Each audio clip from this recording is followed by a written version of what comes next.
Hello, good morning, everyone. Thank you so much for being here on our day of collective action. My name is Bryan Hubain. My pronouns he, him, and his. I'm the Associate Vice President for Student Development and Inclusion and one of the coaches for today. The University of Utah has both historical and contemporary relationships with Indigenous peoples.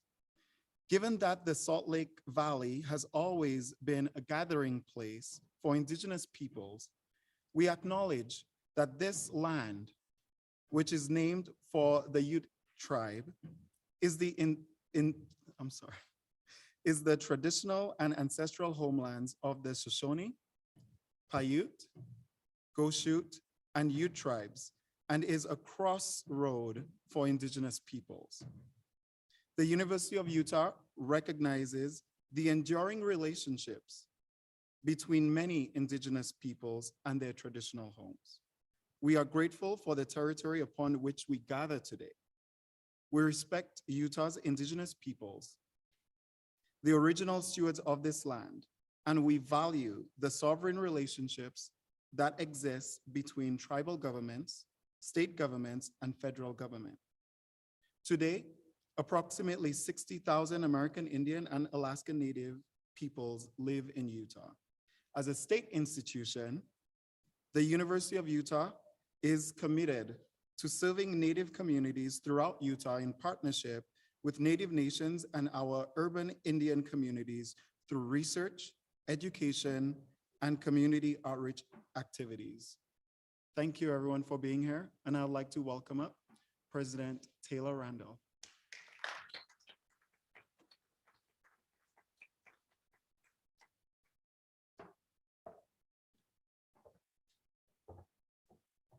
Well, welcome everyone to this day of collective action. For those of you that are also joining online, a special welcome to all of you. I am honored that you would choose to come here today and participate in these invaluable conversations. Thank you, Bryan, and all our other co-chair. Thank you very much for all the work that's going in to what's going on here today. We have people meeting all over campus, having conversations about how we make ourselves a more inviting, welcoming, and inclusive community. The purpose today is to kind of get out of our comfort zones, to try to understand what builds barriers in our communities, why individuals want to be here, and why they perhaps don't want to be here. And I hope that there is a little bit of discomfort today. Many people come from very different backgrounds, myself included.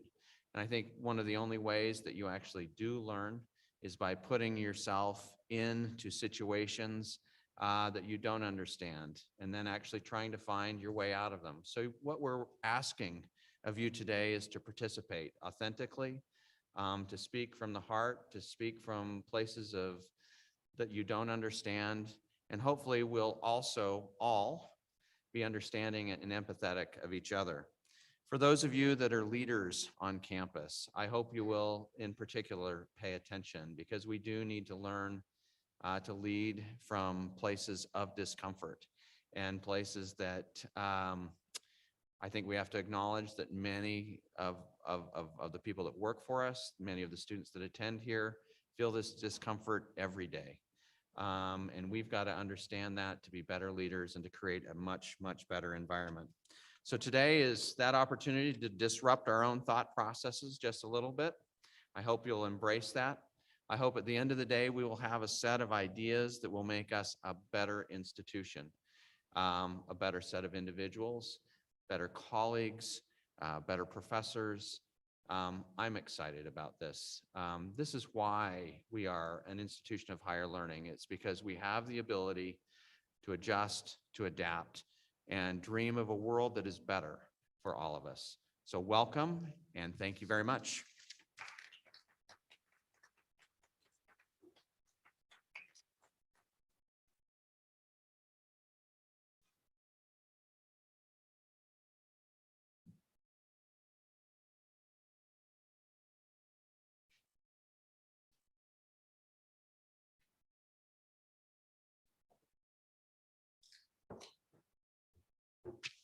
Good morning. I'm Lori McDonald, Vice President for Student Affairs, he, she, her pronouns. And am very honored to be one of the co-chairs of the Presidential Commission for Equity and Belonging. And we are so very grateful, President Randall, thank you for designating today as a priority. Our Day of Collective Action Committee has been working so very hard to put this event on in a very short period of time. And it is our first and will not be our last. And I want to thank everybody who has put so much effort into seeing this happen. As President Randall has said, our mission today is urgent. We are taking an active stance against bias, hate, and discrimination. And specifically, especially here today in this room, we want to turn our attention to ways we will address anti-Blackness within our campus community. While today is just one day, it is an important day because it is a unique time when we all get to come together as a community and focus. As you know, we decided to host the Day of Collective Action because we wanted the university to collectively pause and reflect on how hate impacts our community, how we want our community to grow, and how we will take active steps to support and build inclusivity at the U. While today's events are all part of this larger pause, we'd like to invite you to take a few moments to reflect on why you decided to prioritize today. We hope you carry that reflection as you learn and lean into any discomfort and engage in potentially difficult conversations. Listening to understand rather than to respond, and then planning for wise action in the future.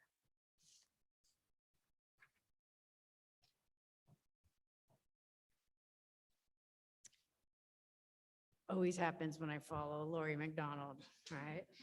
Good morning, everyone. Welcome again. And, I want to just, the pause about why we're here is important, right? But the pause about how significant it is that an institution of our size, that the University of Utah, led by our president, who has said we will commit to today, we will take from today, and we will build on today, that this will not be the last time that we are in this space together. And while it may not be, at the next Day of Collective Action that we have to wait for this work, that it will be ongoing. So I want to say thank you. Leadership matters.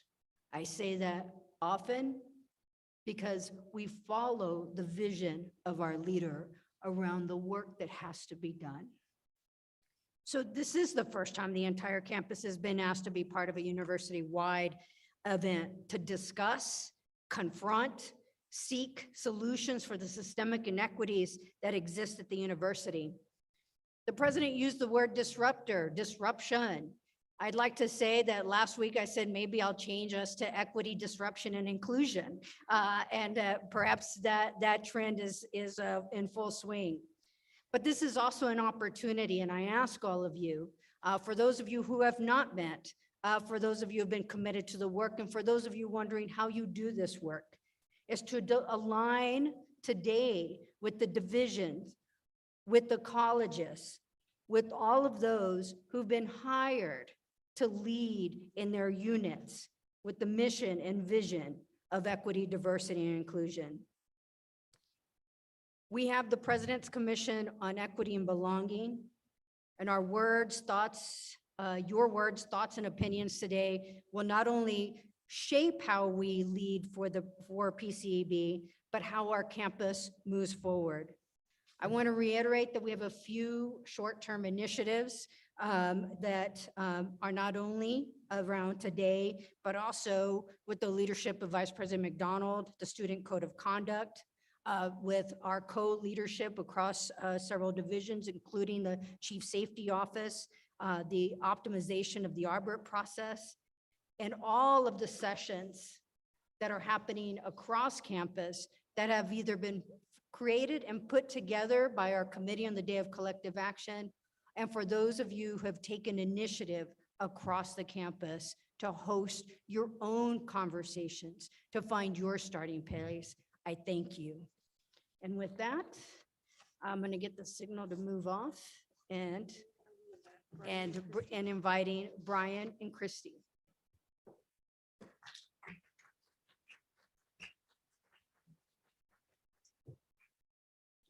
Good morning, everyone. My name is Christy Porucznik. I'm president of the Academic Senate and a professor in the School of Medicine, and co-chair with Bryan for the Day of Collective Action Committee.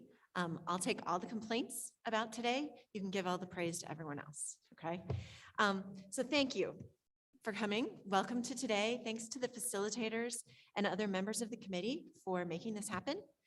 I want to acknowledge that each person brings their own perspective to this day, and that the conversation and experience will be different because you are here and you are participating. I invite you to bring your ideas, bring your design thinking to the table. Please consider, how might we take action to create the culture and the community that we want? Today is a work in progress. Today is a beginning, not an ending. I look forward to working with you.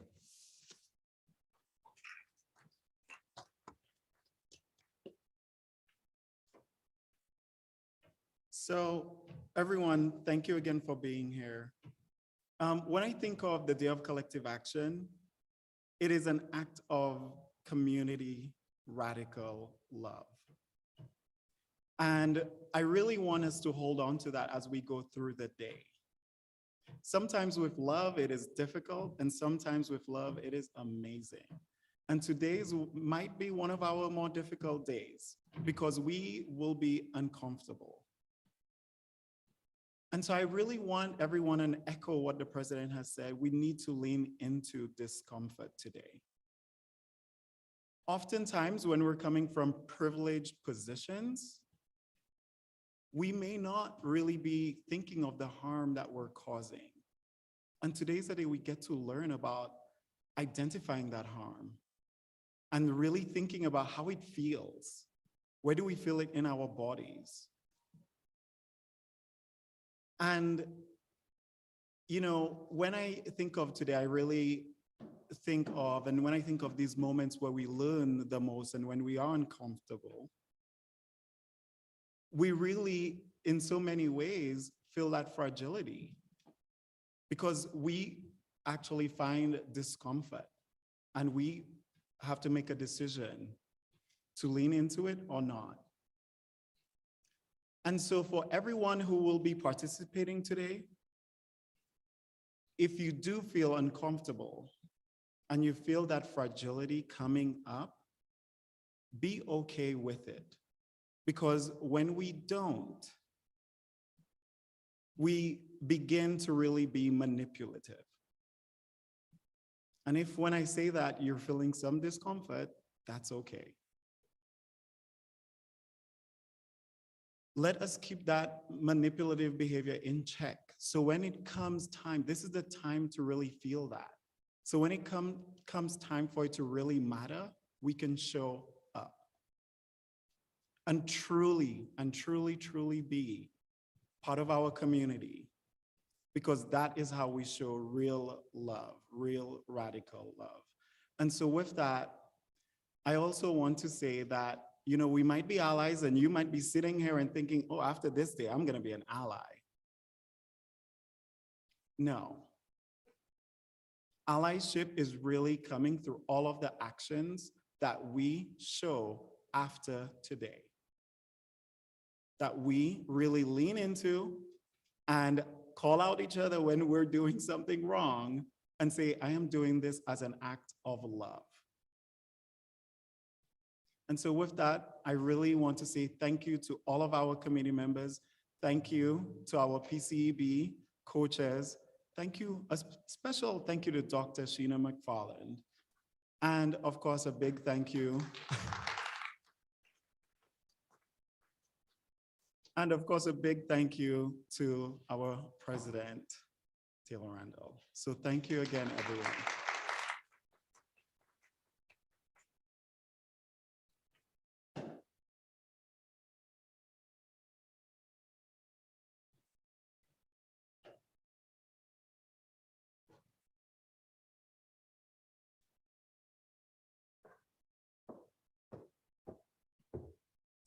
Good morning, everyone. Again, welcome and thank you so much for being here. We're going to take about 5 minutes to kind of welcome folks in as they're coming in to start the 9:30 session. So please take a moment, feel free to grab some refreshments, and we will get started in just a few. Thank you so much.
All right, everyone, we're going to get started. So I wasn't going to say take a seat, but you're all sitting. Look at that.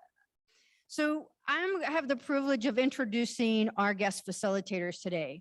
Our first guest facilitator I will introduce is Ashley Northington.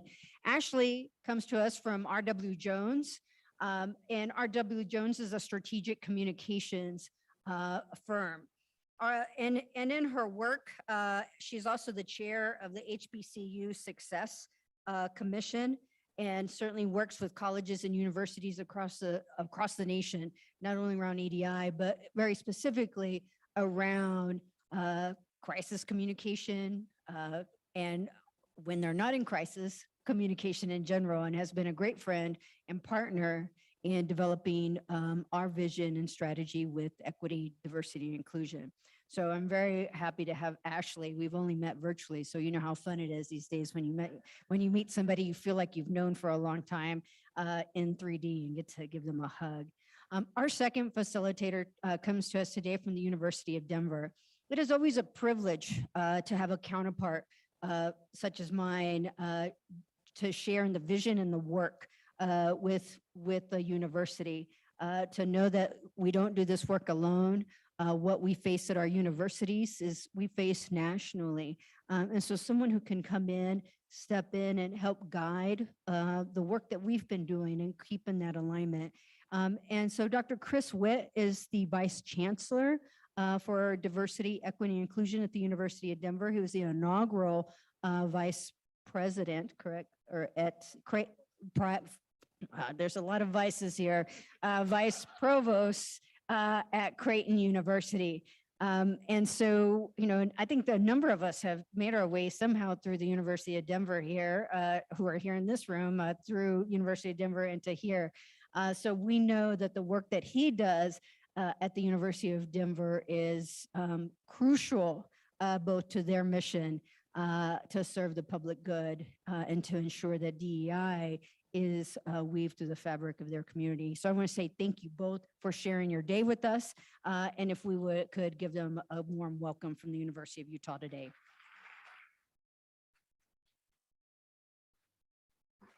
Did you want to say? All right. Good morning, everyone. Good to see everyone. I would say that, you know, I'm very impressed with, you know, this day, with the commitments that you all are making to this work. And I'm impressed, you know, as a colleague coming from the University of Denver, somebody who's leading the work at a university on the other side of the mountains, but also as a member of the board of directors for the National Association of Diversity Officers in Higher Ed. We just finished our annual meeting in San Diego, so I was able to fly back to Denver, then come here. So if I get a little tired, forgive me. But, you know, really thinking about this work on a national level, thinking about diversity, equity, and inclusion, and really undergirding that with justice, you know, it's so important. And the focus that you all have on equity, the focus that you have to take the time to really have, you know, a whole set of sessions focused on anti-Blackness and anti-Black racism, that's powerful. Because, you know, we have corners of our sector, you know, when we think about higher education, where people are scared to mention race, racism, whiteness, Blackness, anti-Blackness, white supremacy, any of these, you know, buzz terms, then wait a minute, slow down, what are we doing here? And if we can't mention them in spaces where we create knowledge, then how do we expect anyone in higher education or beyond higher education to overcome the challenges, the obstacles, and the barriers that are inherent to those issues? So once again, like I said, I'm impressed. You know, I thank you all for this opportunity to engage. I'm thinking I might learn as much or more than, from being here with you all than what I hope to share with you. My roots are that of a political science professor. So I spent lots of years as a political science professor, chair of a political science department, doing kind of a hybrid of that and DEI work. So this is a day where I get to put my teacher hat back on. So they were able to equip me with a lapel mic. So I'll be able to step away and walk amongst the crowd a little bit from time to time. But being a political scientist, I really look at the work of equity, diversity, and inclusion from positions of power dynamics, from, structures and systems, and really think, include the one-on-one, include the relationships, but know that things can be really hollow if we only think of the one-to-one and we don't think of the overarching structures and systems and the power dynamics, lived experiences, and perspectives that those individuals bring into the whole. So that's just a little bit about me. We can get started. I will pass the mic to Ashley just for a moment so she can explain the colorful cards that are on your tables. And then I'll jump back in and we'll kind of go through presenting. So. Thank you for that. Okay, so we're going to be talking about a lot of systems and structures happening here in the University of Utah. And so as we go along today, you'll see two bowls on your tables. You can designate one bowl the keep bowl and one bowl the throwaway bowl. And so as we are working through the session today, I'll be walking around as Chris is guiding us.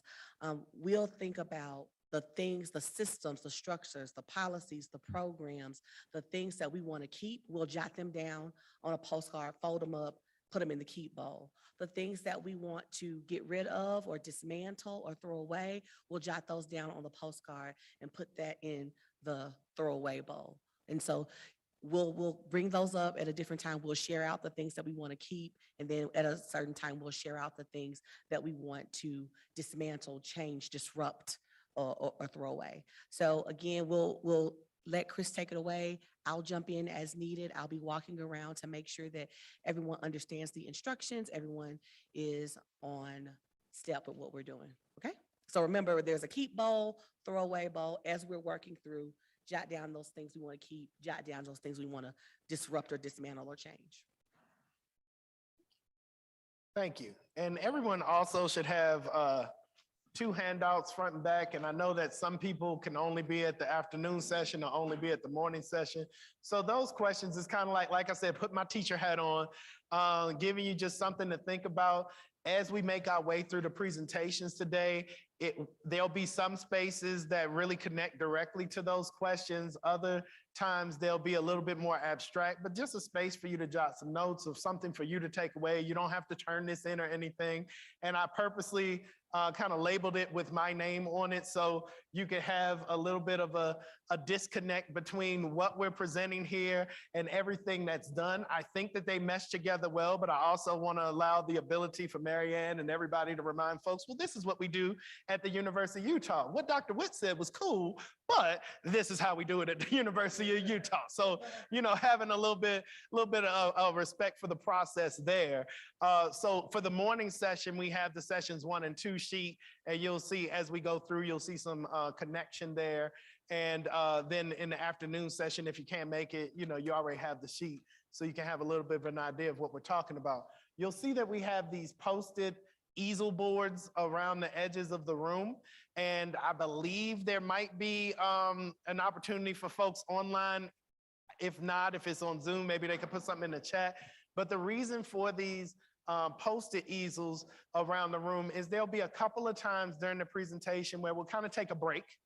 And not really, it's gonna be a working break though. It's gonna be where we're gonna ask you to document some things. So I'll ask you something, hey, think about X, Y, Z, and let's make sure that we get it on those Post-its so then we can put it along the glass. So then, by the time we're finished, people could kind of take a walk and see some of the best thoughts that have come from members of the University of Utah community. And also that can be kept for the team here to be able to have an archive of some of the best things that were talked about and thought about, in addition to whatever recording we have for the various discussions that we have. So in that time, you'll have time to do, when we have those quote unquote breaks, you can kind of go back and review your question sheet. If there's something you want to make as a note to yourself, you can do your keep and throw away stuff and do the issues out there. And we'll have breaks in the, built into the presentation.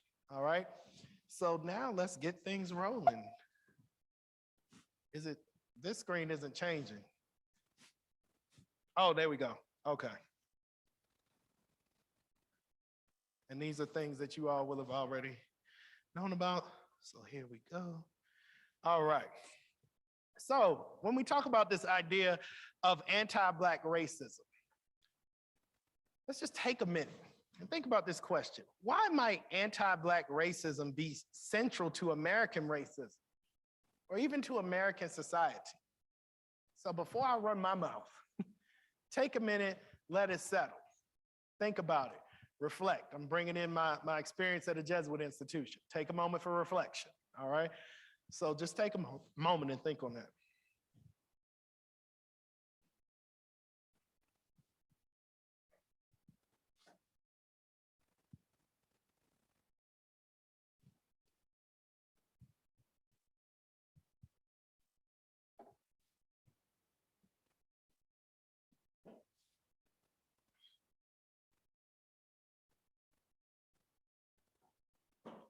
All right, we good? All right, making sure this mic was good. All right, so when we think about this idea of anti-Black racism or anti-Blackness being central to American racism, sometimes we don't think about, American racism as an institution. We don't think about American racism as something that you could kind of characterize, but oh, believe me, American racism, I think back to this old Dave Chappelle's, it's Chris Rock, this old skit where he talks about racism in the United States, and he does like, kind of the chef's kiss. He's like, it's like, it gets no better. And, I hate to make light of it, but the reality is that a lot of the anti-Blackness, a lot of the racism that we see around the globe, it's been informed by things that have their origins in the United States of America. And it's one of those moments where a lot of times we engage in American exceptionalism.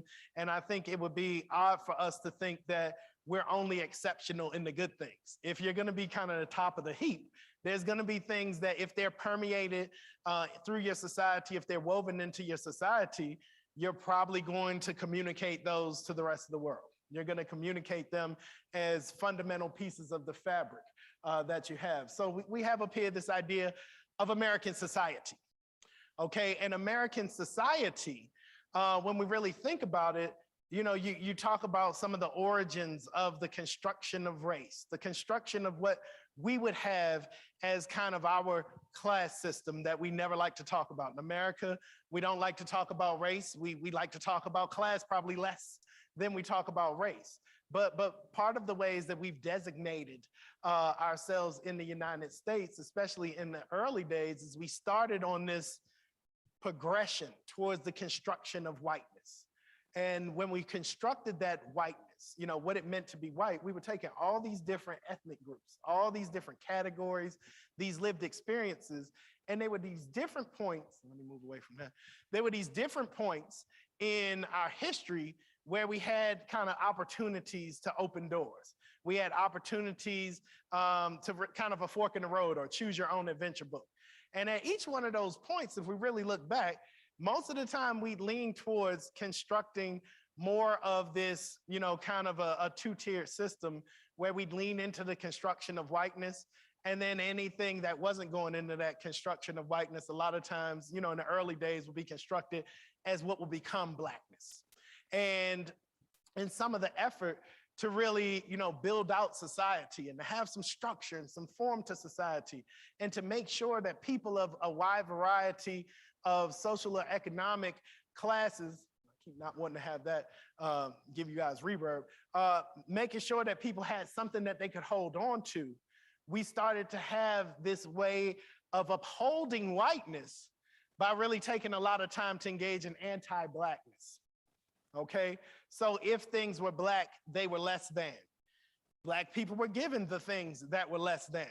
Black people were treated less than human. We use negative terminology to talk about Black people. Even today, sometimes we catch ourselves, and I try to stop myself from doing this all the time. We look back on the early days of our country, even before it was a country, and we talk about the slaves. We talk about people going get slaves from Africa, things of that nature. And I have to correct myself because nobody was going get slaves. Nobody was taking slaves. At the end of the day, we weren't really talking about quote unquote slaves. We were talking about human beings who were enslaved. They were in a state of servitude. But through chattel slavery, where we're talking about making that moment in someone's life be their whole existence and the existence of their children and their children's children, we started to have this classification of folks that would be less than human. So instead of, people who were enslaved, people who found themselves, which is totally unacceptable in itself, but we started to say, oh, they were slaves, and then we started to use the M word and whatever other related words. And we started telling the narrative of, well, slaves were taken or brought. No, those were free people, individuals, humans who were enslaved and brought here. But all of those things are origins of how we have this idea of anti-Blackness being central to American racism. Because every time that we look at different elements of racism, different elements of exclusion in our systems, in our structures, we can always trace the roots back to those origins of anti-Blackness. And if we don't take the time to recognize that, to try to say, well, what are the first steps that we're going to take in deconstructing the anti-Blackness, how are we ever going to get to the point of recognizing the best ways to treat and support and deal with all of the different folks who encounter racism who might not happen to be Black? So us dealing with anti-Blackness is not just something where it's like, oh, this is a service to Black folks. No, this is something for all of us. Because if we have a disease, we're dealing with it right now. If we're dealing with a disease that can spread from person to person, then we have to deal with it collectively. If you have a cancer in your body, the solution is not to ignore it. The solution is to say, what is it? Where did it come from? Where is it located? How can I make the rest of my body stronger? How can I attack it? You start coming up with all of these solutions. You come up with all of this discovery. You take time to really recognize the fight that you're in. But when we talk about racism as a whole, when we talk about particularly anti-Black racism, when we talk about some of the ills of our society or some of those ills that filter into our spaces in higher education, be it across the sector or specifically here at the University of Utah, sometimes we make the mistake to focus directly in that moment, to look right at, okay, this is the situation that's going on, and we don't start thinking about those roots and how do we uproot and how do we do all of these things and how is it connected? So that's where we have this connection between really seeing the importance of anti-Blackness as well as the importance of how it factors into the need that we have to really engage, as anti-racists who are going to try to uproot some of these things. And remember, there's going to be a lot of question marks today. Okay, because I recognize I only have a few hours with you all, and you have a wonderful team of folks, and you all are wonderful folks who are engaging in the different spaces where you have influence. So you're going to walk away en route to solutions, but we're not solving all of this today. That's why you're going to see a lot of questions, and we're going to leave them open-ended. I used to tell my students, one of my favorite classes to teach was a course called Race, Wealth, and Inequality in American Politics. Taught it for years, great stuff. Not always fun, but great stuff to talk about. But in that, I would have students and say, okay, by the end of class, are we going to solve all this? And I would be like, well, if I had solved all of this, I wouldn't be here with y'all. I'd be somewhere with my MacArthur Genius Grant or something. I'd be on my private island, because this is something that is centuries upon centuries. It's just human history here, coming to this point. So please, for folks out there on the internet, folks here, we're definitely going to get on a trajectory towards doing better, towards growth, towards, getting some wins under our belt. But please don't think, well, I'm going in on that one day and it's going to be good. Next week we'll have the report, the president will come out and be like, we're done, everybody. Everybody go home. Like, if that's what you were thinking, I'm sorry. You might want to take your bagel and, go elsewhere, because this is a call to action. This is a call to work.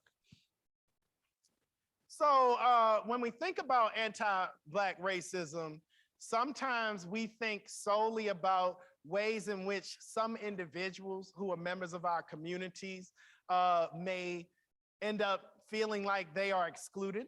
They may feel like they are marginalized. They may feel hurt. They may feel put upon. But a lot of times we don't think about anti-Black racism and the role that it plays as a barrier to progress for our whole enterprise. You know, we talk in university terms, a lot of times we talk about enterprise risk management.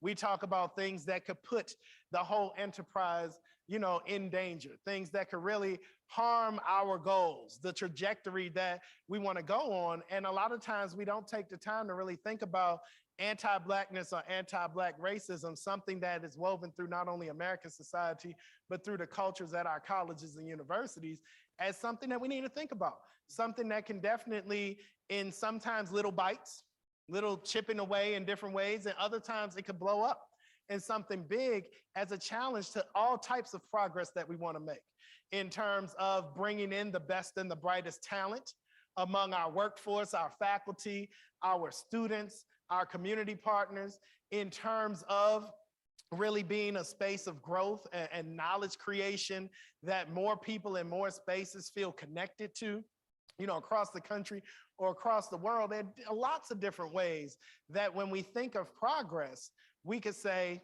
well, without anti-Black racism, we may be in another space when it comes to potential progress. So we have up there allowing anti-Black racism to fester and to permeate impedes progress and prosperity in a multitude of ways across institutions and society.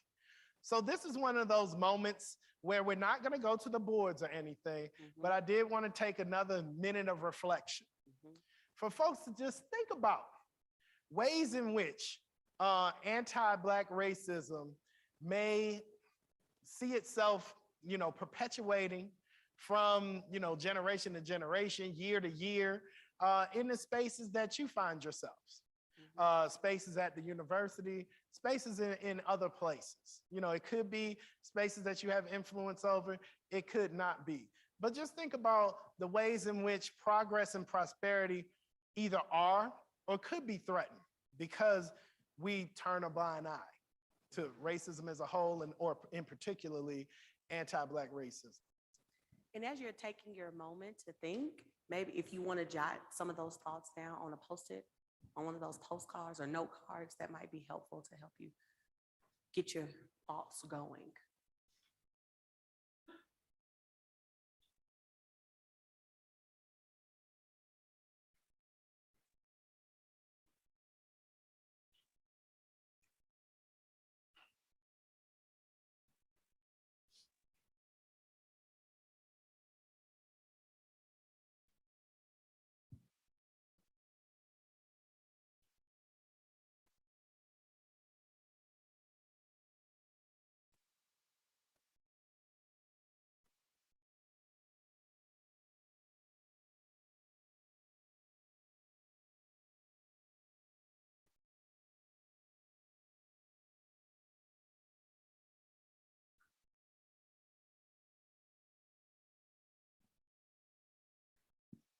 Good job. I see lots of people writing some thoughts.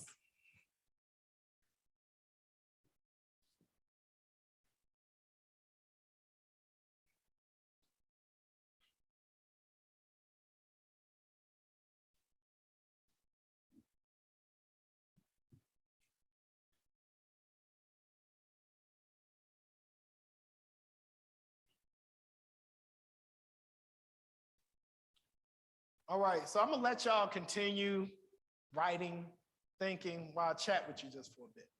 So before I make my way around the room, just to ask for a few people to tell us, you know, what they're thinking about, let's just think through some of the many ways in which anti-Blackness kind of shows itself in our society, in the spaces that we're called to navigate. Across the country, we have you know, versions of the Crown Act that have gone into various state legislatures. Does anybody know what I'm talking about when I talk about the Crown Act? Okay, a few folks. Would you like to, Mr. President, would you like to tell us what it is? I love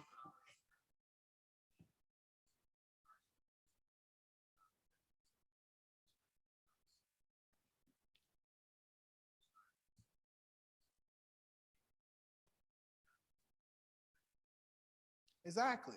So one of the one of the easiest ways to simplify it is that there was a call and really, political action taking place across the country for people to go into state legislatures to say, well, we need some version of the Crown Act to be able to create space where people could be at work, particularly Black folks, could be at work with their hair coming out of their head the way that God made it come out of their head. And, people will be like, what? We need an act to protect for people to be able to be at work with hairstyles that go with the way that their hair naturally comes out of their head, or hairstyles that go with cultural traditions within, this person's culture? Yes. And this is in 2020, 2021, 2022. Right now, we have a Supreme Court nominee who is probably on TV right now, going through her hearings, and she has locks. And there are many jobs and many spaces where they maybe don't have the protections of the Crown Act yet, where she could be barred from getting that job, having that job. And it could be a rather low-level job compared to Supreme Court. Well, most jobs are low-level compared to Supreme Court justice, but people being discriminated against due to their hair, and a lot of it being rooted in anti-Blackness. So, we have that example, and that's one of those examples where a lot of times when we start and we're talking about anti-Black racism or the concept of anti-Blackness, and we go into examples, then we start thinking, people think we're going to start with something from 1692 or something like that. And it's like, this is one that's happening like now. Okay, so we're still trying to dismantle things that have been baked into our system.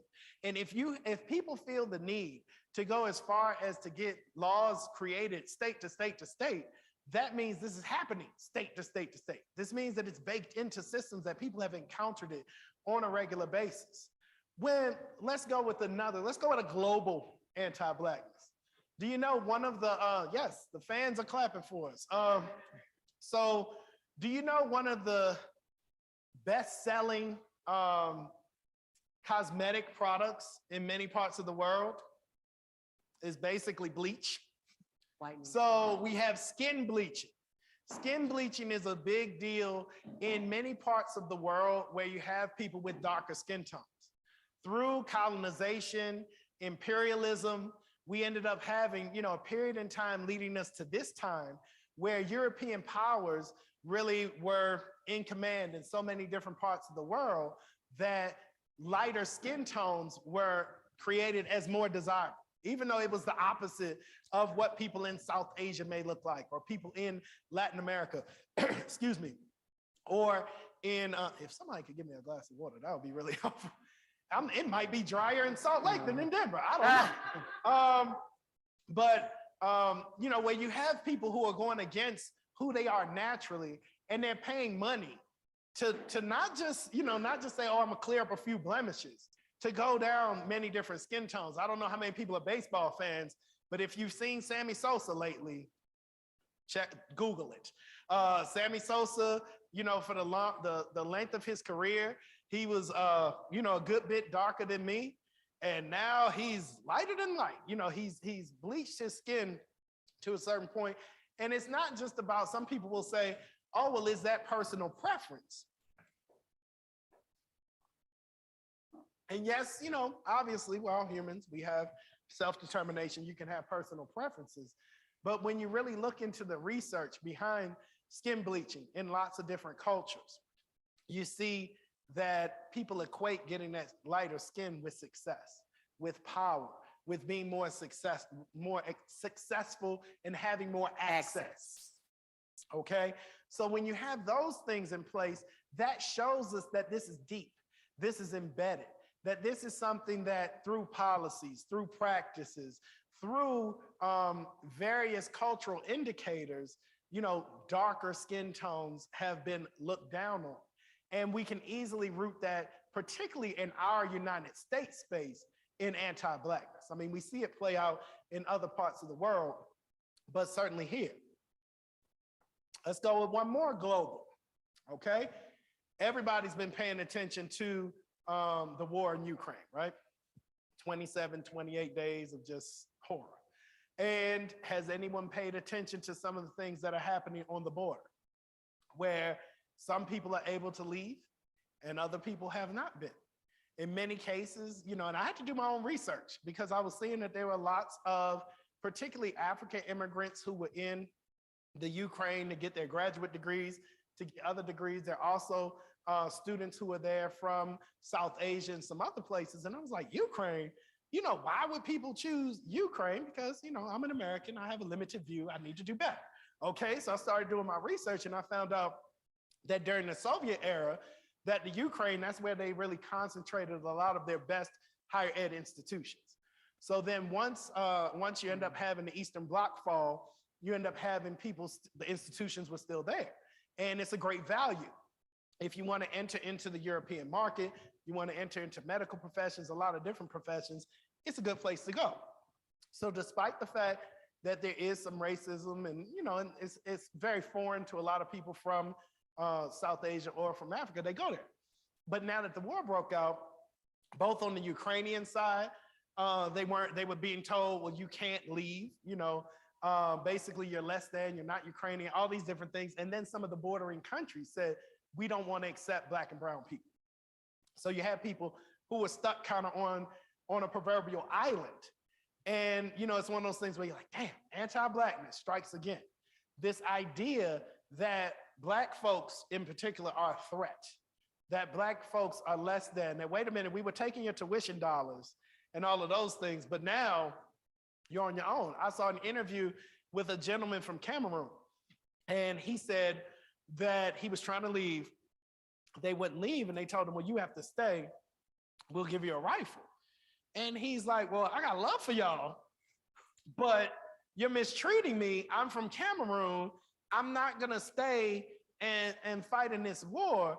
But he saw other white outsiders, other white immigrants who were there. They were like, oh, you need to go ahead, get on your way.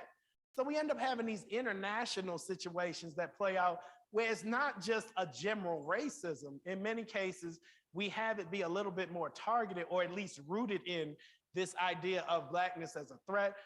Blackness is something that is less desirable, all of those types of things. So those are just a few examples. Let me give you one more for good measure, okay? We talked about the Crown Act. We talked about some things with hair and fashion. If any of you pay attention to, fashion, what's hot, all of these things, you've probably heard of this idea of cultural appropriation. And, it gets a little interesting when it comes to Black American culture, because American culture is so deeply rooted in Blackness, yet for the majority of Americans and for folks who are, who analyze American culture, a lot of times it's hard for people to come to grips with that. But when we talk about quote unquote American food, American music, American entertainment, it's so deeply rooted in Blackness, in, origins of slavery, Jim Crow segregation, all of those things. But we see a lot of the times that Black art forms, Black forms of expression, Black forms of dress, things that people would consider Black. Doesn't mean, it's labeled as Black, but things that have their origins in the Black community a lot of times are deemed unprofessional, unacceptable. You can't wear that at work. You wouldn't want to be seen doing this. You don't want to listen to this music. But how many times can we think about things that slowly but surely make their way into the mainstream, to the point that all of a sudden we look up and it's almost as if it was something that was created by the white majority? When we can look at the evolution of jazz, we can look at, for folks who pay attention to jewelry, door knocker earrings, big earrings, nameplate chains, like Sex and the City. Carrie would have the Carrie in her earring, and it's like, for how many decades was that unacceptable, quote unquote unacceptable, in professional spaces or in white dominated spaces? So we could go down all of these pop culture areas when we talk about, even when we talk about the idea of tanning, the idea of lip implants, the idea of all kinds of other body modifications that in many cases, we look at it and we say, that feels like that's, kind of an imitation, an imitation of things that were deemed unacceptable, that were deemed Black. But if we're able to kind of strip the quote unquote Blackness away from it, it's something that's powerful. It's something that is very desirable. I mean, we can talk about that from political thought. We can talk about it from culture, from fashion, for all these different elements where when it's solely looked at as Black, folks characterize it as less than, characterize it as a threat. We don't want our children around it. We don't want to see it. But if we can figure out a way to pull that heart of Blackness out, now all of a sudden that form of entertainment, that form of expression, that form of thought, that form of dress, anything that we can think of, all of a sudden we figure out ways for it to be a little more acceptable. Or if we have something that is rooted in Blackness, and even if we don't have someone who would be considered white in American modern day context performing it or presenting it, but we have somebody who is not Black presenting it or performing it. Recently, the actress and comedian Awkwafina, she got into a lot of hot water. She's on Raya, the Disney movie. If anybody has kids, I have kids, so my son watches all the time. But you know, she's in lots of different spaces, but she was criticized for her quote unquote Black accent. So for a long time, she spoke with a vernacular and a style of talk that a lot of people said, well, it feels like you're imitating Black folks, imitating a characterization of what Black folks would sound like. And she really had to come to some reckoning with that. And she is an Asian American woman. So when we talk about this idea of, you know, anti-Blackness, cultural appropriation, sometimes it's not something that is solely going to be this Black-white dynamic. There are lots of different stops between there. There are lots of different spaces where people can plug in, where people can actually take part in this. And we end up having somebody who rose to fame, you know, utilizing kind of, you know, a hip hop vernacular, quote unquote Black scent, all of those things. And she's no doubt a talented person, but then the question comes up, you know, what's going on? She was nominated for, I believe, an NAACP Image Award. And that's when some Black folks were just like, all right, that's it. Now, wait a minute. We kind of let you slide with the Black scent. You know, we were cool. We watched your movies, all of that stuff, Crazy Rich Asians, all that stuff. But hold up. You know, we're going to have to call you out. We got to have, you know, this moment. We got to have a conversation, Awkwafina, because, you know, this isn't just acceptable. So we have that, you know, right in our faces, this idea that you can kind of utilize, quote unquote, Blackness as a vehicle. If it's used as a vehicle, please tell me how that could not be anti-Blackness. That, you know, you don't want the person who it comes to naturally delivering it, but hey, it's still something that I want to see. Okay.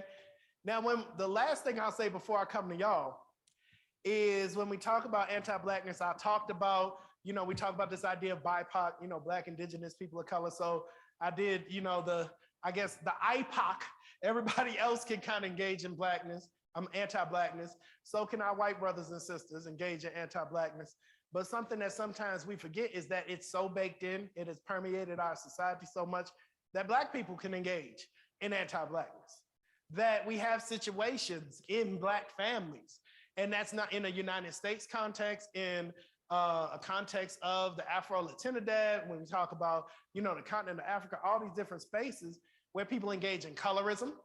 When we're going back to the skin bleaching, when people talk about, you know, who are you going to marry because of considering you want to have, you know, hair textures that may be a little bit closer aligned to European hair textures. You talk about the idea of folks wanting to have a lighter partner, to have lighter children. And now, these are things that occur, but I don't want everybody walking out of here like, guess what?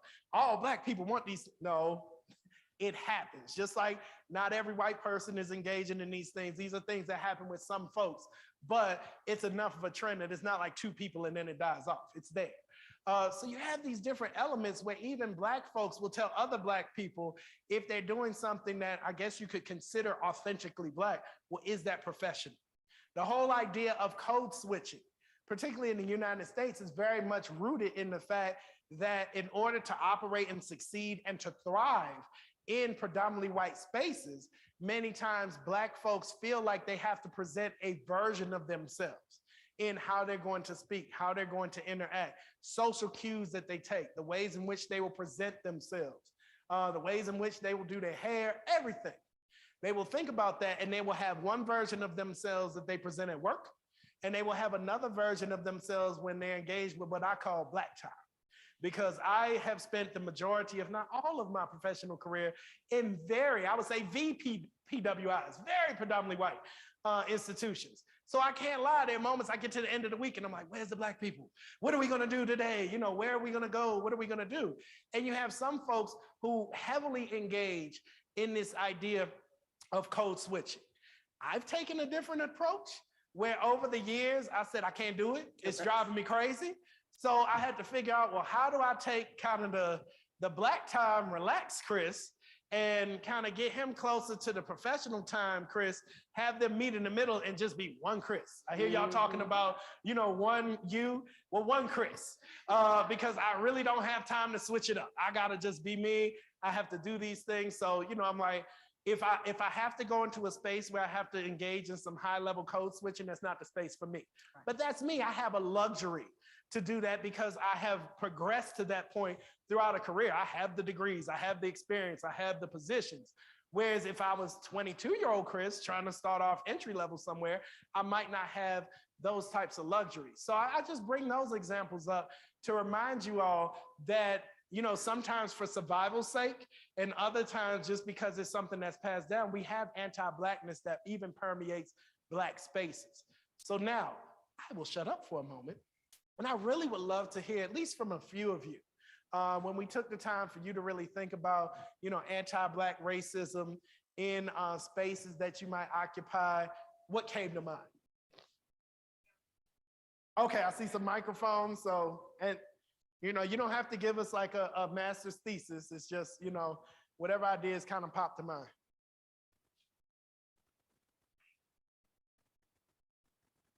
All right. I looked at it as kind of like in leadership, right? Not having the representation in leadership and overlooking things like you talked about the Crown Act that happens, or we see issues in marketing sometimes that, you know, we see an offensive either just ad or commercial or something, and people are like, didn't recognize because we don't have people in leadership of diverse, of Blackness, of, you know, those are the things that I see happen in some of my circles. And yeah, no, I guess you could say in those spaces too, is there anybody to kind of take the temperature, to sound the alarm when anti-Blackness is being presented, when it's being perpetuated? It doesn't mean that it only has to be Black people that could do it, but you're less likely to have colleagues who are going to say, hey, everybody, let's slow down. Let's think about that. Why are we thinking this way? What are we considering? What are we not considering? And that really goes into even some of the broader aspects of the EDI work that continues to need to happen. But once again, to really get to the meat of the EDI work, in many cases, we have to, you know, wrestle with, you know, something that is so very American, you know, when we talk about, you know, anti-Blackness. Who else? Anyone online have something? Do we have any comments from folks online? I'll go ahead and speak. I went to law school in a majority Black city where the percentage of Black students in my class was probably about 1% to 2%. Yeah, I mean, those are situations where you have, you know, spaces, it kind of goes either way, where you have spaces that you would assume, you know, like you said, a majority Black city, you would assume that Black folks would be able to partake or would be partaking in anything that was offered in that space. But because of systems and structures that we've inherited, you know, the reality is none of us were here to create them from the start, but a lot of us have, you know, willingly and sometimes knowingly, sometimes not knowingly inherited and walked into those spaces. You have that type of situation. And you also have spaces where you might not, they might be like the city of Salt Lake. I was looking it up last night. What is Salt Lake like less than 2% Black? And you know, when you come here, you see the mountains, you see a nice city, and you're like, man, you know, this is a place where people would want to thrive. And sometimes we forget about all the elements of anti-Blackness that would make a person think about going to or not going to a city. And it's things that you have, you know, your brain is working. You know, this is a moment in the mind of Chris. So my brain's working on whatever I need to work on, but you never turn off kind of like that little sensor. little calculator of when you pick up on things that are sometimes low level, sometimes high level, things that are anti-Blackness, because that's who you are. I mean, you know, when you have something that's against, oh, okay. I was like, oh, we gotta leave. It's like right when I'm getting to the good part.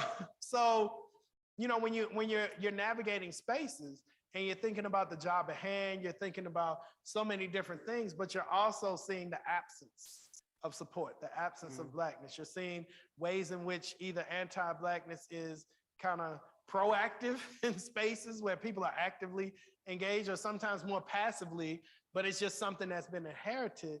You can't stop calculating that. And I can speak for myself, you know, that sometimes when deciding where to locate yourself and your family for a job, when thinking about spaces to visit, anything else, you're asking questions, you're thinking about, well, how much can I handle? I mean, these are real conversations that I have with my wife, particularly since we have 2 young boys. You know, when we're looking for a place to locate, you know, it's can we handle it? You know, I mean, even when we were going to Colorado, we had to really think about it. I mean, and we had gone to Omaha, Nebraska, and funny enough, Omaha, Nebraska has a higher percentage of Black folks in their metro area than a percentage of Black folks in Denver. So we ended up really having to have serious conversations. And these are conversations that my white colleagues didn't, I talked to them, they really didn't have to have it, even if they go to a majority Black city. Or, you know, they're like, oh, but we know there'll be suburbs or enclaves or spaces that will be, you know, supported for us. And they won't name it, they won't talk about it, but it's just something that's not thought about. But being Black in America means not just when you're talking about where you're gonna live, but vacations, anything you have to think about, you know, what will be poured into me and my children? Will it be positive? Will it be negative? Will I be seen? Will I not be seen? If I present myself as my full and authentic self, will I be encouraged to thrive? Or will I be beaten down into something different? Or people will attempt to beat me into something different for their own comfort. These are real things that you have to think about.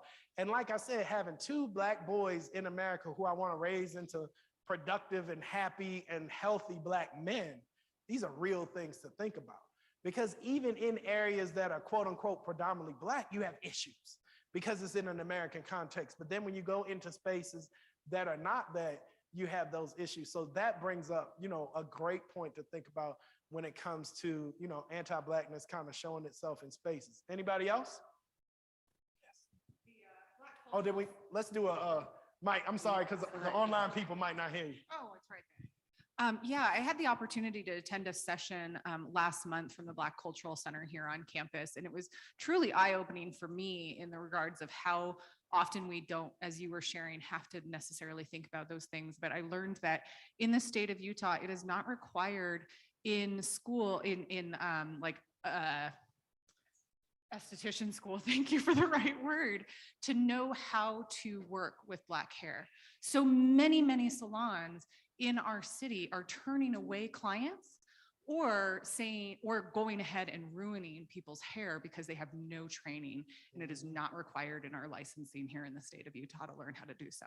And I can speak for Colorado that at least at the time that my barber was getting licensed, because when I first moved here, I'm talking to the barber and we just started talking about diversity, whatever else, and he talked about how he and the guy who owns the barbershop, this Black barbershop I go to, Black barbers. But when I lived in Illinois, I went to a Mexican barbershop with a Mexican barber. He was great, hooked me up. So, you know, as long as you can do the haircut right, I'm rolling. But in any case, you know, I was talking to the guys and they were talking about how when they were getting licensed, that they had to go find either Black or Latino people to be their test cases for their licensing, because the licensing wasn't designed that you could bring a Black client in. And you're talking about Black barbers who have to go work in Black barbershops. So one, that's a problem because that makes you feel less than. It makes you, let me go find, you know, my white friend. I need you to come and do this. But also it makes you so worried because it's very clear that at least at the time they were getting licensed. I didn't look into what things look like now, but it's probably similar to here in Utah, that there's no requirement that you have proficiency in working with different hair textures, with different hair, and that can be very problematic. So it's almost like you have Black folks in kind of a wild, wild west of unlicensed, untrained space, because that means that even if they go to a quote unquote Black salon, Black barbershop with Black folks, the state isn't checking to see if they could do what they had to do properly. And if you can look at that and say, well, oh, that's not anti-Blackness, you know, we're running into some issues there. I mean, that's really something that we need to think about. So thank you for that, because that's, you know, and we go down the line, you know, with so many different spaces where either it used to be, you know, on the books, and then, you know, it just becomes practice.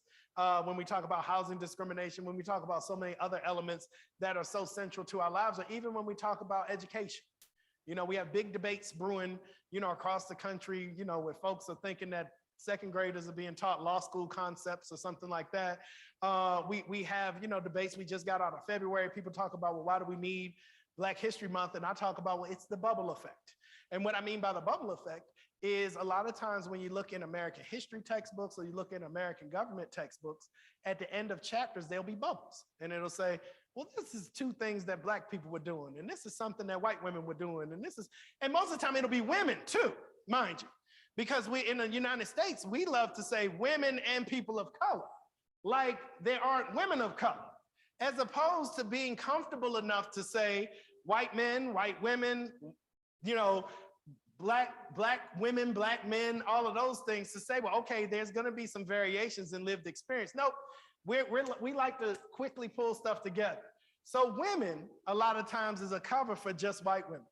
And then Black women or Latinas or anybody else has to find their way, you know, because yeah, you're really part of the women group, and then, oh, well, people of color, well, now you're facing sexism within that space. So just throwing that out there as something that I really try to avoid saying, because you get pulled into it, or I try to call it out when I'm in meetings, to say, it's nothing wrong with talking about the lived experiences of our white sisters. To say, well, okay, you are a woman and you are facing, you know, a variety of challenges, but also you're navigating spaces in whiteness, whereas you have somebody else who is a woman who is navigating a space in Blackness. And we have this idea, you know, of anti-Blackness that's going to play out in a certain way for a Black woman. It's going to play out in a different way for a Black man. And sometimes there's going to be ways in which they're connected.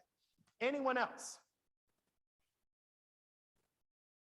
All right, well, thank you for those. You know, keep thinking, keep jotting things down, jot things down for yourselves.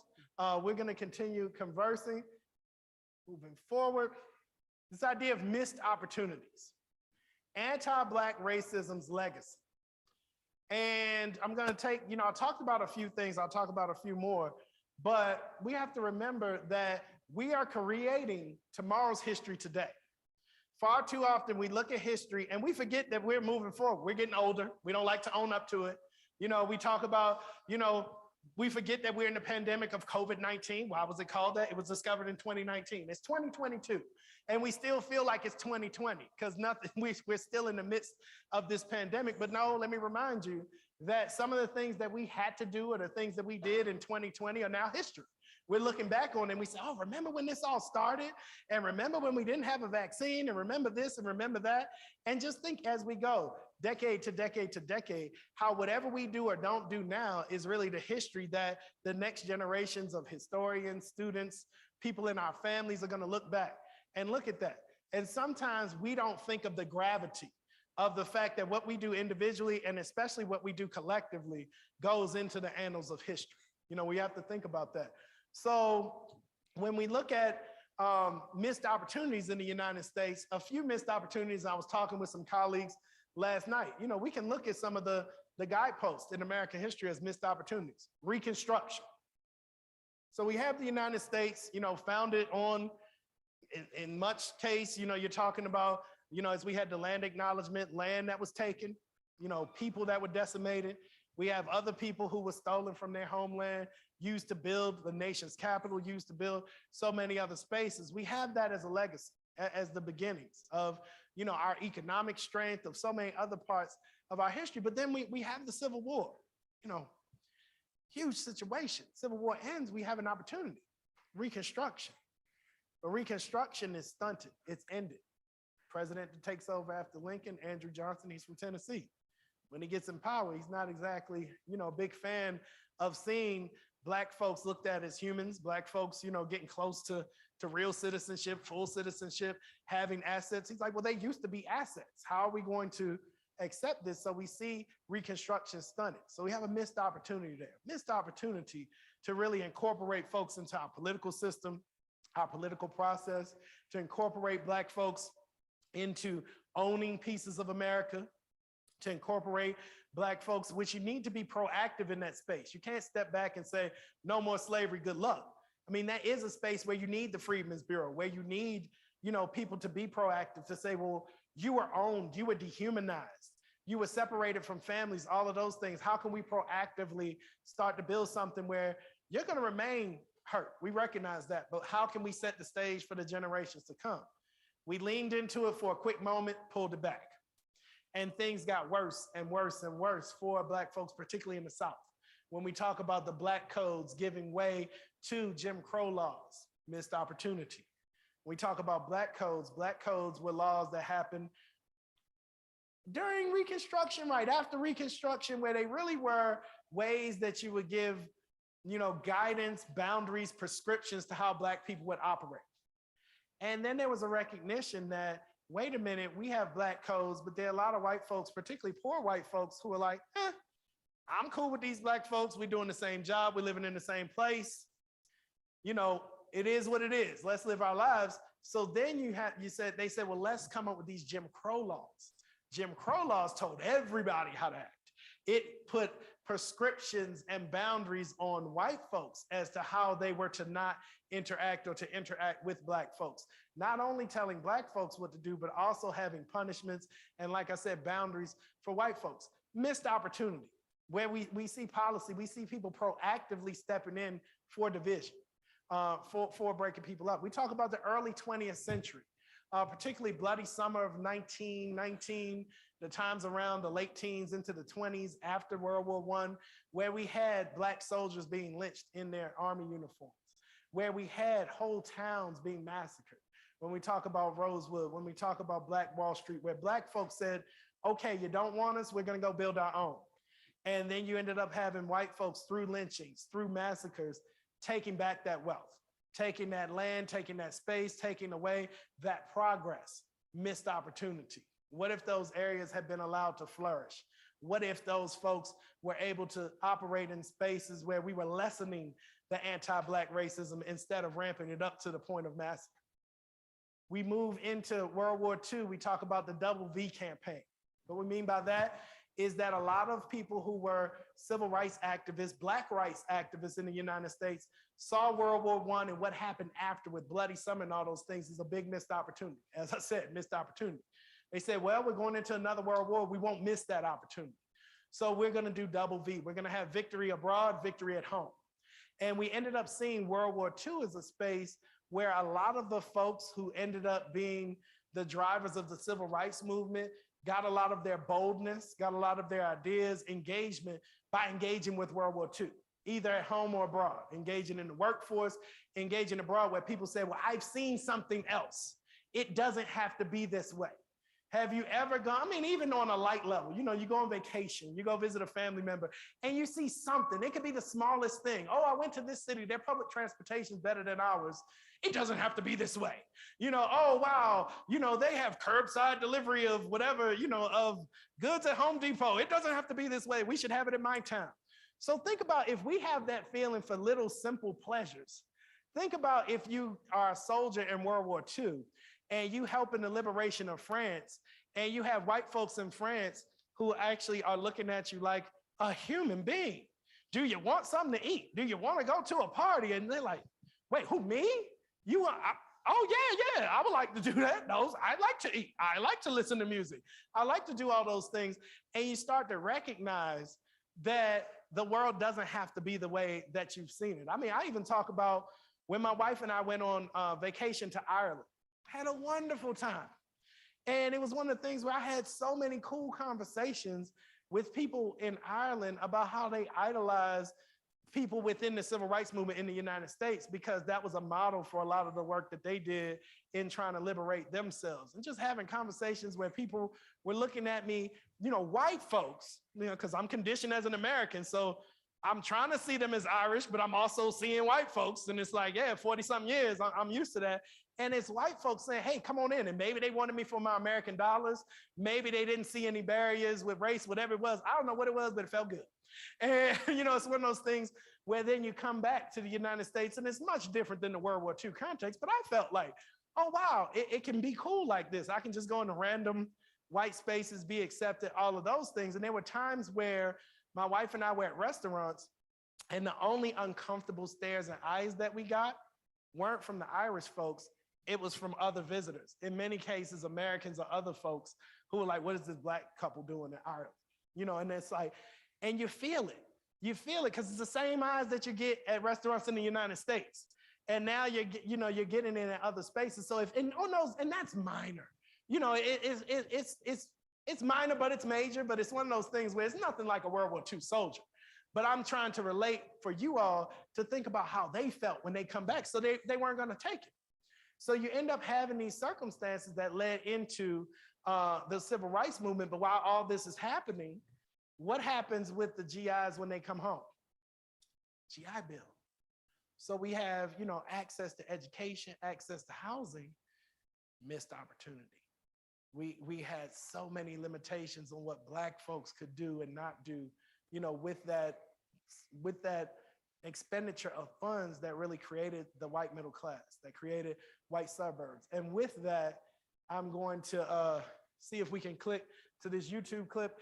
And this helps us to think about neighborhoods as incubators for anti-Blackness. So think about the spaces you've lived and spaces you've lived. Check this out for a few minutes, and then we'll think and talk.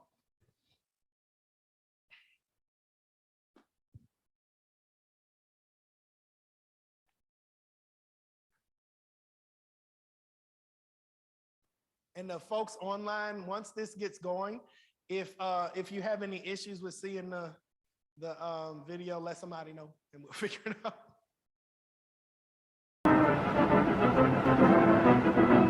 It was a time when hundreds of thousands of GIs came home ready to start families, but had no place to live. Living space was at a premium. When in the Bronx, they tried building Quonset huts, and they turned to slums. All the Quonset huts had just disintegrated. There were two families sharing a hut. FHA came to the rescue by ensuring long-term, low monthly payment mortgage loans. Veterans needed homes for families. They turned to a revolutionary New Deal housing program.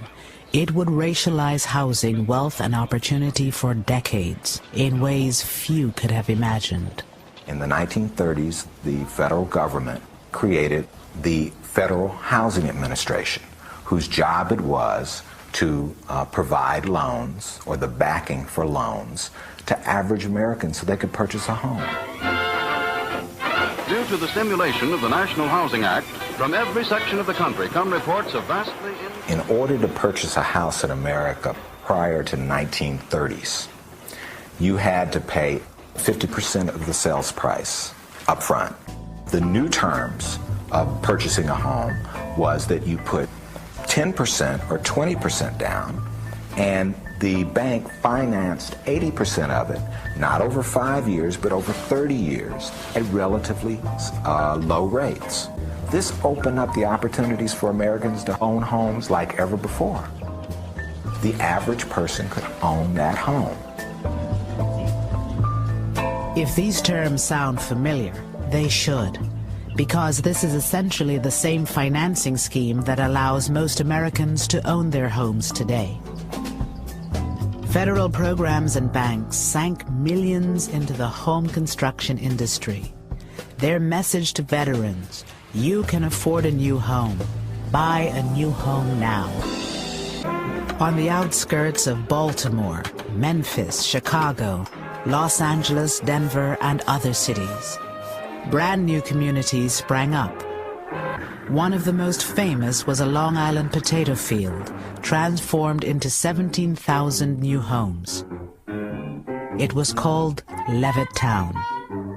Tax dollars helped make the single-family home a mass-produced consumer item. The American dream had a new name: suburbia. You have to remember the people who came here in 1947, 1948 were young ex-GIs whose uppermost concern was taking advantage of the GI Bill and making things better for themselves. Eugene Burnett came home with almost 1 million other black GIs. They had fought for the country in segregated ranks. They returned hoping for equality and the American dream. For many, that dream was a new home for little money down and some of the easiest credit terms in history. I went up to the salesman. We're interested in your home. We're interested in buying one. And what is the procedure? Is there an application to be filled out? So forth. So he looked at me,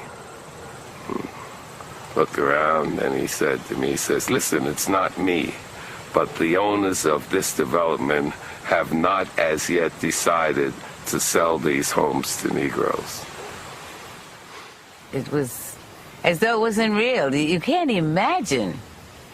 But for someone to come out and actually tell you that they can't sell to you, you know, I was really on an up. Man, look at this house. Can you imagine having this?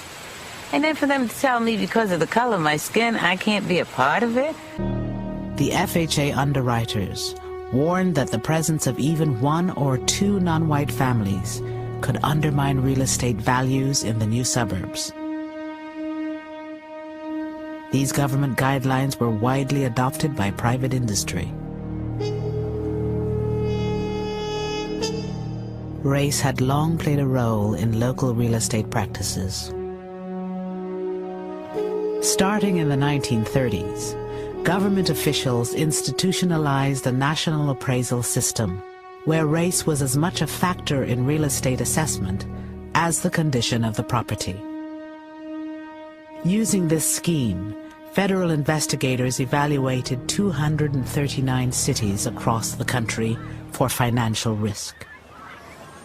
So that those communities that were all white, suburban, and far away from minority areas, they received the highest rating, and that was the color green. Those communities that were all minority or in the process of changing, they got the lowest rating, and the color red. They were redlined. As a consequence, most of the mortgages went to suburbanizing America, and it suburbanized it racially. The racial logic adopts the principle that an integrated neighborhood is a bad risk, is a financial risk, that an integrated neighborhood is likely to be an unstable neighborhood, unstable socially, but therefore also unstable economically. When the white residents of 8 Mile Road in Detroit were told they were too close to a black neighborhood to qualify for a positive FHA rating, they built this 6-foot wall between themselves and their black neighbors. Once the wall went up, mortgages on the white properties were approved. Between 1934 and 1962, the federal government underwrote $120 billion in new housing. Less than 2% went to non-whites. I can understand an individual, depending on his environment or his family or whatever, being racist, but for your country to sanction it, give him tools to do that, there's something deadly wrong there. All right. Am I back on? All right.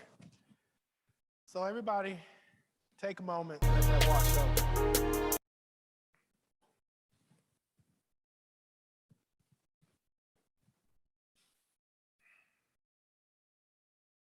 Sanction it.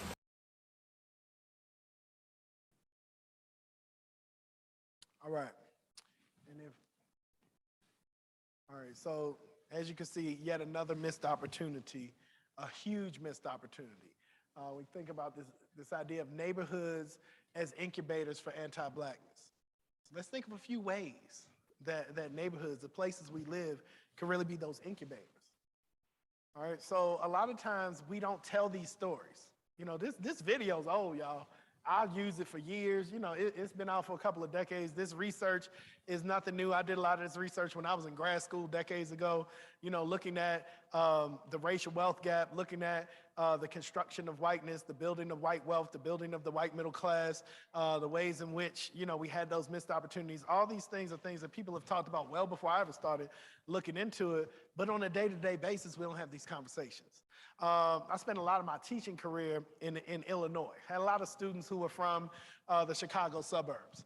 And when I would have conversations with them, either in a group or I'd have conversations with them individually, and once again, we're talking about very predominantly white institutions, so most of the students were white, but a lot of times they came from areas that were very homogenous, where their high school, their neighborhood, they were coming from spaces that were very much white, but they're in the Chicago area. You know, so when we look at, there's pockets within Chicago which are heavily Black, heavily Latinx, you know, heavily other non-white populations, shall we say.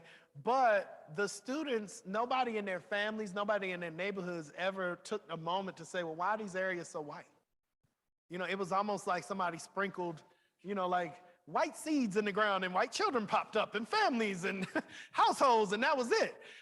You know, there was no design there.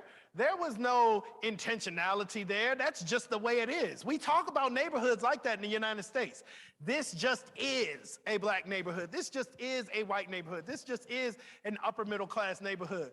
And we take a lot of the onus off of ourselves or anybody else. So, you know, it just happened. That's just the way it was. But we just saw on the video, big plan. We talked about, what did they say? Over $120 billion. And we're talking about mid-20th century dollars. So 30s up to like the early 60s, less than 2% of it went to non-whites. Not less than 2% of it went to Black folks. We had to cut the pie up between Black folks, Native American populations, Asian American populations, Latinx populations. All these different populations were in that 2% of that pie that was distributed. So I think we're seeing a trend here that there was a certain intentionality to really undergird and uplift white folks, you know, in saying, okay, most of our population, if we look at the first part, the early part of the 20th century, you had people who were destined to become white, in many cases much more identifying by their ethnicity. In urban enclaves, you have an Irish part of town, a Polish part of town. I'm Catholic. You go to cities and you have all these Catholic churches. I lived in Rock Island, Illinois for years. And I would sit there and I'd say, this little town has Catholic churches on all these different blocks. The same thing in Omaha, I lived there for a few years. All these Catholic churches. And then you get the explanation. Well, there was segregation amongst the people who are now white. So you had to have the Polish Catholic Church and the German Catholic Church, and you had to have the Irish Catholic Church and all these different Catholic churches. And every once in a while in some cities, you'd finally get a Black Catholic Church. But the Black Catholic Church would come, particularly with me thinking back to Omaha, through straight up strife and segregation, where it was like the Black Catholics finally come to work in meatpacking plants in Omaha. They try to go to the Catholic church that's closest to them. The white folks don't want them there, so they finally forced the Archbishop to build a little tiny church for them. This is churches, y'all. So, you know, we think about neighborhoods, we think about churches, and I'm just using the Catholic Church as an example because it pops up in all these different cities. But we had the first part of the 20th century where white folks really weren't white yet. You know, in many cases, we're talking about the construction of whiteness. So they were identifying as Irish, as Italian, all of these different things. But then when we hit the middle of the 20th century and we start to suburbanize, the United States government, the Federal Housing Administration, they recognize we're not going to build an Irish suburb and an Italian suburb and all of these things. So let's pull folks together. But then in order to create one thing, we have to have it juxtaposed with something else. So you end up, it's like, what tool do we have in the toolbox? And somebody's like, anti-Blackness, it never fails. You know, so they pull out anti-Blackness. And you end up having that as kind of the basis. And then you say, okay, we can be anti-other groups too.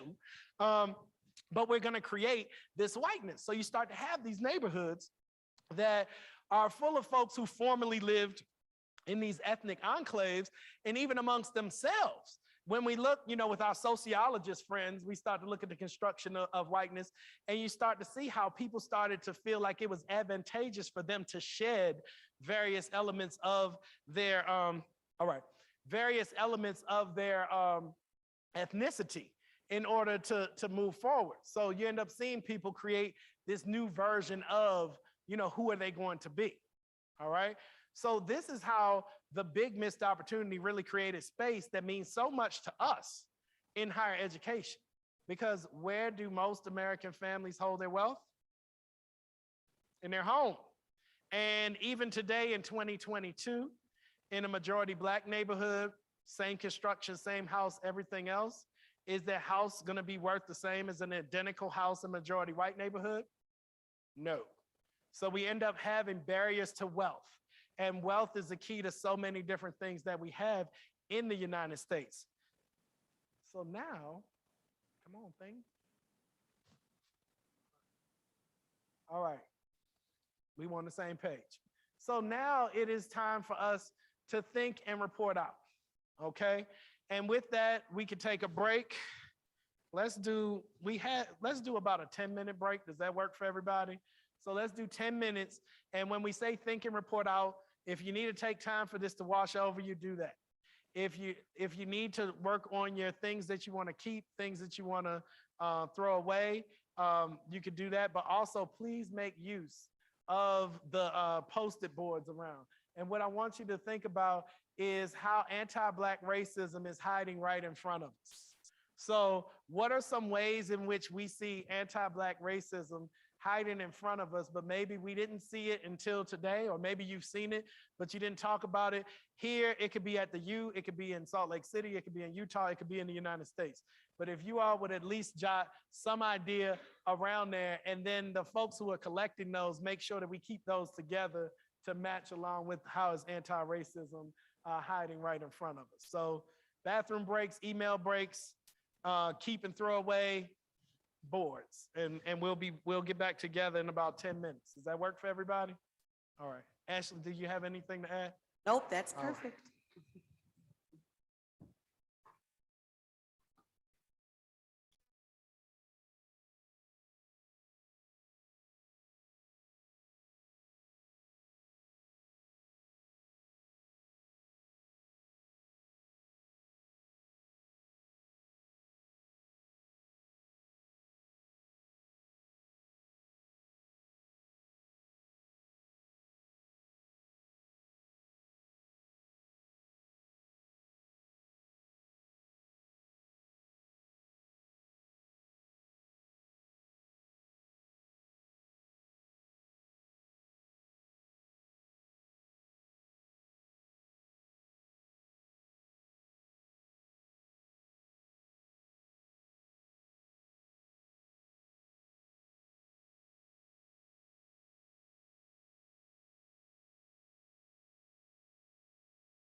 interaction, and that's good to see. And we didn't have people run out of here, so I must be doing okay. Because, everybody, this could have been your move. You could have been like bathroom, exit, gone.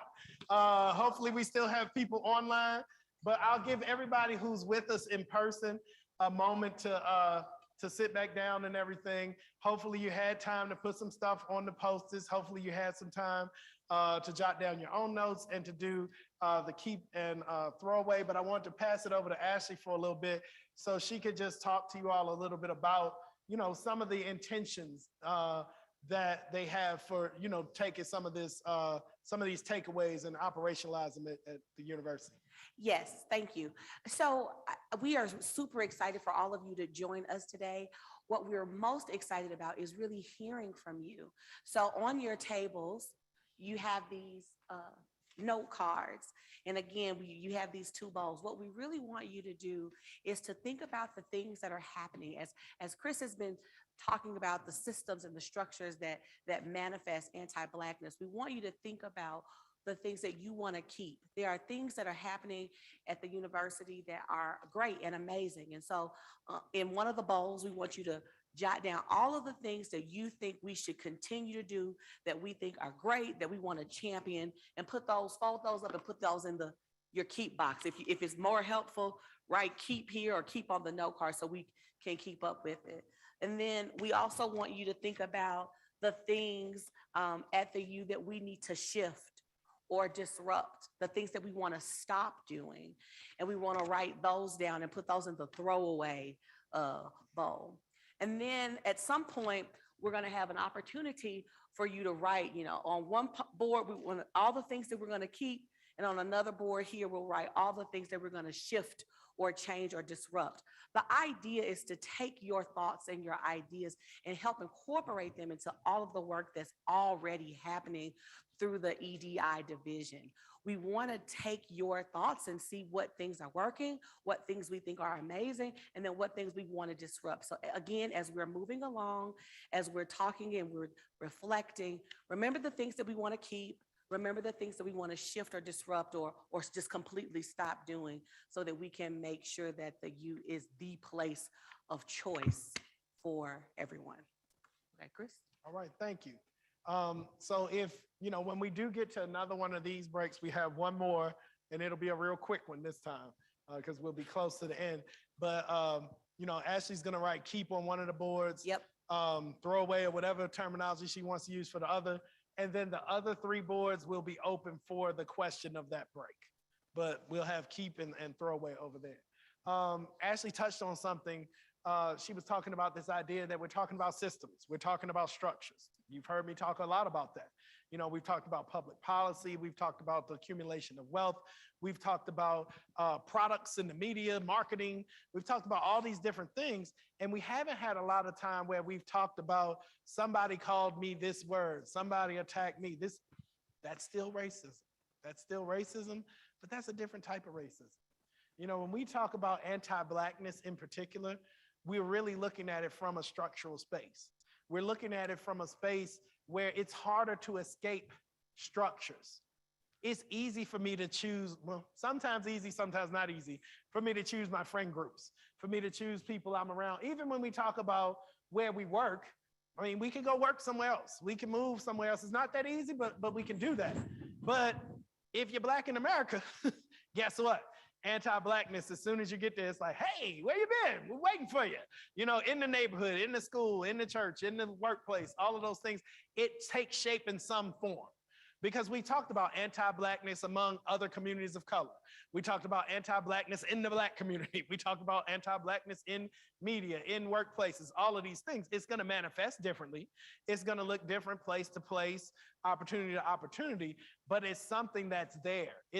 You could think of it as being in the groundwater, where everything, every plant, everything, we all have to tap into that same groundwater, and it's going to have a different impact on different people. And some people are going to have strategies, or immunity in certain ways than others. But that's why we're talking about structure so much. Because I know sometimes people see racism in a title and they're like, oh, they're going to talk about Klan meetings and they're going to talk about, people getting yelled at or whatever.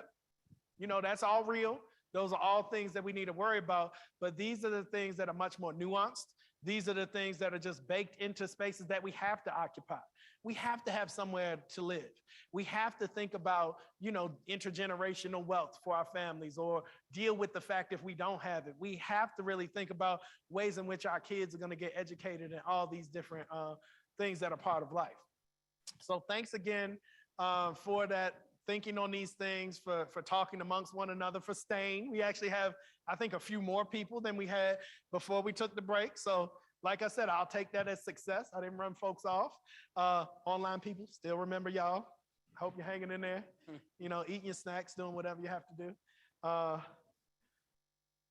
see. I guess it's taking a minute. Okay. So we had, a statement that was incorporated into this whole day. And, talking about, hate has no place here. And if I'm messing up y'all's statement, I'm sorry, but y'all know the statement I'm talking about. Mary Ann, is that it? Is it hate has no place? What is the?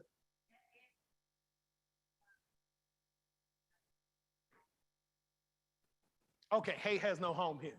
And we have to remember that when we think about anti-Black racism, sometimes it's actually deeper than hate. And what I mean by that is anti-Black racism is more nuanced than the presence of hate or the absence of hate. Sometimes we're like, oh, that's hateful. Get it out of here. That's it. You said you hate this person. You did this. You did that.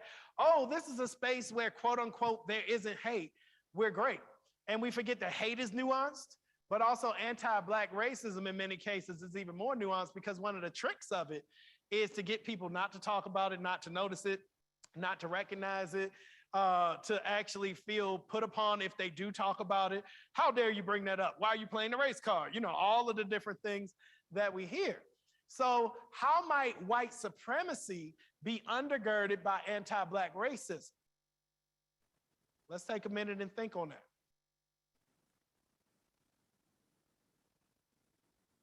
All right.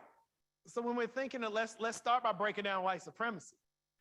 Sometimes when we say white supremacy, we think about neo-Nazis. We think about the Klan. We think about the Proud Boys, whatever it's going to be, organized groups that fall on whatever spectrum of, far reaches of, sometimes American politics and engagement.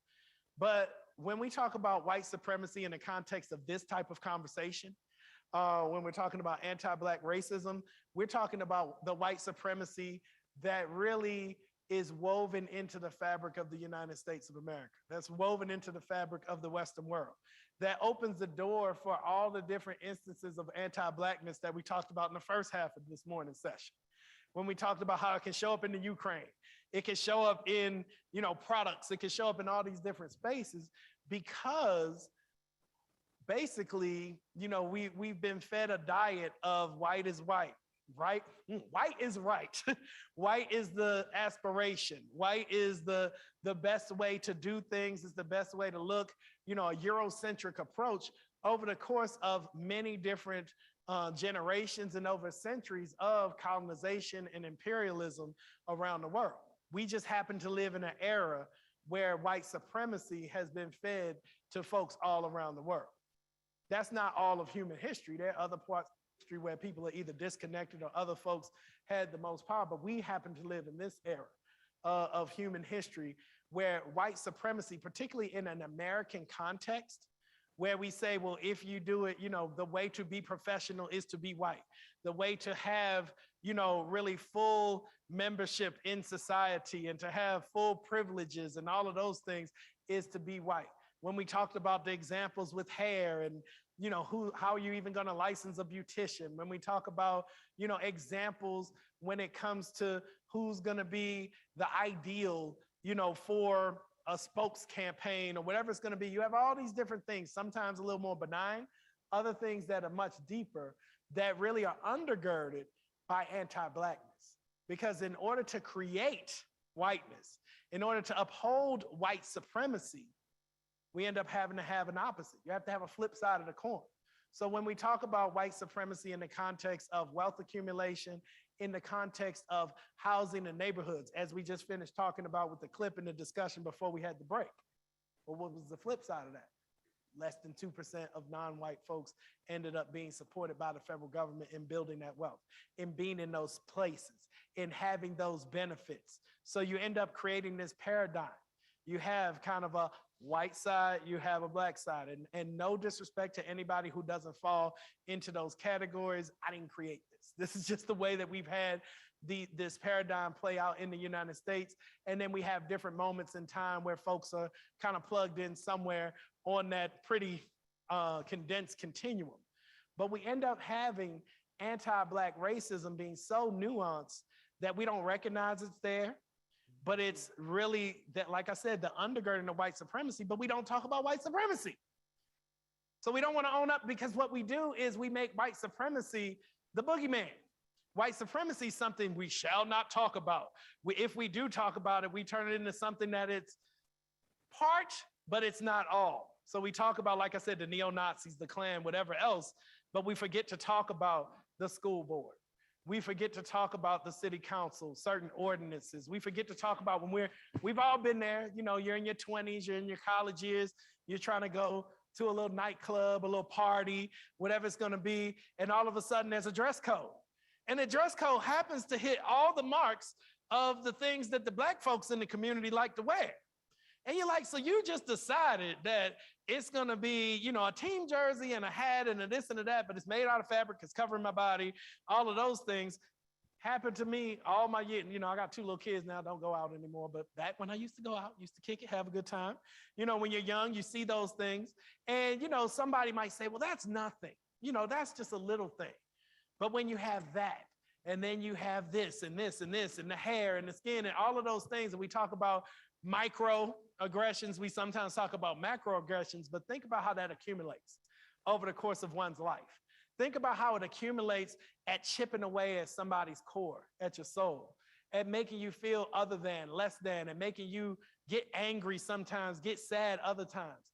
And think about the ways in which you're not even free to talk about it. When you do challenge it, playing a race card, doing this, doing that, but also think about this, where there's folks on the other side of the spectrum who maybe sometimes benefit but don't recognize it, where they're just like, man, you know, I wish Black folks would get it together. You know, why are they not just getting in line with what's going on? Think about this. If we don't talk about the ways in which our society, and particularly our government, have been so complicit and sometimes the driving forces in building out white wealth, in building out white suburbs, in many cases to the detriment of Black folks and other people of color, then we start to build a narrative in the minds of the next generation and the generation after that, that the white folks, their grandparents, their parents, their great-grandparents, they were deserving. That, you know, they worked hard for it. We have this whole idea of rugged individualism. They pulled themselves up by their bootstraps. Everybody should be able to do that. And the same type of stories play out in Black communities, in Native American communities, in Latinx communities, where people don't talk about the ways in which that wealth was undergirded over on the white side of the tracks.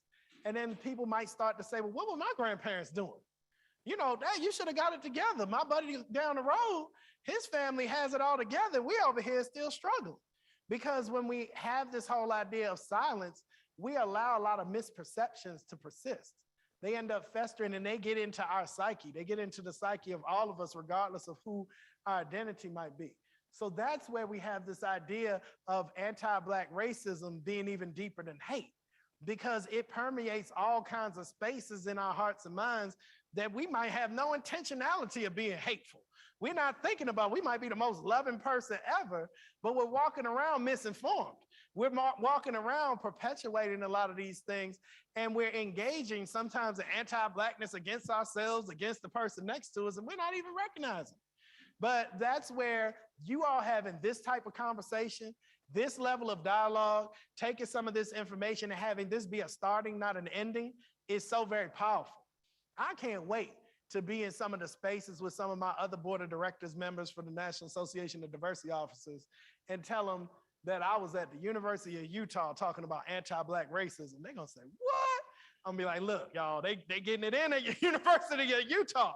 We need to take a minute and see what's going on over there. All right, then, cooperate with me. Okay, I think I need to be a little closer to the middle, sorry. So we have this idea of deflection and division. How anti-Black racism is used to divide and conquer, okay?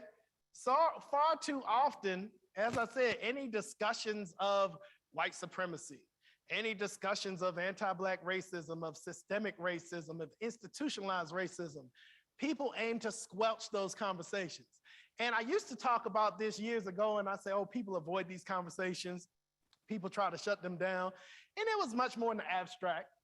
It was more, hey, people shut down those conversations, let's say in a particular classroom setting, at a dinner table with friends, whatever else. Now we have full-on political movements across the country to try to squelch this type of discussion, to outlaw this type of discussion in K through 12 classrooms and higher ed classrooms. In so many different spaces, there's a lot of work afoot to say, wait a minute, you know, the word's getting out. People are actually talking about the racial wealth gap. People are talking about, you know, the ways in which white supremacy is woven through our institutions, through our society, through our organizations. They're talking about anti-Blackness. They're saying something, you know, people are actually saying out loud, Black Lives Matter. You know, and then people will say, well, wait a minute, you know, that's so radical. And it's like, actually, when you just, let's not talk about the movement, let's just talk about the words. Black Lives Matter, that's a pretty low bar. I don't know if anybody's ever seen the old Michael Chase special where he talks about how much lower could we get of a bar, but mattering, not better, nothing like that. So if we just look at those words, it shows us how powerful words can be and how people can really take it and say, oh my goodness, somebody saying, and like I said, saying Black Lives Matter can be seen as anti-American. What does that say about what it means for us to collectively be American? You know, how ingrained is white supremacy, you know, in our system and in the structures that if somebody would claim to say something of that nature, that we'd have such a, you know, a vigorous debate. So these are just things for us to think about, but think about how, you know, we try to deflect from the reality. We try to deflect from the inequities. We try to deflect from the injustices. We try to deflect and we end up having ways in which people are divided. People that probably, if they sat down and talked through this, you know, if we had people think, and this is where we get away from structures and we get back to individual. If we didn't have the barriers of the structures and people could meet and figure out that, you know, 9 times out of 10, we have way more in common than we have different from one another. But we operate in these structures. But if I went around this room and I said, well, do you want the best for your family? Do you want to be in a happy and safe environment? Do you want to be able to, you know, if you have a God, do you want to be able to connect with that God the way you'd like to connect? If you don't, do you want to be able to be in peace with not connected? With, you know, all of those things, if we went through the list, regardless of your racial, ethnic background, regardless of your gender identification, your sexuality, I'm betting that we'd have a lot of common answers. Like, oh yeah, of course. But we have these structures that allow us to have this division where people say, well, wait a minute, I'm not able to live my best life because there is this division, because there's anti-Blackness, because there's systemic racism, and people say, don't talk about that. You know, like once again, the folks with kids, no, but what do they say? No, no, no, we don't talk about Bruno. You know, same thing. Oh, no, no, no, we don't talk about racism. No, no, no, we don't talk about whiteness or anti-Blackness. So if we're never taking the time to talk about those things, then you have that weight still on some people's shoulders. And we also have a space where, you know, I always talk about, you know, like W.E.B. Du Bois had the souls of Black folks. And I always think about the souls of white folks. You know, when I was at Creighton, I would bring this up a lot. You know, being in a religious setting, I would say, you know, when you just think about, even if you take it out of religious context, if you have folks who collectively have a space where there's some ill-gotten gains in some cases collectively, you know, for the nation. There's also certain spaces where things have been built to the detriment of other folks and it's not even discussed. That can start to eat away at folks. You know, that can start without people even knowing, eating away at the collective, eating away at the society, eating away at the groups when we look at the majority, when we think about the idea that you're not really coming to terms with that, because think about if you're a kid and I remember when I was in kindergarten, I didn't pay for milk one day, but I really wanted chocolate milk. And I just went ahead, it was like honor system, and I got me a chocolate milk. And then it was this whole thing, who got a chocolate milk? And I'm over there sipping and sipping. Think about that. I'm 44 years old, y'all. And I can remember when I got an ill-gotten gain, I took that chocolate milk and it stuck with me. And I'm like, damn, I feel bad. Who didn't get that milk that day? I need to call somebody up, find them on Facebook and be like, I'm sending you a carton of chocolate milks or something like that. But just think about that. We all have those situations individually where, something went on and we're like, it doesn't sit with us well. And that's one of the reasons why we don't have these discussions, because then it's going to introduce something that's going to not sit well with people, and people are going to, and that's what we talked about in the very beginning. We're going to be uncomfortable. But remember, once we navigate some of the discomfort, we can get to a place where really we become more free. Regardless of our background, you become more free, because now that's not something, it's not, once again in Canto, once they talked about Bruno, things started to come together. So if you have this opportunity to kind of deal with the elephant in the room, then you can move past some of the deflection and particularly the division. So we have this James Baldwin quote at the bottom. It is certain in any case that ignorance allied with power is the most ferocious enemy justice can have. Think about that. Think on your own. Think of the power that each of you have in the offices, the units, the spaces that you occupy. Think of the power that you have within your family, the power that you have in your community, and think about the ways in which you do or you don't engage intersectionality, with recognizing the ways that some people could be harmed when you meet people at those intersections of gender, race, sexuality, religion, all of those things. Think about the fact that if we allow ignorance to persist, and we're in ignorance for all of us have things that we're ignorant of, but we all have some type of power. And think about that collective power as well as that individual power. If we allow ignorance to persist, how much we end up being weaponized against justice. We end up being weaponized against really uplifting intersectionality and uplifting all the tenets that we say are such a priority in EDI. So we have to be very, very mindful of the spaces that we occupy both individually as well as the spaces that we occupy collectively. You all, how many students in total attend the U every year? You said 25,000, 35? 35. Okay, whoo, a lot of students, okay? Think about all of the spaces that they influence, that they get this degree, they get this is a part of a training for how they're going to be. A lot of times we talk about what they're gonna be, but higher education is even more about how you're going to be, how you're going to navigate spaces, how you're going to be a citizen, all of those things. And think about that type of influence. If we allow certain things to fester that we don't want to see here, how that is then influencing so many different minds, so many different lives, and all the lives that they take part in. So that James Baldwin quote always sticks with me. For the few people who will be here, for the second session in the afternoon, we're gonna use that quote again, so just be ready. Use the same clip, have to have a few common things. All right now, work with me. All right. So public policy and anti-Blackness. So we've talked a lot about public policy and anti-Blackness, so I'm not gonna take a whole lot of time on that because it's hard to kind of escape that. So we've talked about barber licensing, we've talked about housing policy, we've talked about lots of different things, but consider it. Think about this question here. How has the construction of whiteness been built in part via the upholding of anti-Black racism? So in the context of public policy. Okay, so we talked about it before, how anti-Black racism undergirds, white supremacy, but think about this idea of whiteness, just what it means to be white, what it means to be plugged in, and how we have all these different policies that we've talked about earlier. So just keep that in mind. So something that I want you to think about is, first class or full citizenship versus second class citizenship or conditional or less than first class citizenship. A lot of times we kind of talk about it in the abstract today, but there was a time not so long ago in the United States of America that there was really only two ways to be classified as a citizen in the United States. You could have first class citizenship and be classified as white, or you could have second class citizenship and be classified as Black.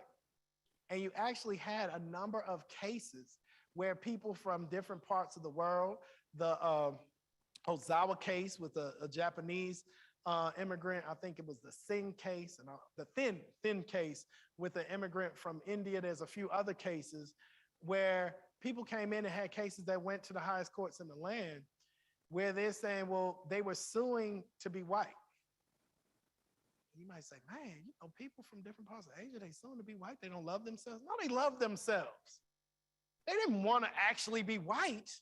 They were like, I want to be in America. I want to be an American, and there's no entry point for me. I am not Black. I am not of European descent, but I want to be there. And I see how they're doing those Black folks. So I am going to try to jump on that white citizenship, that full citizenship, where I can own land, where I can work jobs, where I can do all of those things. They weren't thinking about it in a 2022 context. They weren't coming to the United States already indoctrinated with anti-Blackness. They were pro themselves. And they said, well, if I'm going to be there, why not try to be part of that first class citizenship? Then we look 100 years later and we see how that evolves into anti-Blackness, even for folks who are arriving at our shores, coming in to say, well, if I want to be at a point of power, at a point of influence in the United States of America, I probably need to lean into this whole anti-Blackness thing. I need to try to get as close, get my proximity to whiteness as good as possible. Once again, I'm not accusing people of not loving themselves. I'm not accusing people of, setting off, as soon as they wake up in the morning, what am I gonna do to Black people? But we have systems and structures in place that make it very beneficial for folks to try to engage in that paradigm of kind of uplifting whiteness and engaging in anti-Blackness. So when we think about this idea that when we engage in EDI work, when we engage in justice and EDI work, that we're trying to create spaces where people can bring their full and authentic selves to our institutions, be it the University of Utah, University of Denver, University of anything. We want people to be able to come. This is what we say. This is what we proclaim. We want people to be able to come to these institutions and bring their full and authentic selves and not just survive, thrive. And if we're asking people and we're saying that that's a priority, then we have to be open-minded enough and open-hearted enough for if we're going to create space where they might be able to bring as close to their full and authentic self as possible, that the space will change over time. That what we like to do is to say, oh yeah, bring your full self, all of those things, but we don't want to change anything. We want this place to be exactly how it was when it was not designed for you to be here, and you go figure it out. That's not a University of Utah problem, y'all. This is higher ed across the country. We're all dealing with this, that in order for us, if we say that we recognize that we have institutions and organizations that were designed with the intention of certain groups of people, certain identities, certain intersecting identities at a certain point, and now we want other people there, well, we have to be open to some adjustments. We have to be open to that. And if we're not, then we're creating a space where we have a first class or full citizenship for the folks who either fit into the mold of what the institution was originally designed for, or the folks who will carve themselves to be there, to say, well, I'm gonna present a version of myself that can get me as close to the first class citizenship as possible. There's no way to survive. You're sitting there and you're not bringing your full self. You're using up energy that could go into your studies, energy that could go into your work as an administrator, a professor, a staff member, whomever, into trying to be this fake version of yourself. I don't know, look, I'm on a TV kick now. I've been watching the Apple Plus series Severance, where they actually has a Ben Stiller directed thing where they actually sever your memory. And everything you do at work, you do at work. And everything you do at home, you do there, but you don't remember either one. So it's like you're two people. Please, Lord, let's not do that, y'all. Let's create spaces where we feel comfortable enough to be our home selves, bring some of that home self to work, some of that work self home. Now, I recognize you can be more relaxed at home. I mean, I'm not crazy enough to think that I'm going to work exactly the same as I do if I'm with my boys from back home in Baltimore. We chilling, watching the game, drinking Yinglings and stuff, having a good time. I'm not like walking into my job with like some Timberland boots on with some shorts or something like, hey, what's up, Chancellor? How you doing? I recognize there's going to be that difference, but sometimes people will kind of co-opt it and say, oh, well, of course, you have to be different. All of us have a chill version of ourselves and a work version. What I mean is the fundamentals shouldn't change. Like the fundamentals shouldn't have to change. Okay, that you shouldn't come to work and feel like you're this totally different person that people wouldn't even recognize if they came from your family and your home. And when you're able to be that full self, that's full citizenship. That's first-class citizenship. So think about full citizenship, first-class citizenship in a University of Utah context. Are you offering that to everybody? Or are we in a space where we're only offering it to some people who can fit a mold that's been prescribed by people who probably aren't even alive anymore?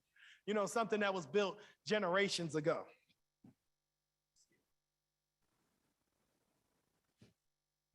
Oh, I think I hit the wrong button. Sorry, y'all. Let's think for a moment, and this is going to be kind of a self-reflection moment. Think of where else do we find anti-Blackness? How do you open your eyes and ears to recognize this cancer? So think about in your own spheres of influence, and not just spheres of influence that you influence, but what are the spheres in which you operate where you are influenced? Okay?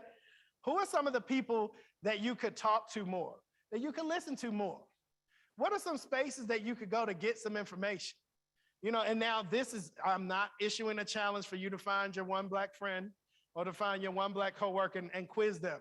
There is a such thing as Google. There's many other search engines. There's lots of spaces in which you can go get some of your own information, but you have to have curiosity. Hey, we are a university. So there's some basics that, you can do on your own. So I just want to put that caution out there because I don't want people to be calling me like, ever since that session, I can't get people out of my office because I'm the one Black person on my floor and everybody's coming to me. Slow down, everybody. All right, but think about where are places that you can get information, where are the ways in which you can open ears, what are some things that maybe you've heard before, but you dismissed it? Can you revisit and say, you know what, 5 years ago, so-and-so said X, Y, Z, about something that now I think that I have the language for, that feels like anti-Blackness. Let me look into that a little bit more. Let me think about that.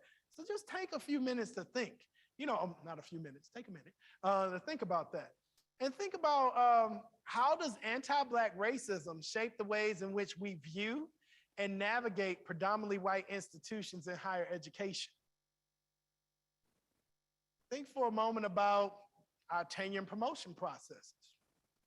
Think for a moment about the ways in which we recruit, the ways in which we aim to retain talent, the ways in which we engage with our elected officials, the ways in which we engage with our student athletes, the ways in which we create spaces that might be spaces and destinations of choice for potential faculty colleagues and other colleagues who might come from elsewhere.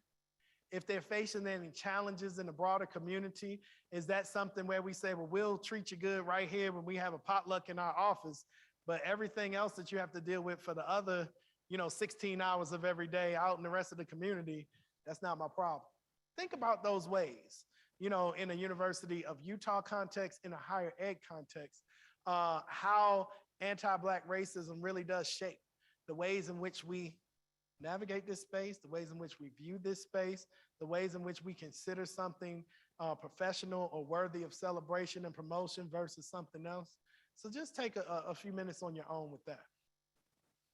Or a few moments.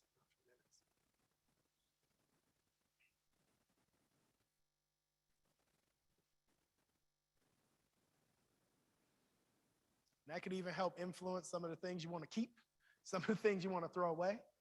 But we do still have those mics floating around somewhere.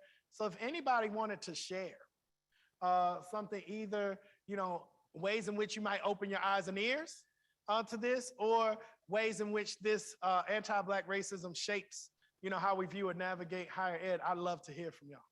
I see you had the mic. Oh, you about to hand it out this mic. Okay, I thought you were about to say something. All right.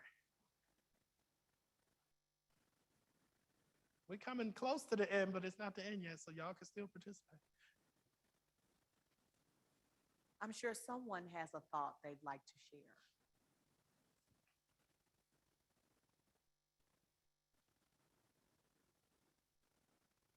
All right. It only takes one to get the floodgates open. All right.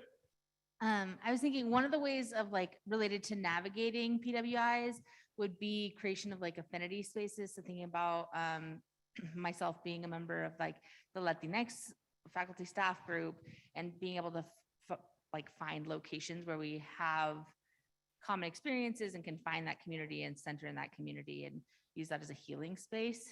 Mm-hmm. Oh yeah, that's perfect. And I think that whenever we talk about affinity spaces, and I'm big on that at University of Denver, everywhere that I've worked, but I always present it with a caveat of both and, to say that we need those healing spaces, those affinity spaces, spaces for community, but we can't say that that will be the only thing we do. And sometimes, we default to that.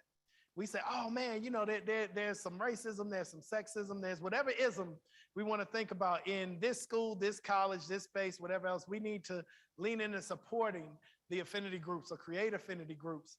And then we say, whew, glad we did that. Now they know how to deal with that, because once again, we talk about racism, we talk about all the isms like they just are. It just came out of the sky. We don't know where it came from, and we don't want to own up to the fact that somebody purposefully created that. Some other people, sometimes purposefully, sometimes unknowingly, perpetuated that. So if they've been created and perpetuated, they can be examined, they can be dismantled, they can be reconstructed or transformed into something that is more, the space itself can be healed. So then you still might want to have the affinity space, but it's not as crucial in the moment because you've diffused some of the things that folks are healing from. So we have to think about a both end. We can't, and I'm totally for, particularly in the moment, because it takes time. If we're talking about things that have taken generations to build up, we can't say, well, no, we're not going to have an affinity group because this semester is the semester we're getting rid of racism in college XYZ. It's not going to happen that quick, y'all. So we have to go through a process. So we do that both there, where we create these spaces of support, spaces of healing. We actually deal with people with an equity lens. We meet people where they are, give them what they need, while we're also thinking through transformation of structures. But it's very hollow if we're not actually engaging in transformation of structures or having that in our trajectory. If we're not working towards it and all we're doing, we could pour all the money we wanted to in affinity groups. But if there's no effort, no time, no energy put into actually addressing the issues that most concern and most hurt the people who are members of those affinity groups, what are we doing? So we really need to have both. And it's my understanding that, this is the path that y'all are on. Y'all are trying to make that happen. So I'm very, happy to engage with y'all and proud of that. Anybody else? Well, thank you. At least we have, oh, I see another hand. All right.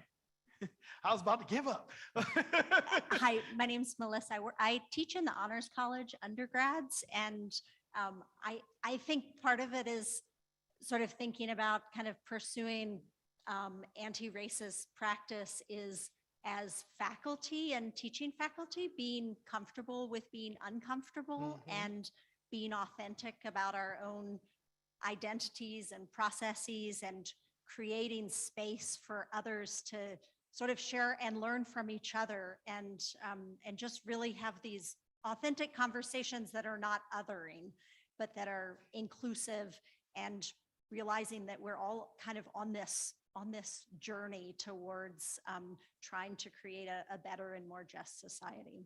Yeah, exactly. And we can't let perfect be the enemy of good.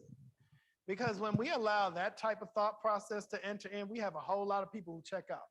Where they're like, I'm interested in getting engaged, but I don't know enough to be perfect, so I'm not gonna do anything. And then we have people who are trying, and we're trying to, tear them down. Now, on the flip side, you have a few people who you know, they kind of front like they're trying, and they're like, oh, give me some time. It's taking me time. And like, haven't you been saying you were working on this for 10 years?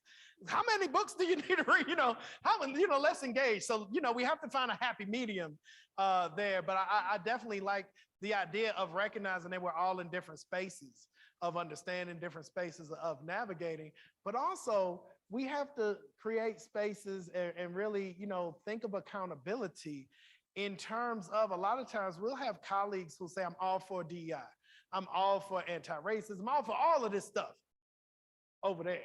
But here I teach, and they'll name out whatever they teach. It doesn't pertain to me. We don't have any issues. We don't, and I'm like, wait a minute. First off, what are the dynamics within your space? What are the dynamics within the professions that you're sending students into? What are the dynamics in terms of the research you have? How does it interact with the rest of our society? There's no thing that is studied at this university or any other university that there's not some type of connection to the ills that we have in society, in terms of the people who are practicing it, the professional organizations, the folks within the department, you know, dynamics, the school or college dynamics, the, you know, representation or lack of representation of scholars within those spaces. All of those things that, you know, it's unavoidable. There's different ways to plug in, but we have a lot of that where folks will be like, that's great, I applaud it, keep it going. And then we say, well, what about over there? You need me to come? Oh no, we're good. We're good. You know, we don't need that. So, you know, don't let folks off the hook, you know, engage in that accountability.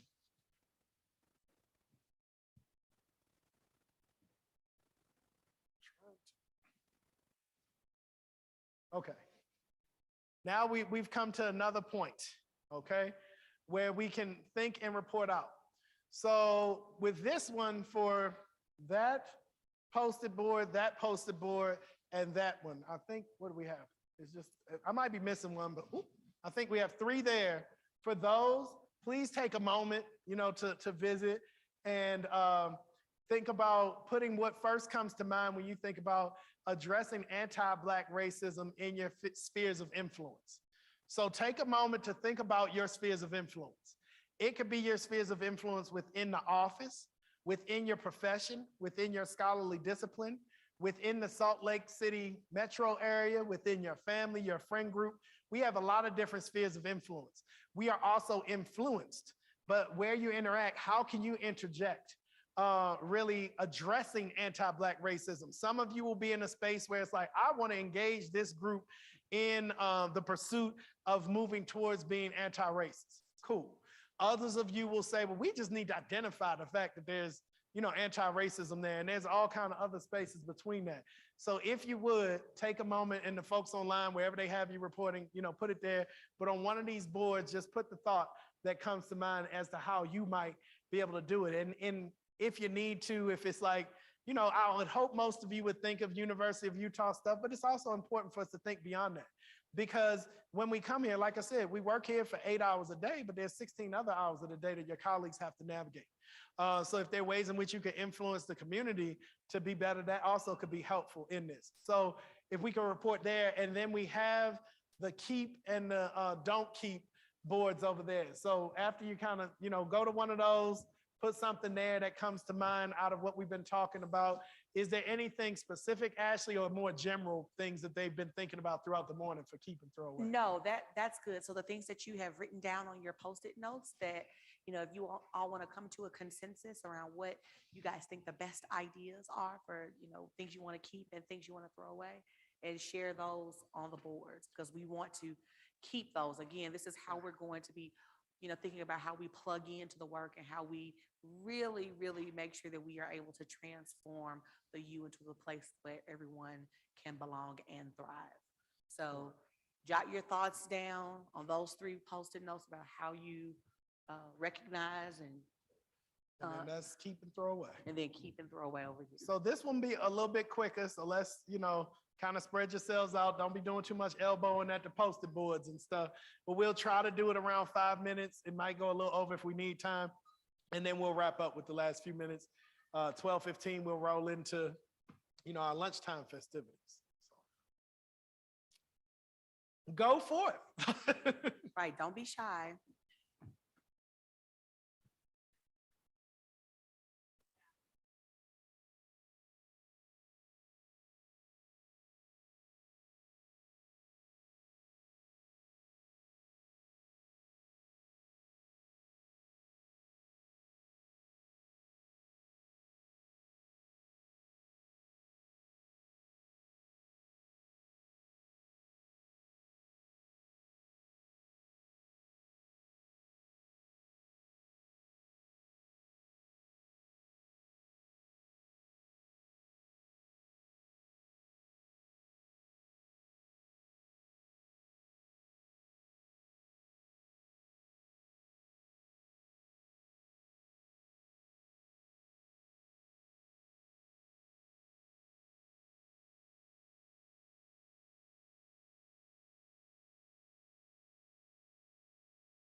on you. Oh, Please, gosh. please find time. You know, we're gonna have lunch and stuff. The boards will still be here.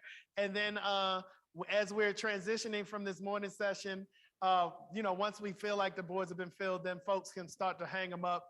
And then, you know, as the folks come in, if some of you stay or other folks come in for the afternoon, at least they can see, you know, some of the things that have been talked about, and then we can keep the ball rolling and collect more.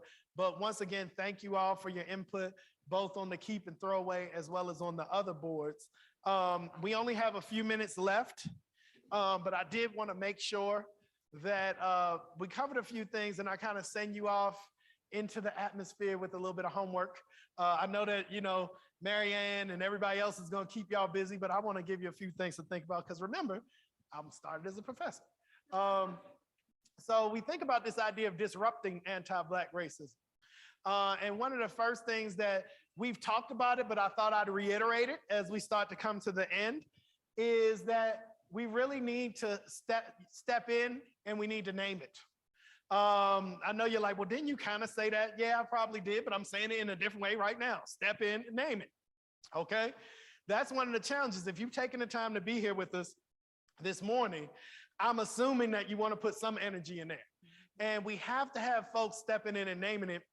And we have to have folks, you know, it's good for Black folks to be able to step in and name it, but at the same time, when we have our white colleagues doing it, when we have other colleagues who might not be Black stepping in and doing it and naming it, it can be so much more powerful, and it takes a little bit of weight off. And we also, you know, I heard folks talk about, you know, allies. I always like to talk about making that shift from allies or allyship to being accomplices. Ooh. Where it's like, all right, about to rob this bank, you're gonna be in the car? Like, if we go down, we all going down together. It's kind of like the same idea of the difference between a mentor and a sponsor. Yep. A mentor is gonna be the person that you can send an email to, you can have a meeting with every 6 months. A sponsor is gonna be somebody who puts their reputation on the line for you in spaces you didn't even know they did it. A sponsor is gonna be somebody, I remember the president of Augustana College when I was there, he told me that he could see me in senior leadership. He told me that he could see me being a university president at some day. So he said, well, let me try to create a space for you to start leaning into some of this DEI leadership you're already doing. Let me get you some funding. Let me get you some other things. Let me send you to some ACE, you know, Spectrum Aspiring Leaders training. Let me do some other things. When it came time and people started coming to me and saying, oh, wow, you're more than a professor. You could be somebody's vice provost or vice chancellor or vice president. He was the first one being one of my references. You know, he was like, he loved me enough to let me go, shall you say. But he was that sponsor. This is an old white dude, but that's my boy. Like he saw those things. He saw things in me that I didn't see in myself. Where I was just like, oh, I'm on this tenure track. I'm rolling. I'm doing this. And he's like, hey, have you ever thought about this? That's a sponsor. That's different than the mentor who I bring my issues to. They talk to me. And that's a similar difference between an ally and an accomplice. An accomplice is going to be somebody who's willing to take some heat for standing in the breach with you. An accomplice is going to be somebody who looks at their budget and says, oh, we need to engage as anti-racist. We need to work against, anti-Black racism.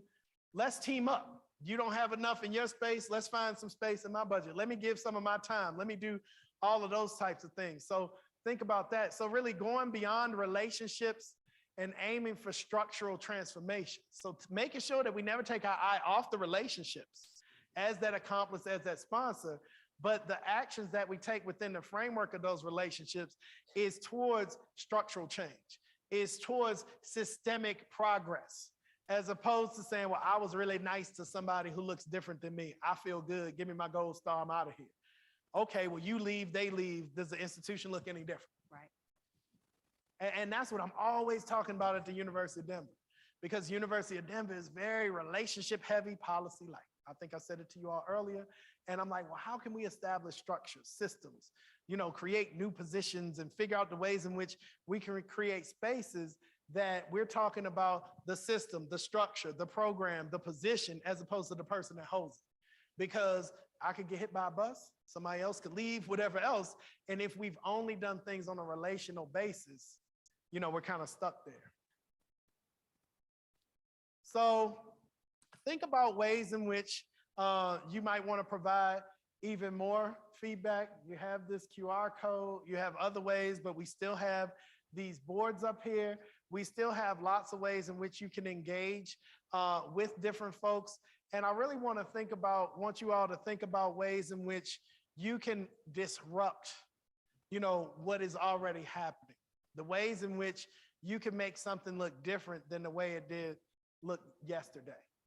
The ways in which you can say, wow, that's something that I had something to do with. There are things that are going on at Augustana College right now that I could say, yep, that was my baby. There are things going on at Creighton University right now that I could say, yep, that's my baby. I'm happy that my college, and I see my colleagues at different conferences and they're like, oh, you created this Union Pacific Diversity Scholars Program, or you created this diversity dissertation program, or you did this and that. And it's changing the structure of the institution and it's staying. What are some of the things that you could do in leaving your mark? Because you could be here for your whole career, but guess what? Your career ends at some point. You got to retire at some point. You might be called elsewhere. You might, all these different things, but what are the ways that you can make your mark? Either collectively or make your mark individually for these things where then you could do better and somebody could say, man, I remember in 2022, they started talking about anti-Black racism at the University of Utah. And now in whatever it's gonna be, it's a destination of choice. It's a place where they're actually able to compete and with a straight face, tell potentially the best of the best Black faculty colleagues or the best of the best Black grad students or the best of the best undergrads or student athletes, whoever it is, this is a place where you can come and thrive as your full and authentic self. As opposed to saying, well, come on out, we got some money, we got some funds, and then you kind of do the shrug and say, well, good luck. You really want to get to that place where you got your chest out. You're like, where are you working? What job are you presenting? University of Utah. And they're like, I heard of y'all are doing things. Where do I sign up? So that's what I would leave you with. And I'll pass it to Ashley if she has anything, because I think we are. Yeah, we're almost at time. 1 minute. So the piece about naming it was so key because some of the things that we have often been talking about here at the U are, number one, the power of naming. Again, not about people, but this is about the policies, practices, and programs that need to shift. And this is about calling out acts of hate and bias where we see them. We also think about leading from discomfort, leading in a place of discomfort, leaning into that. We talked a lot about discomfort today. That's one of the key points of this work, just learning to lean into that discomfort and being okay. The discomfort is not a stop sign, but it's just understanding that it exists and that I still have to work through it. And then the third thing that we often like to think about is how we unearth and replant new roots. So how are we going to take the things that we're gonna stop or throw away to replant something new? So there are several ways that you all can get involved in the work that's already happening. One thing that I think you all can look out for is finding out who are the key people in your departments who are in charge of EDI. How can you plug in with those folks? Two, you might want to identify who are the people in your individual units who are serving on the EDI strategy councils. Who are those folks and how do you plug in with them to make sure your voice is heard? And then third, I might be missing something. Where did Mary Ann go? She may have stepped out. What am I missing, Mary Ann? Yes, so there are quarterly meetings that happen. So we invite everyone to come out to those. So how can you step in and come to those and let your thoughts be heard? Those are the ways that you can get plugged in. I'm sure Mary Ann and others in the EDI division can also offer some other insights. But I think right now we're gonna turn it over to Sheena. We have a break and then lunch and then more amazingness later.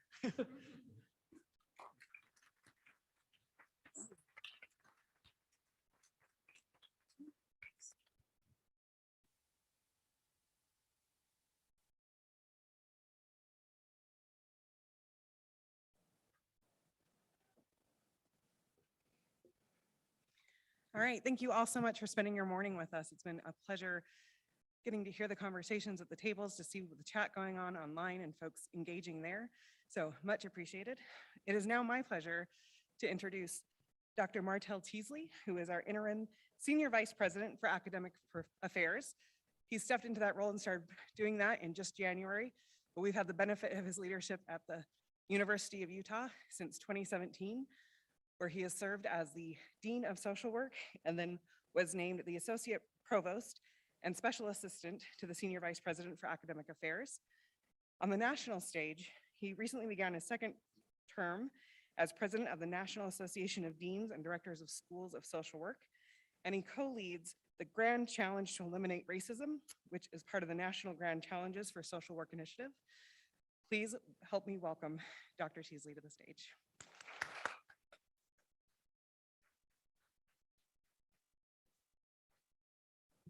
Thank you so much. And with all that work, I'm going to need a clone. So, you know, I just really want to thank everyone who is here today, who have organized today's events. Could you please stand up for a round of applause? Marianne, everyone that has worked with you, could you please just stand up for a moment? And let's give them a round of applause.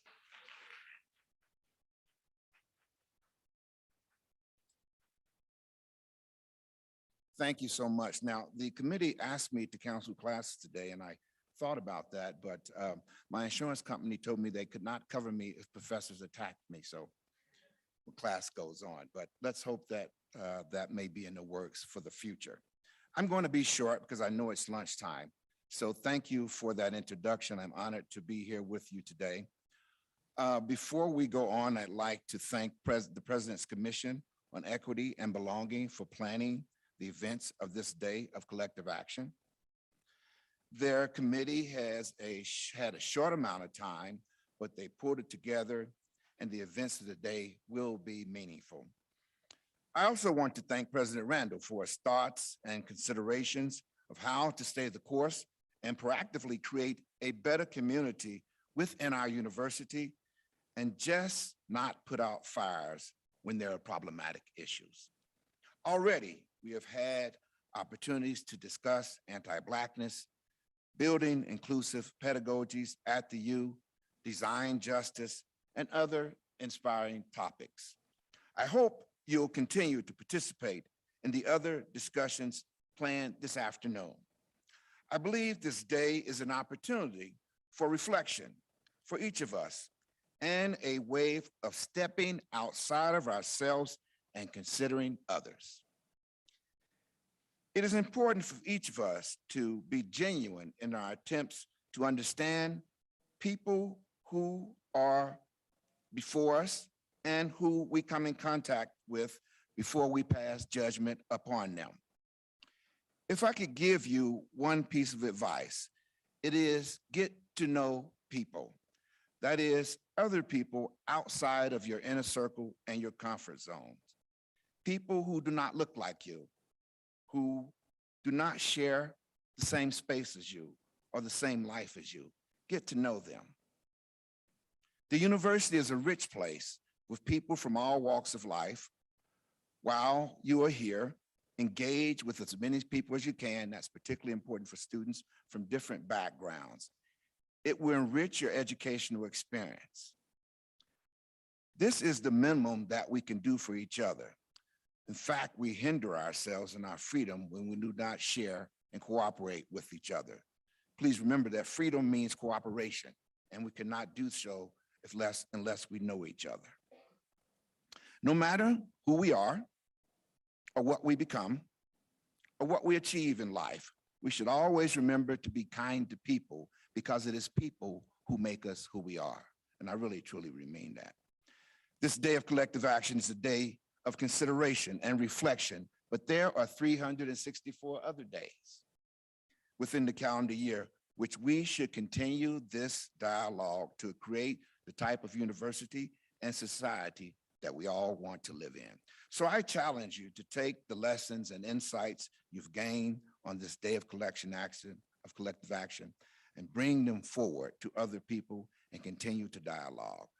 Get to know other people. Get outside of your comfort zone, as our speaker talked about.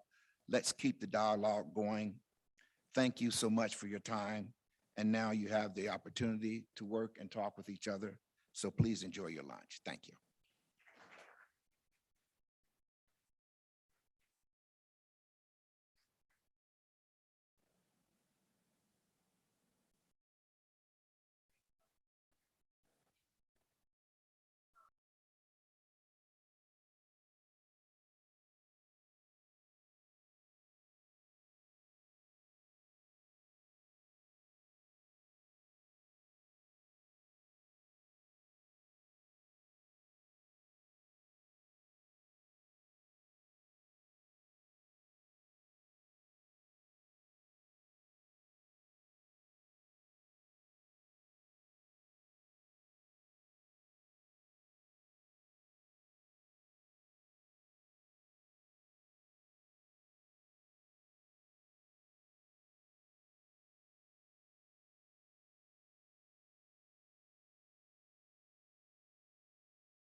All right, welcome back to the strong and mighty few.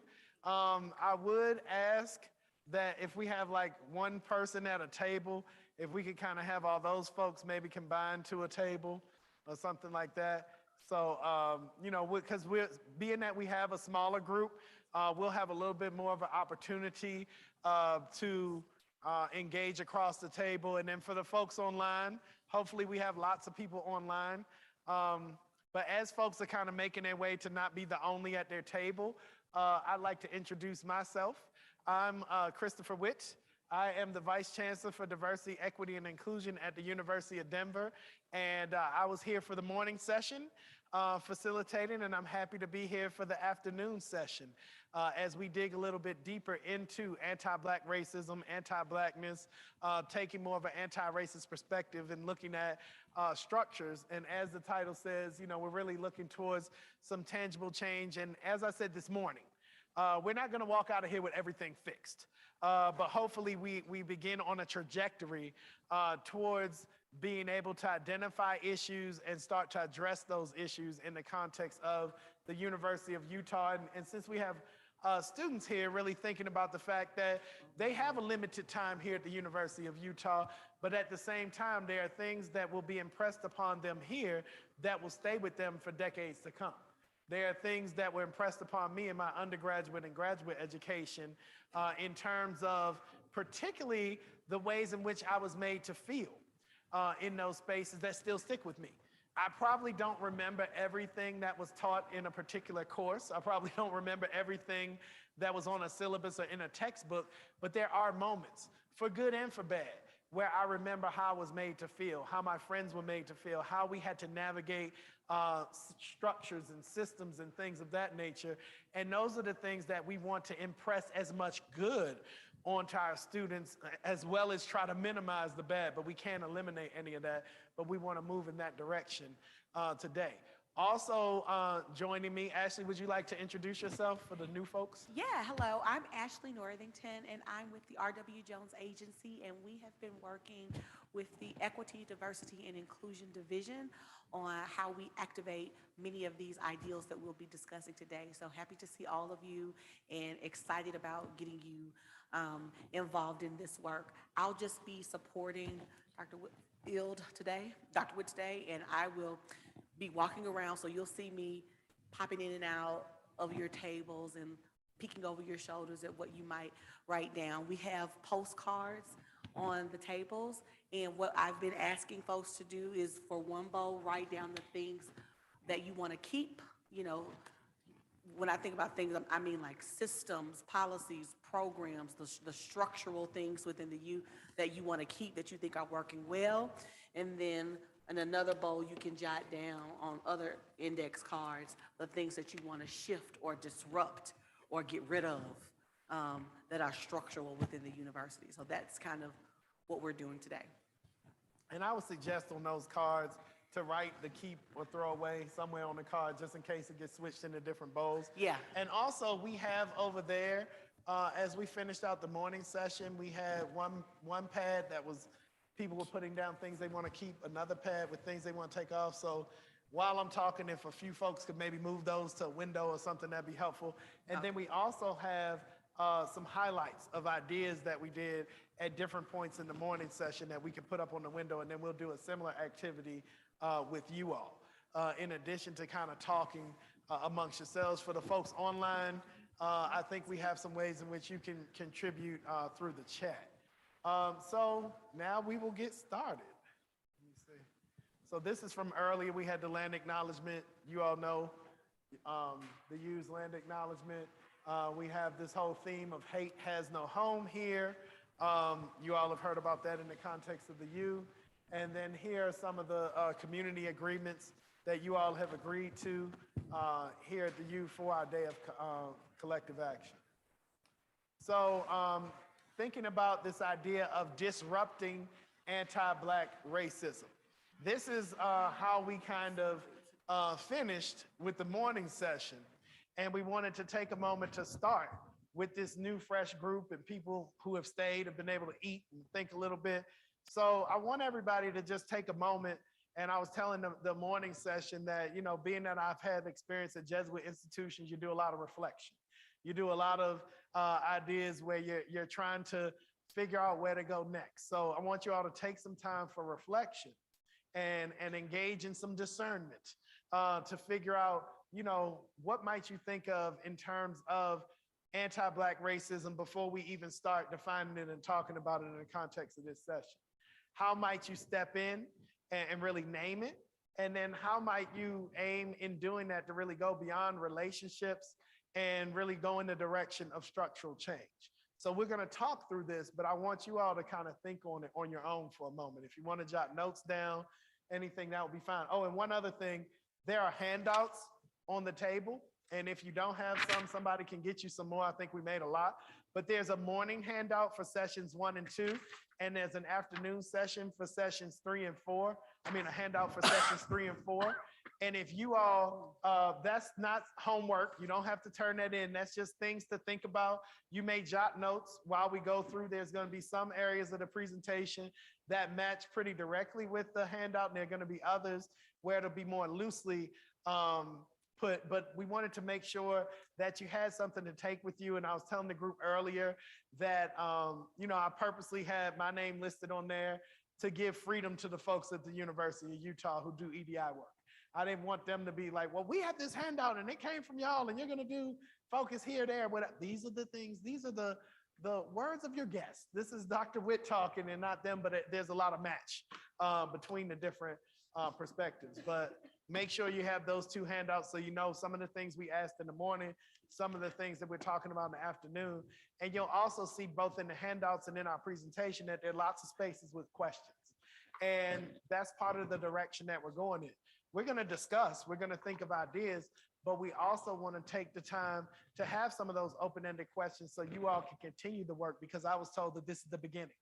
This is not an end. We're not going to solve everything, but this is definitely a strong beginning where we can start to ask the questions and identify issues to work on. So once again, let me shut up, give you all a few minutes to let this wash over you. Think about what we talked about on the screen.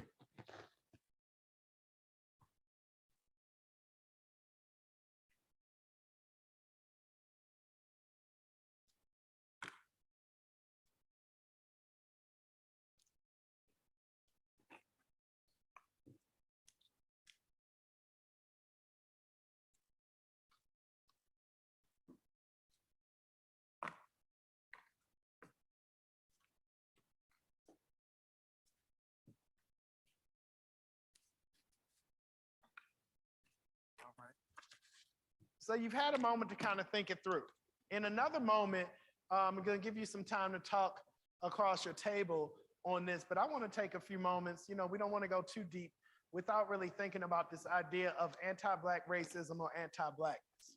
And that's one of the reasons we're here today, is that, you know, it exists, but it doesn't just exist at the University of Utah. This is a societal issue, both an American societal issue as well as a global issue. We end up seeing anti-Blackness rear its ugly head in so many different spaces. We've seen it on the borders of Ukraine with Nigerian students and other West African students and the things that they face. We've seen it in European soccer. I have a friend of mine from back in the day when I was only a professor, one of my history colleagues, he did a whole lot of work on racism in European soccer. And I think a big part of it was he wanted to be able to get grant money to go to European soccer games, but hey, I'm not knocking the hustle. But you know, there's a whole body of research just on racism in European soccer. So, you know, we're talking about, you know, and a lot of times when we talk about that racism, it's not general racism, it's anti-Blackness. It's very much, you know, a lot of fervor pointed at those stars who have, you know, either origins of their own or family origins in the continent of Africa, who now are playing in France, who are playing in Belgium, Germany, the UK, all these different places, particularly when we start to look at Eastern Europe, all these different spots. And then we have good old American racism, you know, with anti-Blackness being really at the core. That, you know, if you have kind of the driving force of racism in America really being white supremacy, really being, you know, what's white is right. Being that, you know, white is going to be the key to full citizenship. Whiteness is going to be the key to full acceptance, to full, you know, when we talk about full prosperity, then, as that was developed over time, when we talk about the construction of whiteness, and these are all things we talked about in the morning, so I'm going quick. So if you weren't here in the morning, my bad, but I'm gonna give you the quick version. But really going into those things that you have to establish a flip side. And in the early days of the United States, that's where you start to have the development of the dehumanization of Black people, of anti-Blackness, we talked in the morning session about the idea that, we'll tell stories of slaves being taken and brought over from Africa. No, they were African people who were enslaved by, people without scruples and brought here and forced to work. They were dehumanized, their children and their children's children were dehumanized, their family structures were torn apart. But at all points in that, they were still people. They were human beings. They may have been treated like they weren't people. They may have been talked about like they were less than human, but we have to remember that they were people and that their humanity is part of the core of the United States. And the fact that they were able to retain their dignity and retain their humanity is one of the reasons that the United States can even exist today. Because they saw enough in themselves that they knew that they could make space to make something better for next generations, even though they were being treated like pure dirt, that they were in hell. But they said, well, instead of me burning this whole thing down, let me figure out ways to build something better for the next generations. If that's not pure humanity, I don't know what is. But far too often, even when we refer back to those origins, we almost talk about those enslaved people as if they were less than human. We don't have that intention, but when we tell the stories, we end up engaging and perpetuating anti-Blackness, and we don't even know we're doing it. Any of us, regardless of our background, sometimes we because we can't conceptualize slavery, sometimes it's hard for us to fully conceptualize a full human being being enslaved in that way, but we have to remember it as such. And we also have to remember just how dehumanizing the institution of slavery was for white America, for white Americans. That sometimes it was just part of the times. Actually, that's very dehumanizing, to own other humans and to pass on other humans to your children and your children's children. I'm not saying that they weren't humans, but it is dehumanizing that, you're giving away part of your soul for that. And we have to remember that is the undergirding of white supremacy and racism in the United States. So that helps us to then say, well, how are we going to step in and name it? How are we going to see how it plays out, sometimes in very benign ways in our current lived experience, and sometimes in much more significant ways and noticeable ways in our lived experience. So when we do that, we have to go beyond relationships to say, you'll run into people and it'll be, I'll run into young students and other folks, and it might be a Black student, it might be some other student, and they'll say, oh, well, Dr. Witt, I never had experienced racism until, and they'll tell one thing where one person said something to them. And I'll be like, so you never experienced racism? Where'd you grow up? Oh, I grew up in the Chicago area. You never experienced racism? And I'm like, well, what neighborhood? Where'd you go? And it's like, just the fact of where we live, we're dealing with systemic racism. The fact that we have these de facto segregated communities that have roots and origins in policy decisions of the past. The fact that we go to schools that are so much segregated in so many cases. I always say people didn't just get sprinkled out like seeds onto field. This was part of a structure. This was part of design. That we have so many times where we're running into various institutional issues, be it through banking, be it through hair care, recognition of, hair in the workplace, all kind of things that we talked about this morning. All of those things that you may not see it, but you're navigating racism regardless of your background if you're in the United States. Now, it's not one of, they talk about, well, if you have a hammer, everything looks like a nail. It's not one of those cases. It doesn't mean you stop your life because you're surrounded by, all these different elements of systems and structures that really are racism. But we have to open our eyes and ears to recognize that it's not just that one time somebody yelled an epithet at somebody, that is so many more things that have a much bigger impact on our lives, on our careers, on our educations, on the psyche of the next generation. So with all of that in mind, thinking of what you thought of, thinking about what we just discussed, please take a couple of minutes to just talk about, how might you first think about disrupting anti-Black racism in terms of stepping in and naming it? What might be something within the circles that you navigate where you might see it? And don't feel like it's a quiz. Don't feel like everybody has to have an answer. But if a few people at each one of these small tables might share something with the group, that would be helpful. Then we'll move forward.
One more minute and then we'll jump back in.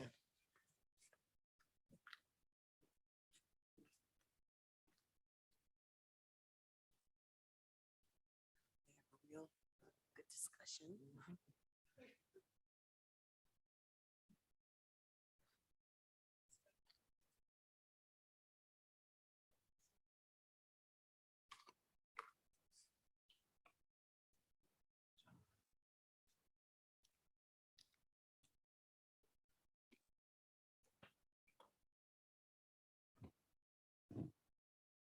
Okay, folks, if we could come back, I'm gonna give y'all some other times to engage with the folks at your table. But you know, I just wanted to have this kind of be an icebreaker between y'all to get the conversation going.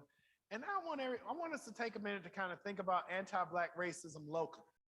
And what I mean by locally, I'm really thinking more for you as individuals in the spaces that you navigate. I want you all to take a few minutes or a few moments, not a few minutes, we'll be here forever. Take a few moments to really think about your spheres of influence. For the folks who were here in the morning, we talked about it a little bit. We're gonna dig in a little bit more now. But think about spheres of influence where you find yourself. Both spheres where you have influence over others, but also spaces that where you might be influenced. And you could think about different, for the students, courses you're in, the dorm you live in, fraternities, sororities, clubs, sports, whatever it may be. You know, your church, your family, community, if you have a job. For the other folks in here, the faculty and staff, you know, think about your students, think about your department, think about your family, your neighborhood, your church, your professional organizations, all of those things. And we can think locally in some aspects where we're thinking of the U, we're thinking about Salt Lake City. In other cases, local may mean something else. If you have family across the country, local to you might be your family, even though they're dispersed across the country. But really think about those influences on you, but particularly the ways in which you influence. So just take a moment on your own to kind of think through that. And I'm sure you're going to think of more than just one thing. I hope you are, because I'm like, wow, what you doing with your time? I only know 3 people. That's it.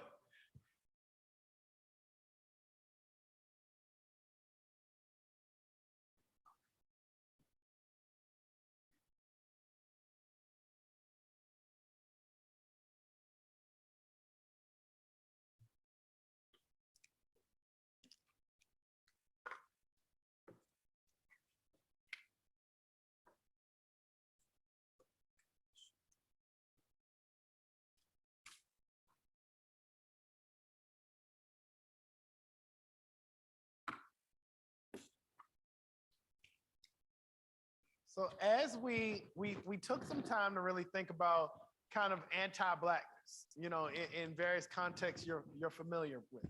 Then we started to talk about this idea of your spheres of influence, spaces you influence, spaces that influence you.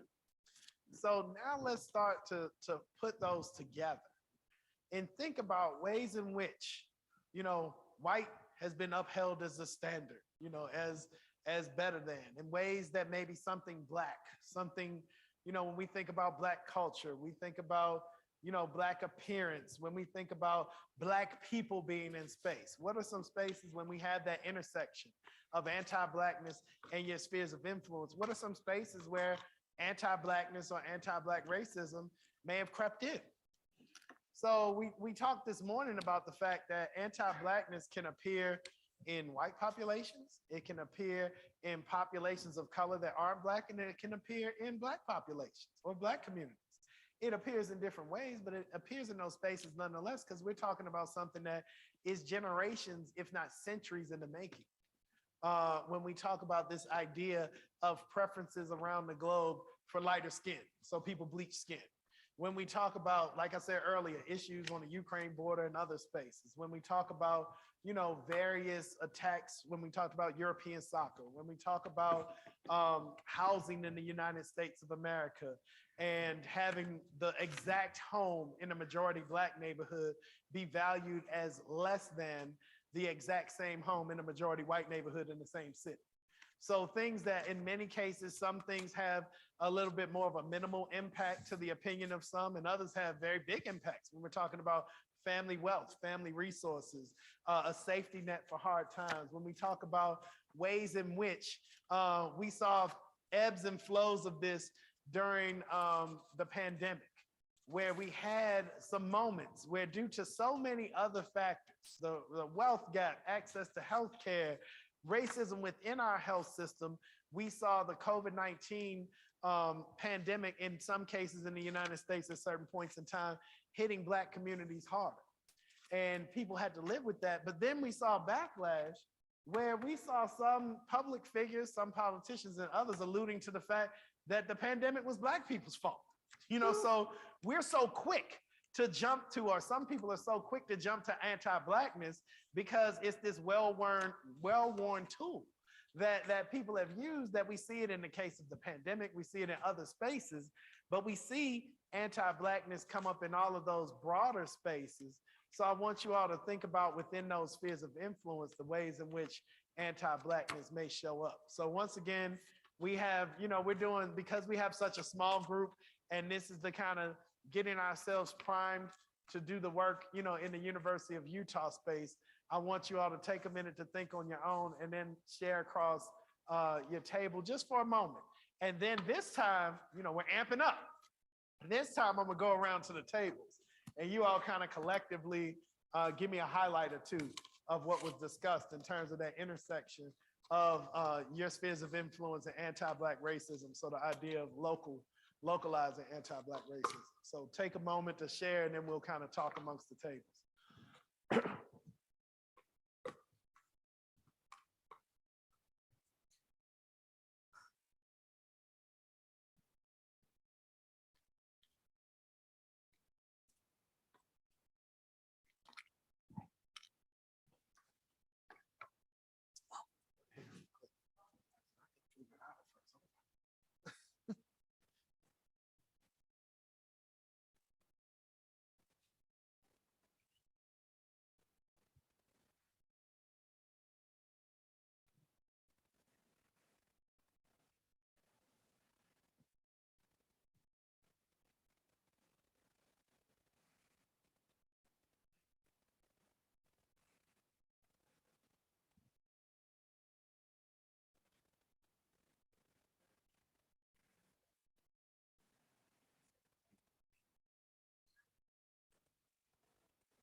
All right, folks. I'm gonna dive back in with y'all. If you all want to take a minute to point your finger at somebody to be one of the representatives for your table, I'm gonna start over here, and I have a mic, and I'm gonna move across. But if somebody would, take the mic and just give a highlight or two, and then we'll move on to the next table. All right, go ahead. All right, well, the thing that I brought up was I have seen so often where we have a white power structure in whatever institution we're in, right? At higher education, business, whatever it is, somewhere in Utah, where I see someone who's in power that's usually a white cis man, and he will extend the benefit of the doubt to someone who looks and identifies the same way as he does.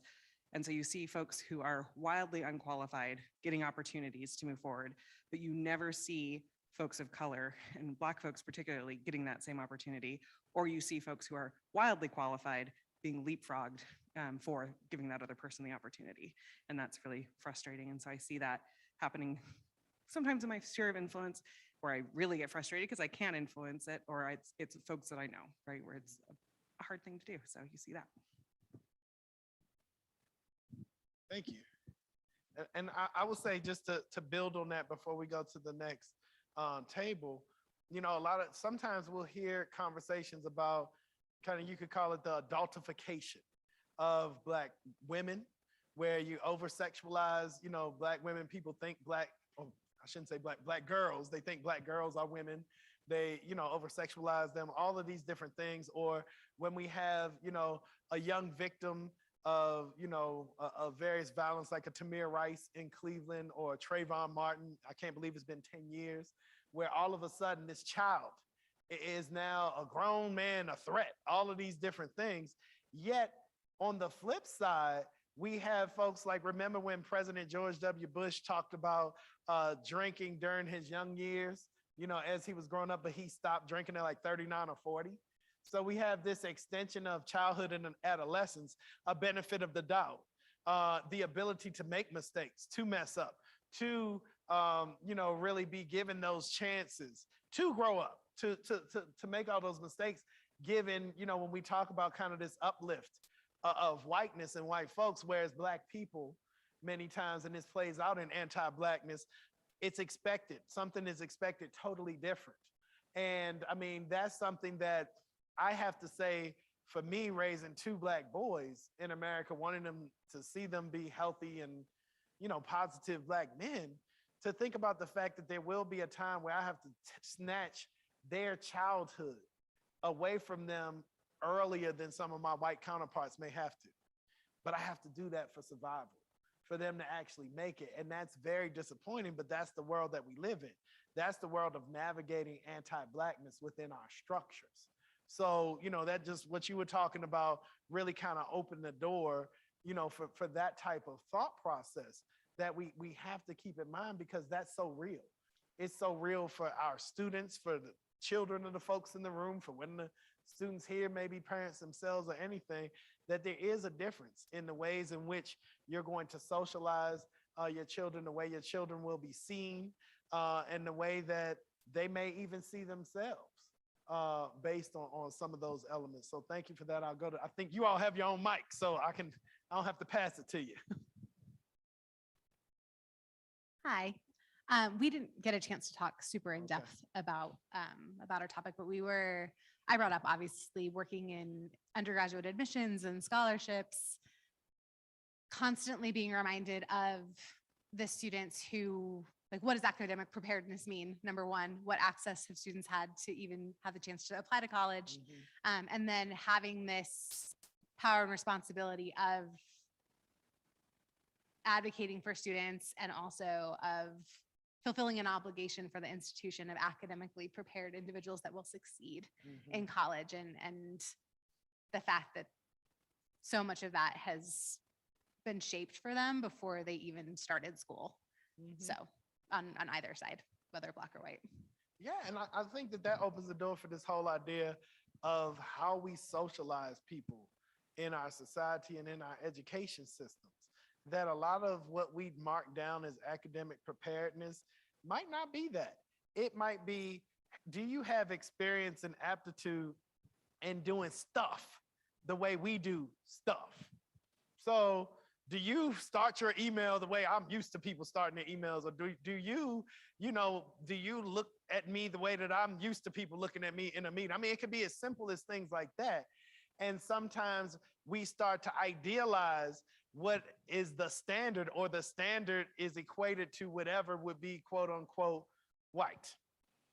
And other times, I mean, to be completely real, sometimes there's just ways things are done. There's certain things, but there are other things that it's kind of like, oh, this is the way we do it at the university.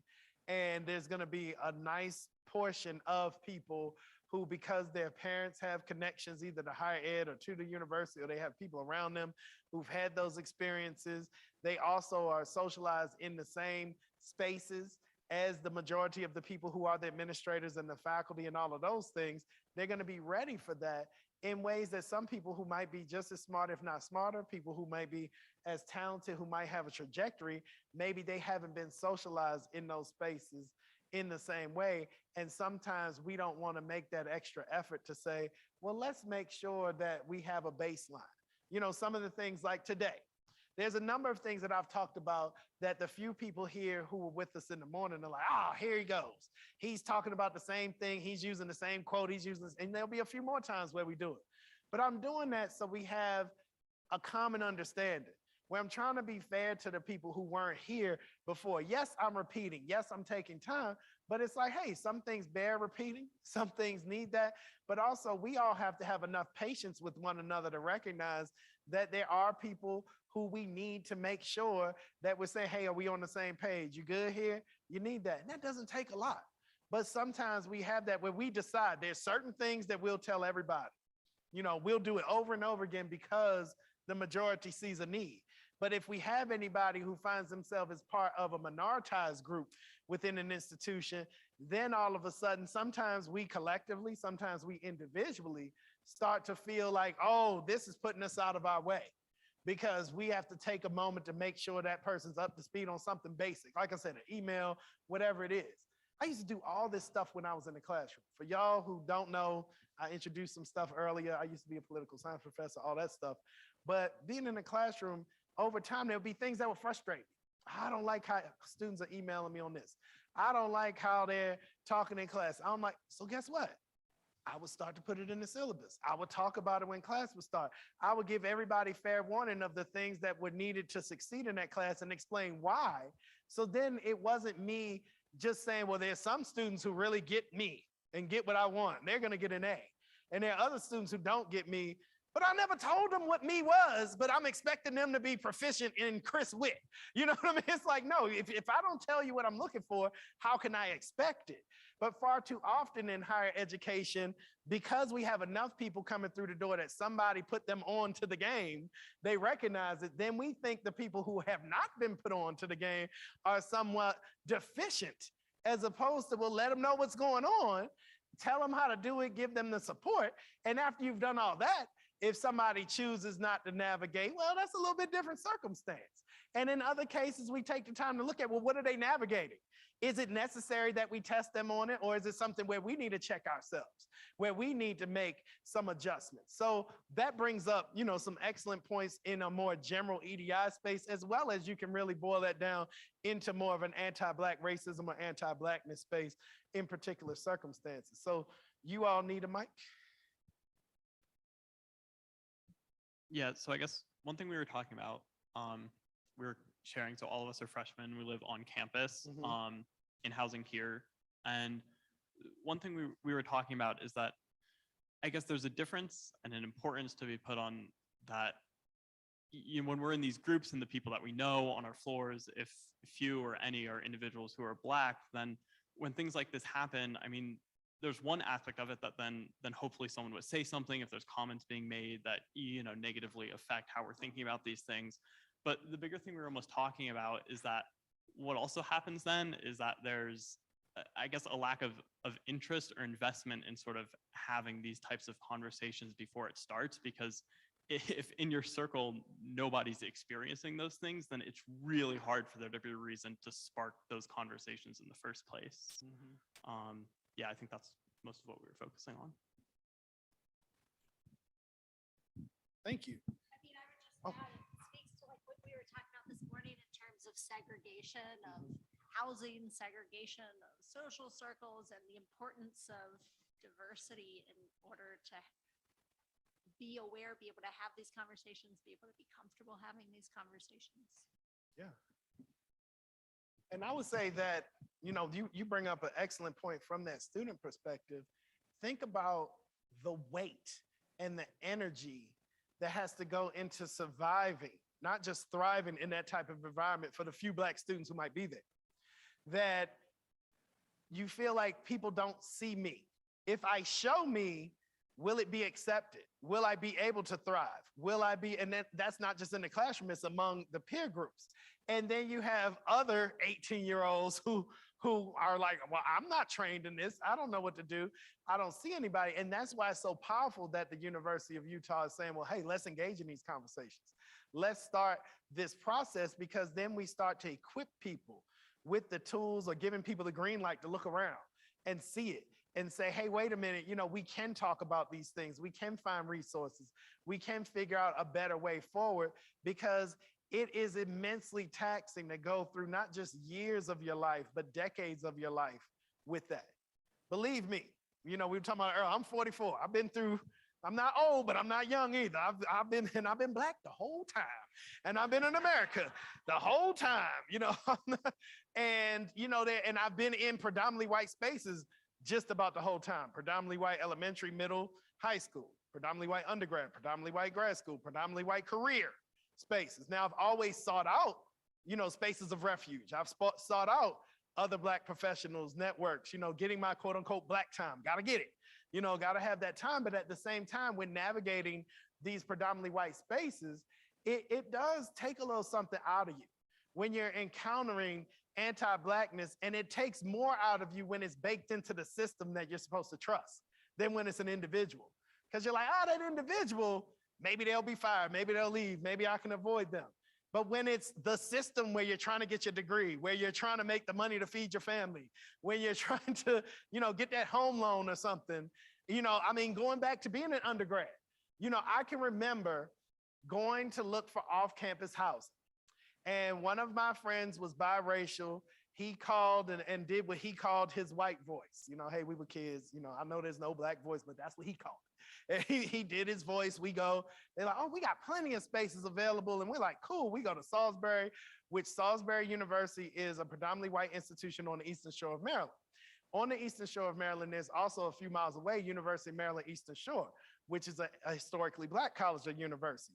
So the assumption a lot of times, if you say you went to Salisbury, they're gonna think it's some white guys coming. So me and my buddies show up, we get to the place 15 minutes later. All of a sudden they say nothing's available. So then we all say, but wait, we just called. Y'all say y'all have plenty of houses available. We're students, we're good for the money. We'd like to see some of the places that, that you have available. And this was before the internet, young folks. So we had to kind of call and see. So it was like in the paper and stuff. There was a newspaper and they had ads for apartments. But we had to go. And so we go, and I feel so old when I'm like, man, I was looking in the paper for somewhere to stay. But we go, and this happened. So then there was 4 of us. We were all trying to get this house together. 3 of us, both of our parents were Black. One of us, the one who called, he was biracial. And this was in one of those moments where, I think he had a somewhat sheltered existence, because he just was in total disbelief. Where we're cussing and fussing and leaving out. We like, man, we knew them white people were gonna do us like that. We out in the parking lot, man. And we're like, wait a minute, where's Rob? He's still in there, but wait, y'all said that y'all had houses and this and that. And this is the mid-90s where we're just like, well, they're not gonna give it to us. And I'm not about to file a lawsuit. I'm getting rent from somebody else. But he just couldn't fathom that, he couldn't be there. But I'll never forget it. I feel like it was yesterday. I was like 20 years old. I'm 44 now, and I'm remembering this like it just happened, because it stuck with me. Because then later on, I went on to teach so much about this with housing discrimination and all of these things. But these are things that were imprinted. As I said earlier, as a student, how was I made to feel? I was made to feel like crap that time. It didn't feel good, but I didn't feel less than. I was angry. I was mad. I was like, oh yeah, these people in this little raggedy town, watch what I become. It's like, I need to go back right now and be like, oh, maybe I'll buy a few of your houses or something like that. Maybe whatever it would be. But, you know, it was one of those things where we each take it differently. But I'll never forget, Rob was just so upset because he just couldn't, you know, it was like hard for him to fathom. But it's one of those things where we put so much energy into that moment. Because, and we talked about it, we still talk about it. I'm talking about it with y'all, but we still talk about it. We're all grown with families and everything else. So those are the types of things that when we have these conversations, even students who are part of the white majority can start to recognize, wait a minute, there's a kid down the hall from me. And then I wonder if he's going through this. Now, I wouldn't recommend just walking up to, you know, Black kids and, hello, Black friend. How's your navigation of anti-Blackness going? You know, need any help? Like, slow down on that, but have a certain level of empathy, have a certain level of engagement, have engagement amongst other non-Black folks, you know, to say, hey, you know, what might be going on? How can we start to dismantle? But really think about that, because this is the type of stuff that sticks with people. And we could be in here all day with me giving you examples like that of stuff that I've encountered. And I'm like, I can't believe it. But for me, I'm the type of person that it just makes me ball my fists up and be like, ha, man, I'm about to get y'all. Like, I'm gonna get all the degrees. I'm gonna get all the, I'm gonna do, but some people aren't like that. And you can't expect everybody to deal with these things the same way. And who knows if I didn't have to deal with that, how happy and chuckly and merry I'd be. You know, I'm a happy dude and stuff, but I might be even happier, you know, if I didn't have to have those moments where I'm using up so much energy in that space. So I love the fact that you brought up such an example, because I think this gives us the opportunity to think about the energy, the emotion, everything that goes into trying to navigate those spaces. I mean, it breaks my heart when I'm at the University of Denver and I have to deal with a space where a student has had to navigate some of these things. And it's things that are baked into structures where it's not, I mean, it hurts me when it's like, oh, well, this student said this or something. It hurts me. But when it starts to be, well, this was in the context of a class and a club, you know, whatever else. And these are things that happen at all institutions, but it's like where you feel like you should be able to snap your fingers and change it, but you know that it's going to take more than that. You're going to need this collective action. You're going to need, you know, input from administrators. You're going to need input from faculty members themselves. You're going to need students. You're going to need all these people to come together to identify and then to start to work for change. But you want to, as I'm a father, so the father in me comes out, you know, Papa Bear, I just want to, you know, fix it and change it. But you can't. It's not that easy. And that's where having these types of discussions and talking about these things is so powerful, because these are collective problems that haven't been brought about by one person. So we would be a little bit silly to think that any one person, be it the president of the university, the provost, anybody, could just snap their fingers and change it. We have to collectively work towards that change. So thank you all for your examples there. So we talked about this idea in the morning of missed opportunities, anti-Black racism legacy. So we talked about Reconstruction after the Civil War. We talked about the different massacres and lynchings, particularly in the early part of the 20th century, where a lot of Black wealth and opportunity was smited before it could really be passed 2 generations. We talked about, you know, various issues when it comes to both the construction of whiteness and the construction of white spaces, when it comes to neighborhoods, ideas of neighborhoods as incubators for anti-Blackness, and we'll go a little bit deeper when we get to this clip. We also talked about missed opportunities when it comes to a wide variety of other institutions and moments in American history, where we had a fork in the road. And we really could make for more equity for Black folks as well as so many other folks, or we could continue to build up and prop up and raise up whiteness and really at the expense of Black folks and really lean into anti-Blackness. And unfortunately, in most of these forks in the roads, we leaned into anti-Blackness. So now, right before we take a break, we're gonna watch a quick clip, and then I'll have a little bit of talk back after it, and then we'll roll into a time where you all can engage in some thinking and some writing on the boards and everything. So if we could go into this clip now.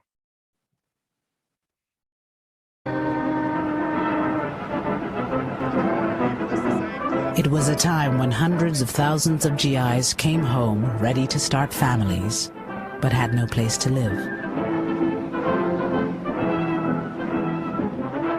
Living space was at a premium. When in the Bronx, they tried building Quonset huts, and they turned to slums. All the Quonset huts had just disintegrated. There were two families sharing a hut. FHA came to the rescue by ensuring long-term, low monthly payment mortgage loans. Veterans needed homes for families. They turned to a revolutionary New Deal housing program. It would racialize housing, wealth, and opportunity for decades in ways few could have imagined. In the 1930s, the federal government created the Federal Housing Administration, whose job it was to provide loans or the backing for loans to average Americans so they could purchase a home. Due to the stimulation of the National Housing Act, from every section of the country come reports of vastly... In order to purchase a house in America prior to 1930s, you had to pay 50% of the sales price up front. The new terms of purchasing a home was that you put 10% or 20% down, and the bank financed 80% of it, not over 5 years, but over 30 years at relatively low rates. This opened up the opportunities for Americans to own homes like ever before. The average person could own that home. If these terms sound familiar, they should, because this is essentially the same financing scheme that allows most Americans to own their homes today. Federal programs and banks sank millions into the home construction industry. Their message to veterans: you can afford a new home. Buy a new home now. On the outskirts of Baltimore, Memphis, Chicago, Los Angeles, Denver, and other cities, brand new communities sprang up. One of the most famous was a Long Island potato field, transformed into 17,000 new homes. It was called Levittown. Tax dollars helped make the single-family home a mass-produced consumer item. The American dream had a new name: suburbia. You have to remember the people who came here in 1947, 1948 were young ex-GIs whose uppermost concern was taking advantage of the GI Bill and making things better for themselves. Eugene Burnett came home with almost 1 million other black GIs. They had fought for the country in segregated ranks. They returned hoping for equality and the American dream. For many, that dream was a new home for little money down and some of the easiest credit terms in history. I went up to the salesman. We're interested in your home. We're interested in buying one. And what is the procedure? Is there an application to be filled out? So forth. So he looked at me, looked around, and he said to me, he says, listen, it's not me, but the owners of this development have not as yet decided to sell these homes to Negroes. It was as though it wasn't real. You can't imagine. But for someone to come out and actually tell you that they can't sell to you. You know, I was really on an up. Man, look at this house. Can you imagine having this? And then for them to tell me because of the color of my skin, I can't be a part of it. The FHA underwriters warned that the presence of even 1 or 2 non-white families could undermine real estate values in the new suburbs. These government guidelines were widely adopted by private industry. Race had long played a role in local real estate practices. Starting in the 1930s, government officials institutionalized the national appraisal system, where race was as much a factor in real estate assessment as the condition of the property. Using this scheme, federal investigators evaluated 239 cities across the country for financial risk. So that those communities that were all white, suburban, and far away from minority areas, they received the highest rating, and that was the color green. Those communities that were all minority or in the process of changing, they got the lowest rating and the color red. They were redlined. As a consequence, most of the mortgages went to suburbanizing America, and it suburbanized it racially. The racial logic adopts the principle that an integrated neighborhood is a bad risk, is a financial risk, that an integrated neighborhood is likely to be an unstable neighborhood, unstable socially, but therefore also unstable economically. When the white residents of 8 Mile Road in Detroit were told they were too close to a black neighborhood to qualify for a positive FHA rating, they built this 6-foot wall between themselves and their black neighbors. Once the wall went up, mortgages on the white properties were approved. Between 1934 and 1962, the federal government underwrote $120 billion in new housing. Less than 2% went to non-whites. I can understand an individual, depending on his environment or his family or whatever, being racist, but for your country to sanction it, give him tools to do that, there's something deadly wrong there.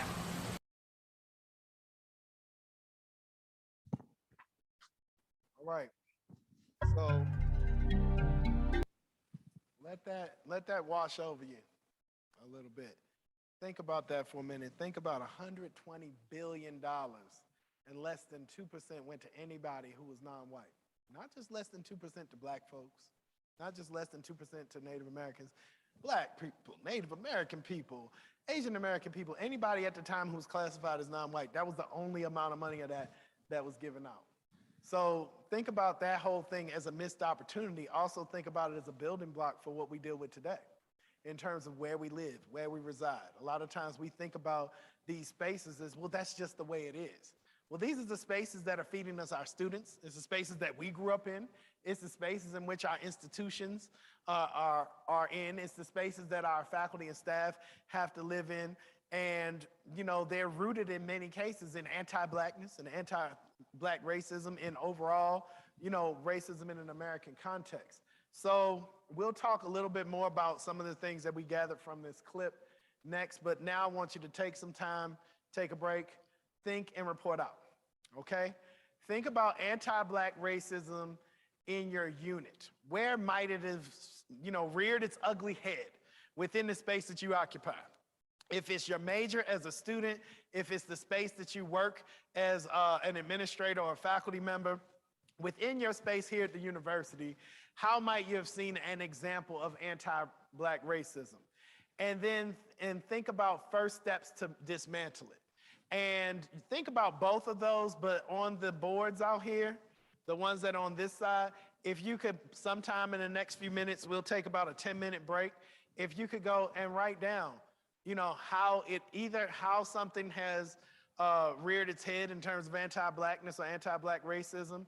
And if you have an idea of a first step to take to try to deal with it, you can put that down too, but let's at least get some documentation of some of the things that you all see in your spaces. You don't have to sign the paper or anything, you know, just put some examples up. Then don't forget that we also have our keep and throwaway up there. So if we could put a few things there, and we also have the opportunity at the table. So grab a snack. If you can engage in a little bit of the activity, use restrooms, do whatever you need, but we will try to reconvene in about 10 minutes. And then we'll talk about that, and we'll talk about some of the things we just saw in the clip. All right?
We have a Shipley.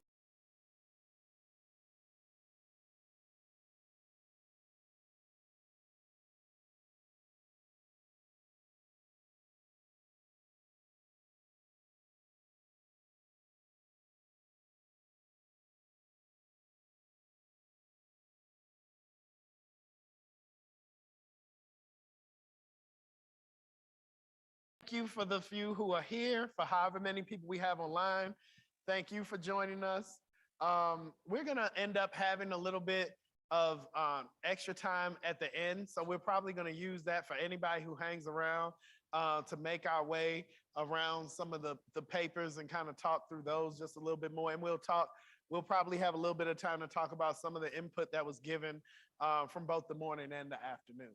And one of the reasons for this is not just for that purpose, but as Ashley talked about before, is for her as well as the EDI team and so many other people to really have some documentation of some of the thoughts that came out of the people who took the time to participate.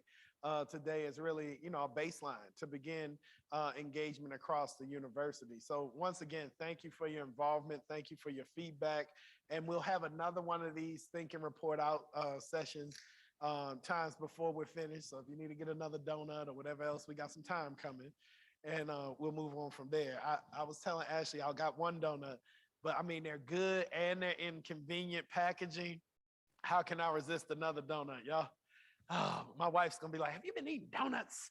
You look bloaty or something like that. All right, so we think of this idea of anti-racism, really engaging a broader anti-racism structure. It is one of the strong tools that we really can have to dismantle anti-Blackness and so many other anti things that we have. But how might institutions that aspire to lean into becoming anti-racist be essential? And I always talk about leaning into becoming anti-racist, doing the work, being on the trajectory of anti-racism, because it makes me cringe when people say, hey, I read the Kendi book and I went to a book club. I'm an anti-racist now. And I'm like, that's not how this works. That's not how any of this works. You don't just all of a sudden get a sticker like I read, like I voted, I'm an anti-racist. Really, when you talk about anti-racism or becoming an anti-racist as an individual or as an institution, it's an aspiration. It's something that we always work towards. It's something that I'm sure you've had the conversations, but once again, kind of baselining, so we're all in the same place. It's something that you're always trying to make sure that you're engaged in. It's not something where you say, well, I checked the box, I'm done. It's the same when we talk about equity, diversity, and inclusion work, that you can't say, well, this year's the year, y'all.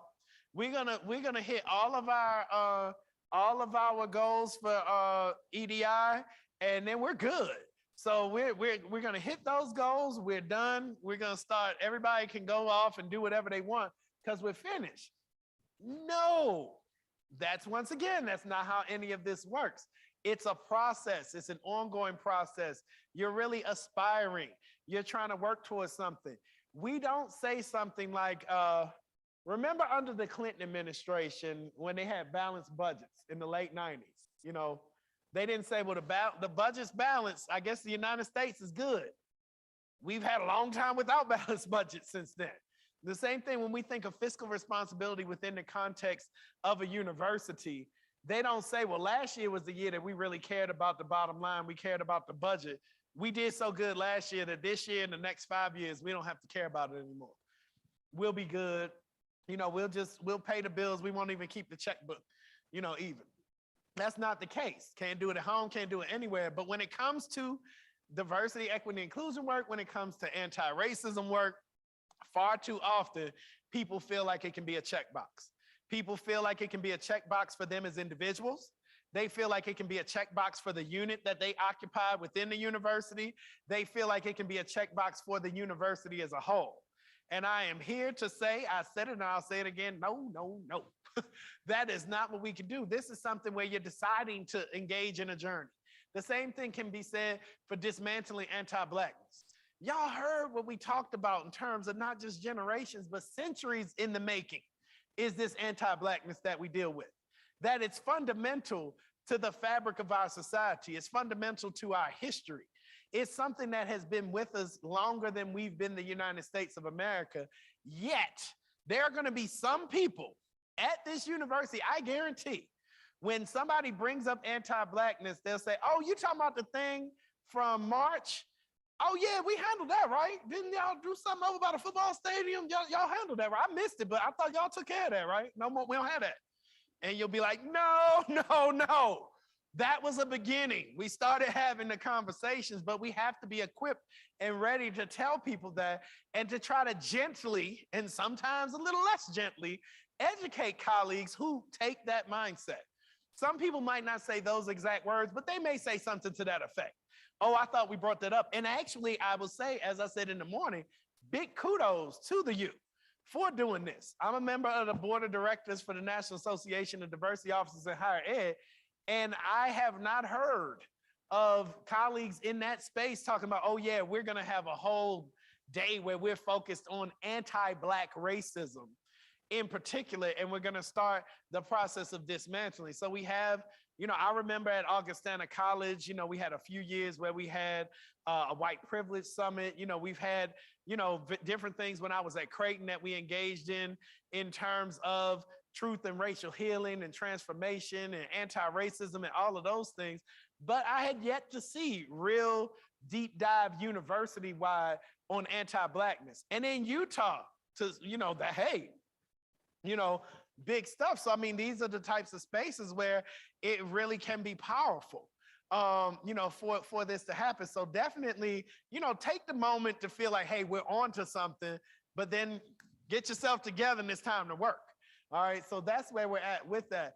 But I would say that institutions, be them whole universities, be them professional organizations, colleges and schools, academic departments, whatever you want to define as an institution, if institutionally these spaces aspire to be anti-racist, then you're cooking with gas then when it comes to trying to dismantle anti-Black racism. Because if people are interested, I got you in 1 second, if people are interested in actually engaging to move towards being anti-racist, if they're genuine and they understand what they're doing, then they're going to take the time to look at their systems and structures. They're going to look at what needs to be dismantled, what needs to be transformed, what needs to be built, what needs to be thrown away, what needs to be kept. All of those types of things. If they're serious about anti-racism, then that opens the door for you to say, well, a subset of that is very, very important for us to really attack is anti-Black racism, anti-Blackness, because it undergirds American racism. It's something that if we can start to really make some inroads in that space, then in turn, we're going to do better when it comes to the whole idea of these structures of racism. Yes, and let me get you a mic so the online folks can hear you. That would be delightful. So in the spirit of we need to measure the things that we value, I'm curious if there are established best practices for how do we measure progress towards anti-racism in institutions? How can we name it and claim it so that then we can see, okay, this is improving, this is changing. Teach me. Yeah. Well, we're already starting, this process here where you all, we've gone through a few iterations, both in this afternoon as well as in the morning, of, where do you see anti-Blackness showing itself? Where are you seeing racism show itself? And that should get us going in to some directions. I'm anticipating some people may have volunteered. Well, we might see it in some of our hiring and recruiting practices.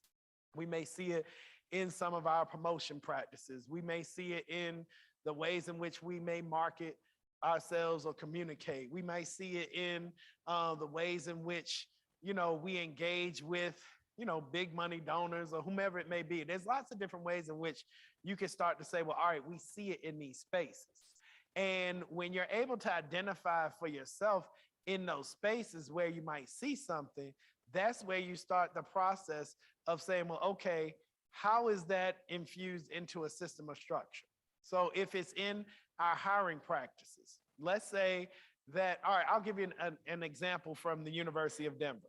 So at the University of Denver, when it comes to hiring for faculty positions, we really don't have a set aside of money to do particular marketing in, let's see, DEI focused journals or other spaces or organizations or affinity group sponsor organizations.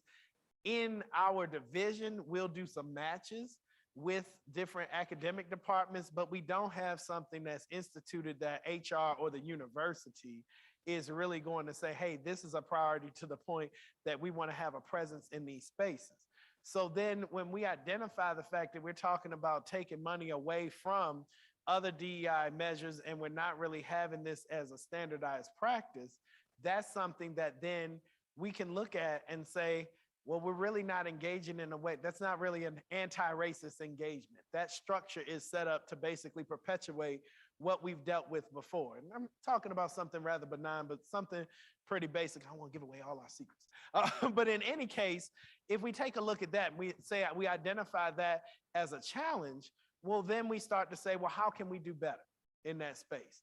What are we going to do on a college or school level? What can we do on a university level? How can we not only engage in certain spaces, but then create systems and structures, or at least, I shouldn't say systems and structures, but create processes that are going to make us more intentional in not only where we're putting ads, but how we're writing those job ads, how we connect those to our university priorities in DEI or anything else, and really make them more appealing, where we can then be proactive in our engagement with people. That would be something where you wouldn't have a number. You wouldn't say, oh, well, we were at a 2, now we're at a 5, but you could say, well, these are certain practices, certain processes that we were not engaged in. And now we're engaging here, here, here. Then you're able to say, okay, well, we've made progress in at least engaging in those practices and those processes. Then you start to say, well, what did our numbers look like in terms of the diversity of our pools of candidates, in terms of who was making it out of those pools into tenure track or whatever else before we engage in those processes and practices? What do they look like after? So, I mean, that would be one of the spaces where I would definitely say, well, all right, you all have the power to identify where things aren't being done. You have the power to identify where things need to be thrown away, where they need to be changed. But then you say, well, all right, where were we when we identified that? What did we get up to that point? And then when you finally get the right support to make the change, to get rid of something, to change something, then you start to say, well, all right, here's our fresh start. What are things looking like from there? And how might this play out as an example for us to make some adjustments like this somewhere else, where maybe this particular school, college, department is your example. And then you say, hey, in political science, you know, we made some changes, and those changes feel like they're starting to put us in a more advantageous place, a place where we have a little bit more leverage to diversify our pools, to present ourselves as a destination of choice for a wider variety of candidates. Why don't we try that over in sociology? Why don't we try that in business? And you kind of go in that way. So I'm definitely about systems and structures. I'm about process, but I'm also one of those folks who's like, all right, let's engage in test cases. Let's engage in really self-identifying in some cases. And sometimes you bring somebody else in from the outside, but identifying spaces where you can engage in that change, then actually engaging in the change and measuring from there. So hopefully that answers, you know, where you were going with that, or to a certain extent. It's best as I can. Any other questions or comments? All right, we're gonna be much more open in this space than in the morning space just because of the time and having fewer folks. So don't hesitate to chime in. All right, so you've heard me talk a little bit, a number of times, both this morning and this afternoon, about destination of choice. When I talk about destination of choice, I'm really talking about the fact that far too often, particularly when we talk about recruiting of students or recruiting of faculty members, particularly faculty members, we end up putting a lot of the onus on them. We're in Utah. You know, the Black candidates don't want to come here. oh, they haven't heard of us, or we don't have this, or we don't, or oh, here's one, oh, well, all the best Black candidates, everybody will go get them first, so why are we even gonna try? You know, I've heard it all in the years that I've had in higher education, or we do things that I don't think anybody, you know, a person who will be a person of color, woman of color, whomever, man of color, woman of color, whoever it's gonna be, they don't do it. You know, writing off, coming up with all these reasons and really putting the onus on the candidates, as opposed to saying, well, we want to have the best and the brightest. We want to have people who are gonna be the best and the brightest, not only because of their talent in the classroom, but also because of all the perspectives and lived experiences that they're gonna bring that could benefit our students of all backgrounds, that could benefit our university community. And in order for us to get them, we have to be proactive in our engagement. We have to be proactive in recruitment and how we're writing those ads, whatever it's gonna be. But we also have to look at ourselves. Who are we? Are we a destination of choice? Are we a place where people say, hey, you know, I can see myself there. They're not perfect, but they're going somewhere. And they've been able to clearly articulate where they have some issues. They've been able to clearly articulate the way that they're working on them, the way that they've made progress, the trajectory they have. And the fact is that my first couple years, I'm probably gonna have my head down just trying to figure it out. And if I have a trajectory where I lift my head up and I'm in this amazing place, that could be a destination of choice for me. But far too often, we don't give ourselves that credit, or we don't wanna take the time or put the effort in to look in the mirror at ourselves as institutions, to look at the ways in which we could get better, the ways in which we could improve, where then we could be that place where the person is, maybe we're not undeniable, but we're less deniable, where they're like, oh, I'm gonna have to give a little look at the University of Utah. You know, they're doing something there. I'm gonna have to take a look at the University of Denver. Wow, those are amazing things. And if we wanna be that destination of choice, dismantling anti-Black racism is an essential step towards the excellence that we need to embody to be that destination of choice, okay? Because it's not only when we talk about dismantling anti-Black racism, we've touched on it a few times, that it's not just about Black folks. That dismantling anti-Black racism opens the door to dismantling so many other areas where we marginalize folks, where we have people who are excluded, where we're really chipping away at exclusion. But because exclusion in the United States, in many cases, so much of it is rooted in anti-Blackness. So much of it is rooted in anti-Black racism that if we skip this step, are people gonna think we're serious? So wait, you're in the United States of America and you wanna call yourself this inclusive institution. You wanna call yourself this place where people can come and thrive, but you skip the step where you actually took a look at yourselves for anti-Blackness, for anti-Black racism. But isn't that like the brand name in the United States? Isn't that the Coca-Cola, of racism in the United States? Like that's the one that no matter where you go, they probably have Coca-Cola, except for last night. You couldn't get your Coke, you got Pepsi, but most cases, she made it clear she wanted Coke. But does everybody hear where I'm coming from with that? This idea that it's hard to tell folks that you're so serious about being inclusive. It's hard to talk about the fact that, regardless of your race, your gender, your sexuality, all of those things, we want you here and we want you to thrive. Well, hey, what have y'all done with anti-Blackness and anti-Black racism? We're not talking about that. We're talking about everybody else. Also, the group in the United States that, is kind of at the core of the history of exclusion in the United States, you chose to skip that part? Hold up, how does that work? So that's where we're coming from with that. We're not saying to overlook anybody at the intersections of Blackness. When we talk about the Black LGBT community, when we talk about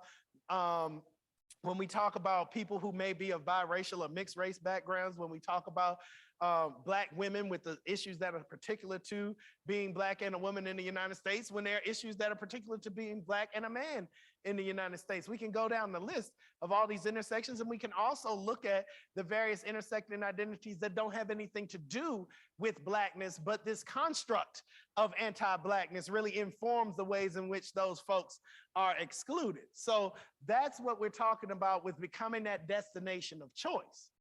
And when we lean in properly to really saying, all right, we're going to dismantle this, then we get to the point where we can offer first class or full citizenship.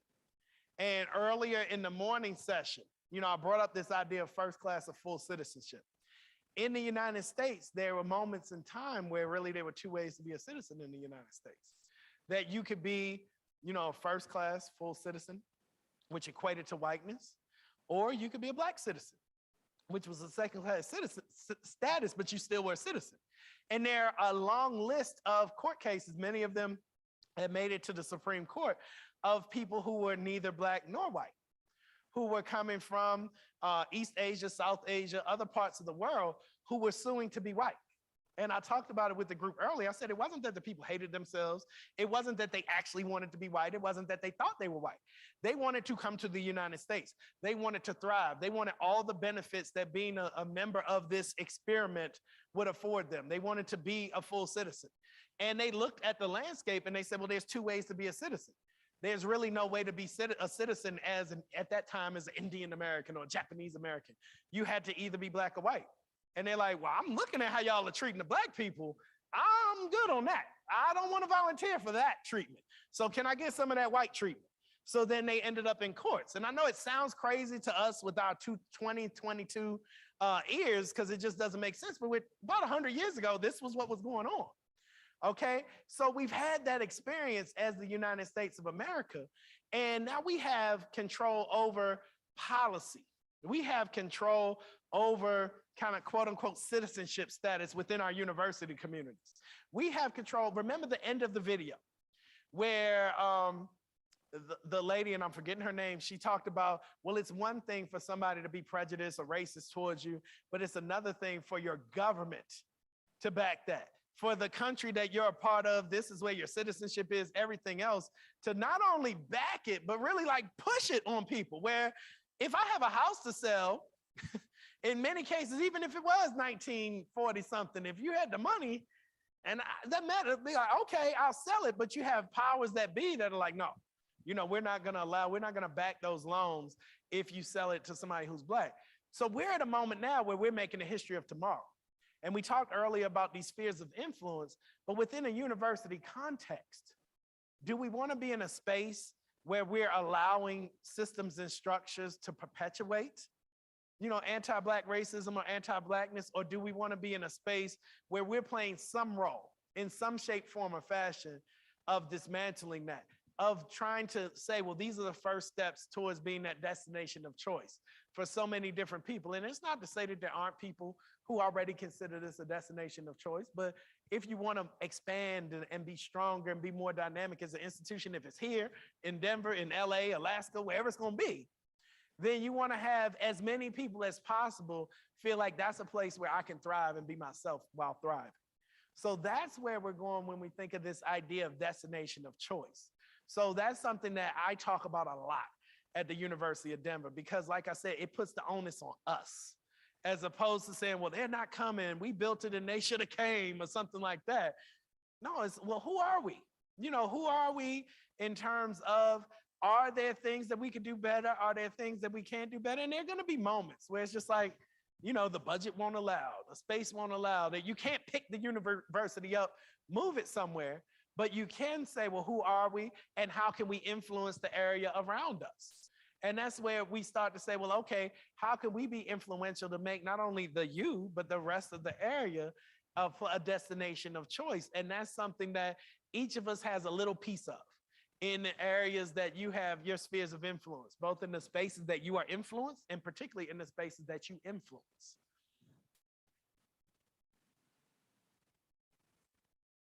So sometimes we talk about new.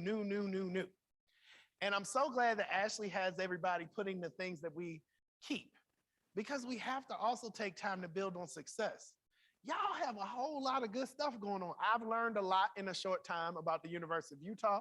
I've learned a lot in a short time about EDI at the University of Utah. Marianne is kicking butt here, doing some amazing stuff. You have a lot of other people who are part of the team who are making things happen. But also, as is the case at any university, you have a lot of people who wouldn't be classified at EDI who are doing the work.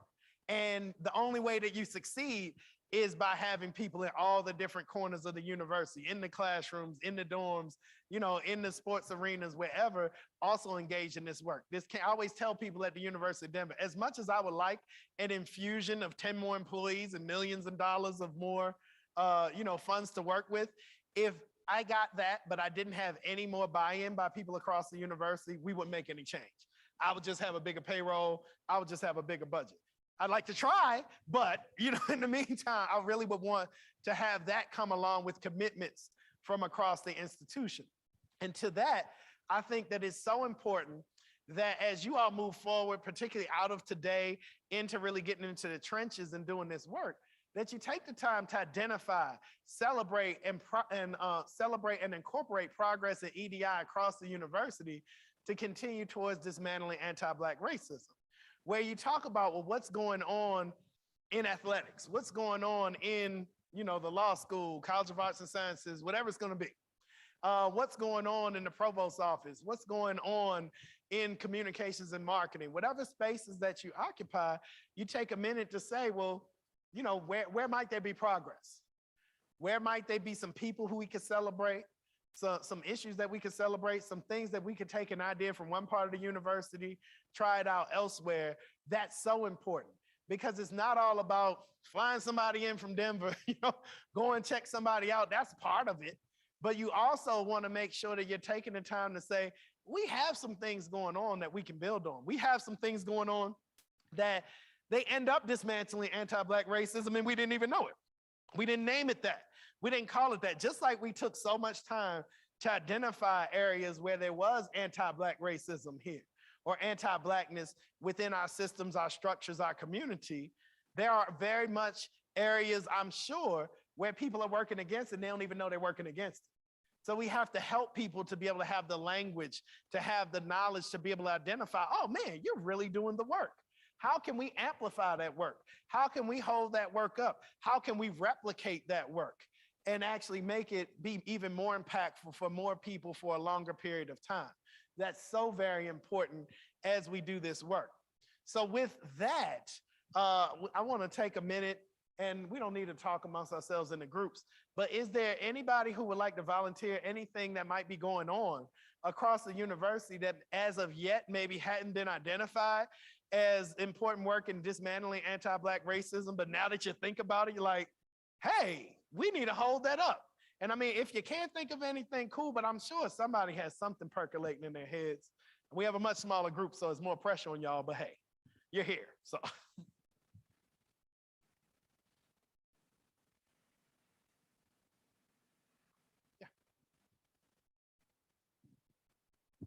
I think it's small, but we have in recruiting, you know, we're looking at how can we make the application process itself, not just where we're actively like putting posts and job ads, but how can we make it more accessible to people, you know, that might not have the same accessibility that, you know, a white person would, or how can we, like, if we're asking for all these cover letters and all these different things, like what are the barriers, and just trying to look at it from a different perspective of, you know, that might not be a barrier for me, but it might be a barrier for somebody else. So, you know, just trying to include EDI thinking and all of those things that they've just always been done that way, but changing them that way.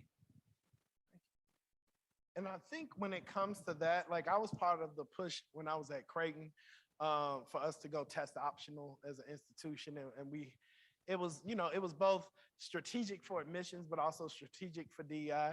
But I always kept reminding folks that there's plenty of Black folks, Latinx folks, Native American folks, whomever it may be, who, however things are set up now, they probably could excel in that space. So we have to be mindful of the fact that we're going to open the door for more people, but also they're going to always tell people, well, what about my kids? You know, and they'll say, well, what do you mean? I said, well, I have a 2-year-old and a 4-year-old, but guess what? At some point they'll be college age. And their dad's a vice chancellor and their mom's a vice principal at a middle school.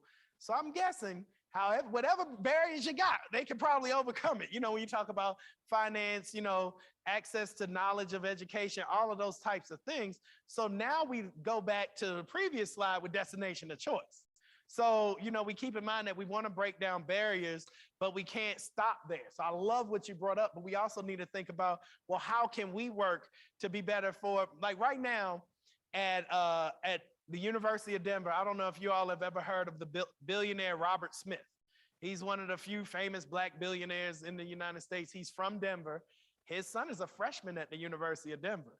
You can't tell me that they don't have choices as to where they're going to send their child. But for whatever reason, we were able to really impress upon him and his son that the University of Denver would be their destination of choice, because destination of choice doesn't just mean, best and brightest come and work there, but families that have choices. Is this the destination that you're going to choose? And I would say when my kids get to the age of college, they're going to have lots of choices. They're going to have choices because we will have saved for them. They're going to have choices because we're connected. They're going to have choices because we're educators. All of those things.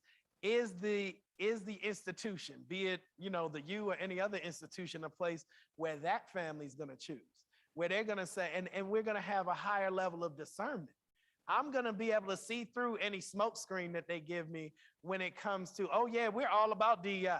And I'll be like, oh, really? Well, I've been doing that for, at that point, 20 years, whatever it'll be. Well, let me take a look at your cabinet.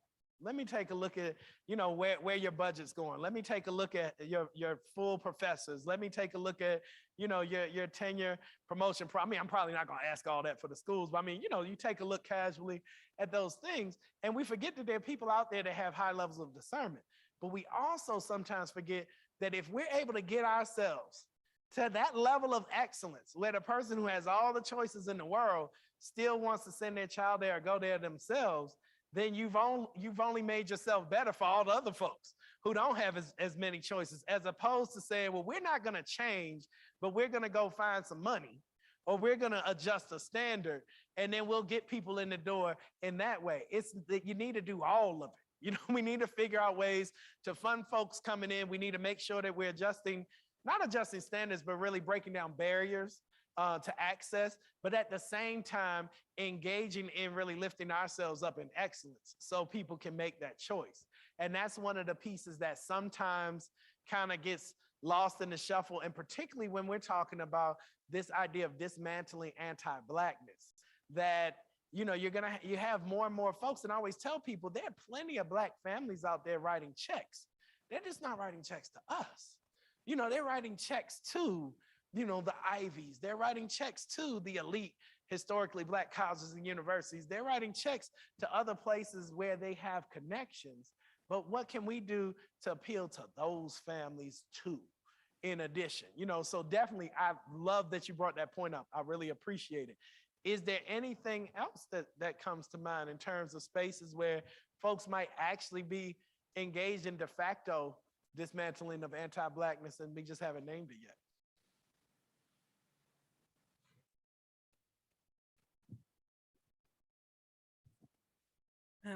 I know at the business school, there's been a lot of talk among several folks on staff about how we talk about professional dress and what does that mean and how do you show up to work? What do you do for an interview?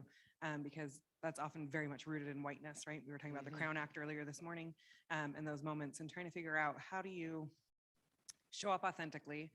But I think there's still that talk of how much do you have to code switch, right, to fit into a system that is built on white supremacy, and how much should you be forced to, and how much should you be trying to change that system, but is that going to hurt you as a candidate for a job, that kind of thing. So there's a lot of conversation around that I hope continues to build and we come to some answer, but it's a hard thing to talk to a student about, saying, be yourself, but if you are yourself, you're probably gonna have a much harder time getting a job, right? Especially in this, that's a hard thing to say to someone, right? Yeah. So that conversation continues to grow, but I'm excited to kind of see if we can start chipping away at that and seeing what does that look like and how do we train our corporate partners and the folks who are hiring folks to say, hey, this is who we are and what we're bringing to the workforce these days, and we need to think about that differently. Thank you. I mean, yeah, that's very important for us to consider, because sometimes we forget that, corporations have decisions to make on where they're going to locate, where they're going to recruit. And now, particularly as things become more and more globalized, we end up having corporations, through social pressure, through, strategy, wanting to make money, whatever their reason, they're leaning into diversity. They're leaning into, the wide scope of DEI. They're leaning into spaces where they're saying, okay, I need to reload. I need to have headquarters 2.0. You know, where will I put it? Will I put it at a place where a good portion of my workforce may feel uncomfortable? Or am I going to put it in a place where my workforce will feel more comfortable? Hey, I need to recruit the next generation of workers. Am I going to recruit that next generation of workers from places where I'm going to have, you know, new workers, you know, graduates who are well equipped to deal with the diverse workforce I already have? Or am I going to go somewhere where now I have people who feel awkward? You know, they're not navigating the space, or I can't continue to diversify in the way that I want because they just don't have the people. And we have to think about those things, that even in this moment, we may have great corporate partners, but things change quickly. You know, the corporate landscape in the United States, due to, you know, various issues of racial awakening in 2020 and 2021, as well as COVID, things look way different in 2022 than they did in 2019. So in a 3-year period, we're dealing with a whole different landscape. So we can't be foolish enough to think, well, we're all good right now, it'll stay like that. So the fact that you're having those conversations, not only with students, but starting to think about having those conversations with corporate partners, that's powerful. That's doing the work. That's saying, hey, you know, we're dealing with a different landscape, corporate partners. And sometimes if we have the corporate partners come around, that helps us influence change within our organization. I had a great close working relationship with the folks doing DEI work at Union Pacific. Y'all heard of Union Pacific Railroad? It's headquartered in Omaha. It's walking distance to Creighton University. As I continued to build that relationship and we started to work on investment and partnership, that gave me a little bit more leverage and cachet at Creighton University to say, hey, we need to do a little bit better because this big corporate partner that's providing this support wants us to be able to do better. They want us to be able to have better pipelines and better engagement in DEI. So that's another thing to think about, an inside-outside strategy when it comes to that type of work and those type of opportunities. But also when you talk about, you know, I can see, you know, as a visitor for a day, that, you know, there's a lot of development and a lot of potential development here in Salt Lake City. And I'm sure, you know, the housing costs are probably going through the roof here, but, you know, this is a place on the come up. But places that are on the come up, a lot of times they become addicted to new investment, new opportunities, new industry. And as the Salt Lake City area looks to bring in new investment, new industry, they're gonna, you know, you're gonna be able to make the case that, hey, you're in a better spot to be able to get those folks to come here if you embrace EDI. If you can actually show it at the educational institutions throughout the community in the ways individuals and families are treated or not treated or regarded or disregarded, you know, in this space, those are things that you're gonna be able to talk more and more about it, because people know that the well will run dry at some point. You know, if it's like when you have a city or a metro area that can't get a new investment or loses somebody, and we've seen it happen, where organizations, corporations will move significant parts of their workforce because of complaints. You know, when you talk about, you have State Farm Insurance, they were, you know, they still say they're based in Bloomington, Illinois, but I know people who live in Bloomington, Illinois, and there's a whole lot of it that has moved to Texas. Because you had so many people who were, particularly people of color, who were leaving the organization. This isn't the only reason, you know, Texas tax breaks, all of that stuff, but they were motivated just a little more. I know a few people in pretty high up leadership there where they're like, hey, we'd be in a better place to keep our employees if we were able to be somewhere like a Dallas Metro versus being in Bloomington, Illinois. I saw the same thing with John Deere Corporation. I spent 11 years in the Quad Cities in Illinois, Rock Island, Illinois, right next to Moline, Illinois, headquarters for John Deere. Huge corporation. So many of their talented Black engineers, other executives, people on the business side, people in the marketing side, they would leave the organization they would scurry to try to get to operations in Cary, North Carolina, you know, near Atlanta, all these different places. And for a while, it really didn't phase John Deere. Oh, we're losing people. Oh, we're getting people, whatever else, we'll get more. But then as things start to tighten up and you start to see more of a corporate commitment to DEI, you actually saw things, once again, I know some people who made their way up in John Deere, where John Deere started to gently, subtly make investments in some of these places where the workers wanted to be. So you start to see, well, instead of them building yet another extension in Moline, Illinois, they're building more in Cary, North Carolina, outside of Charlotte or other places like that. So you might not notice it, but it happens. And that's where, hey, plug in, leverage, say, these are things that we're trying to do. How can we all partner to make this better? And like I said, I don't know enough about Salt Lake to go into great detail. I'm using more generalizable facts for it, but I think that they could be very applicable. That, you know, if you're having those conversations, you know, I mean, at the end of the day, like I said, been in America for 44 years and been Black the whole time.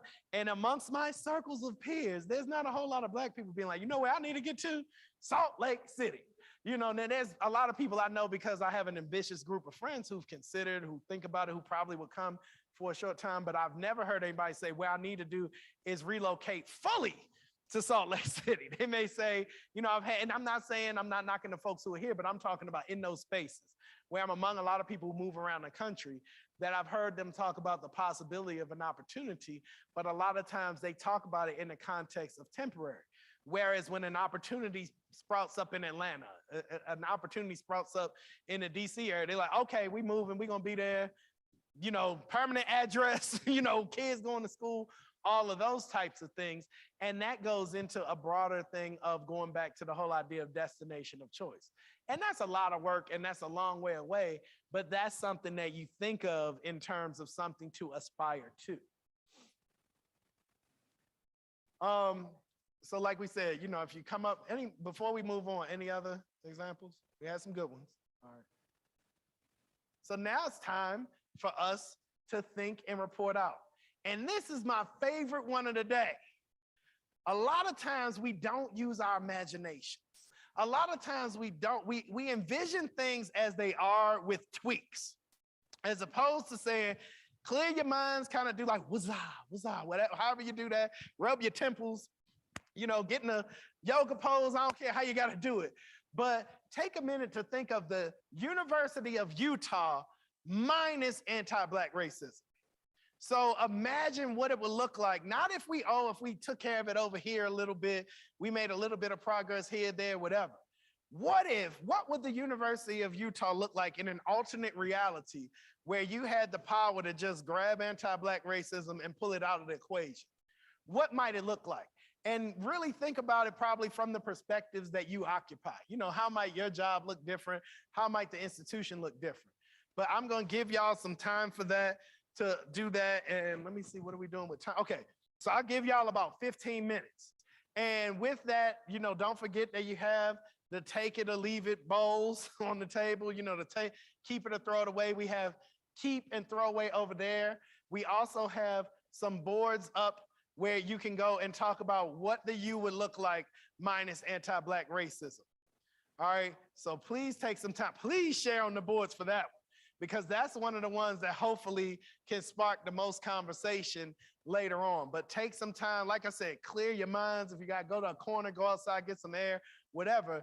But think hard about that, because I know sometimes it's hard. It's easy to say, well, if we could just get rid of racism in that office, ooh, it'd be good. If we could get rid of this person, that person. No. What would the you look like from whatever perspective you want to take if it just wasn't any anti-Blackness here? All right, so we'll do about 15, 20 minutes.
Or with the break, but it looks like our small crew is back, and we're actually going to, due to some folks moving around campus and everything, we're going to actually end the full session a little early. So if we could just kind of reconvene now, and then we'll take a few minutes to kind of talk through some of the things that you shared out on the boards. Oh, they look kind of bare. Hold up now, y'all. Man, wait a minute. Did y'all write? Or did y'all already put them on the wall? Okay, well, we didn't do this though. We didn't do Visions of University of Utah minus anti-Black racism.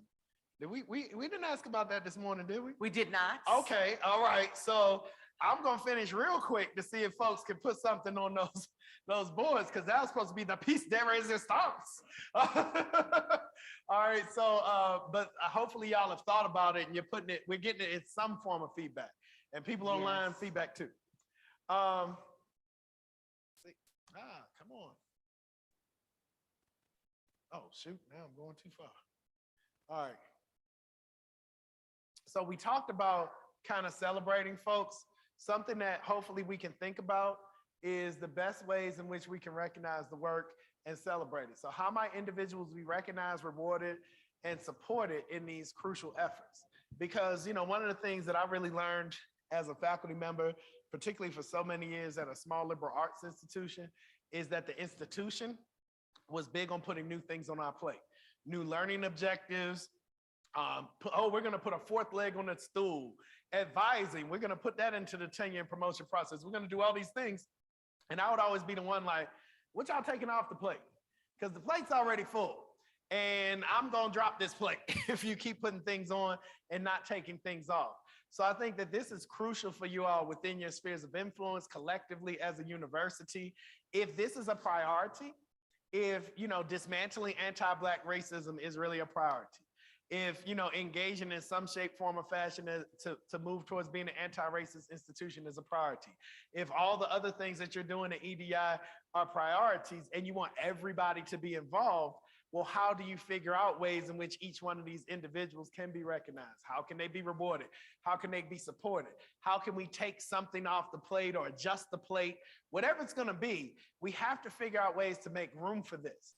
That's one of the issues that we run into far too often in this work. The broad work of diversity, equity, and inclusion is that we say it's everybody's work, but we're never giving people recognition. It's not helping people get advanced. We have people, either students who make their way and successfully complete a degree, or faculty members or staff members who get promotions, who get tenure, who do all these different things. And there's some people who maybe have been able to dodge this work the whole time and still succeed.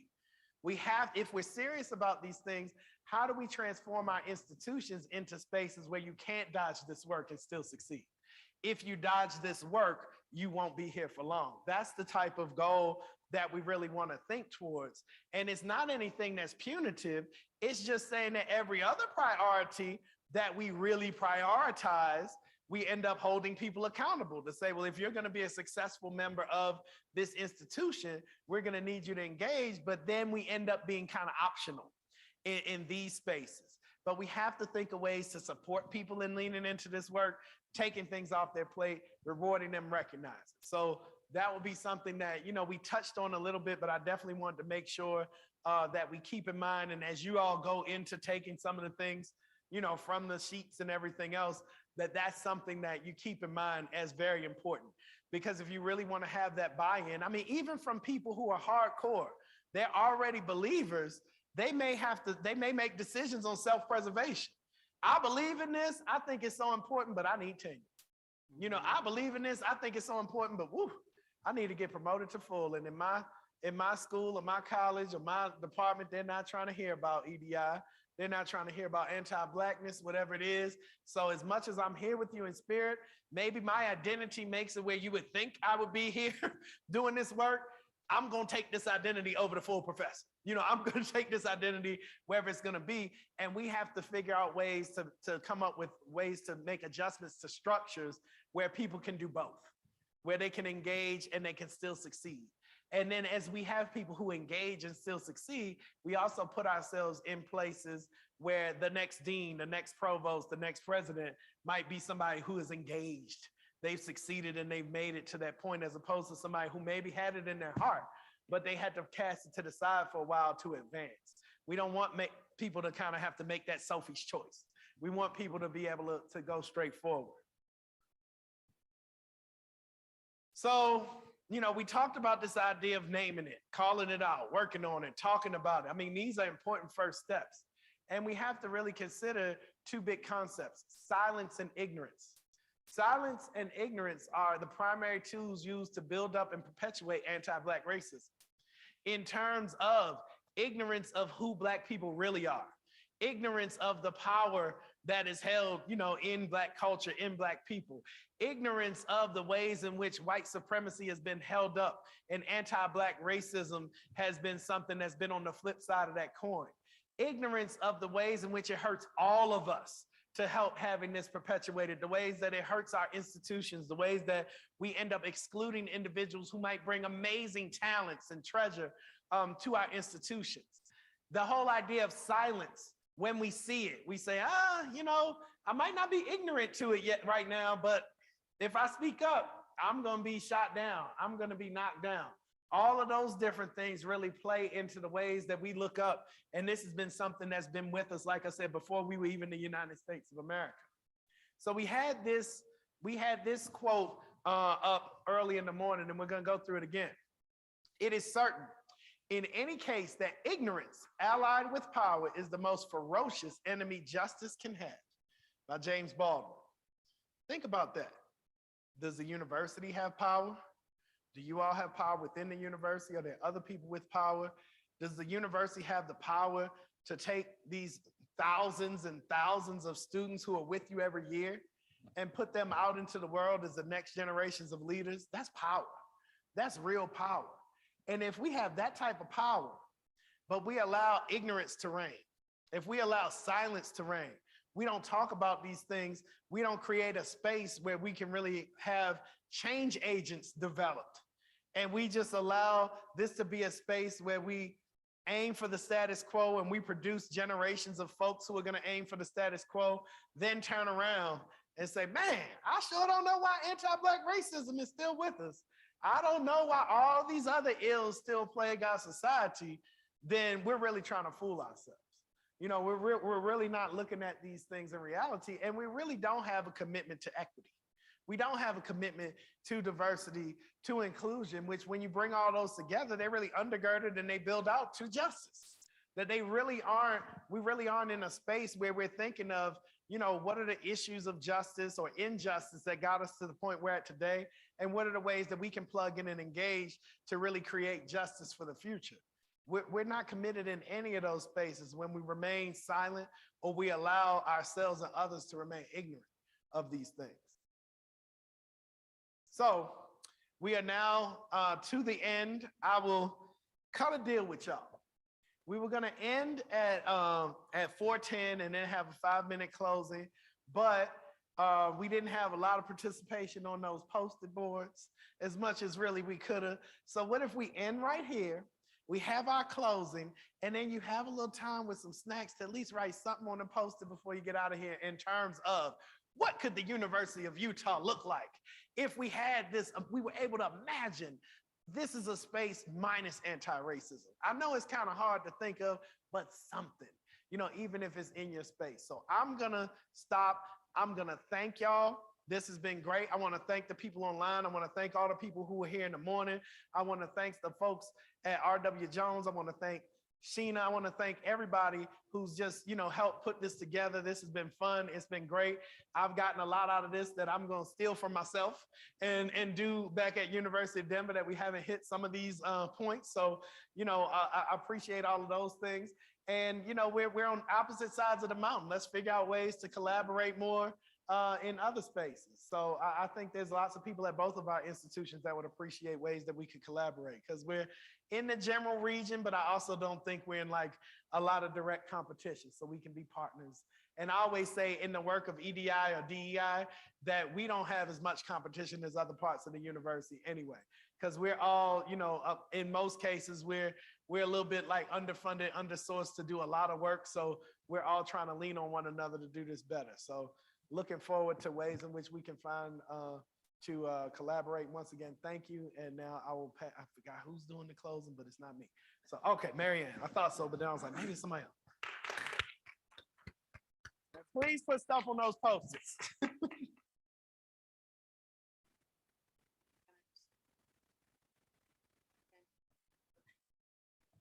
Let me, right, there we go. All right, I'm gonna just stand here and give out our closing remarks. First of all, my deepest gratitude.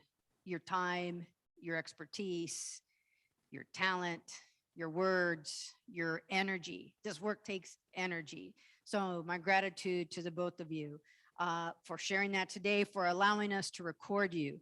My commitment to all of you who have stayed here, who have walked through this morning, this afternoon with us, is that we will take today's recording. We will use today's recording. We will show it. We will utilize it as a tool. We will imagine the University of Utah, where we have named anti-Black racism in all the spaces in which it exists, the ways that it perpetuates those systemic inequities that we talked about, that we experience in different spaces across the University of Utah. And we will not let today be the last day that we have this conversation. I note this as we keep this in action, in action, in action. So thank you. And that is my commitment to all of you today who have stayed with us. I want to say that Dr. Mike Good had offered to do today's closing remarks. He has them prepared. And I asked, can I be the one to close this day? Because the work that we do in the Division of Equity, Diversity, and Inclusion, I was reminded, I do not turn away. I cannot turn away. I build partnerships and collaboration. And so I needed to say this to the university and to all of you. Right? We are not going anywhere, and we are not stopping our work. Today is but a beginning.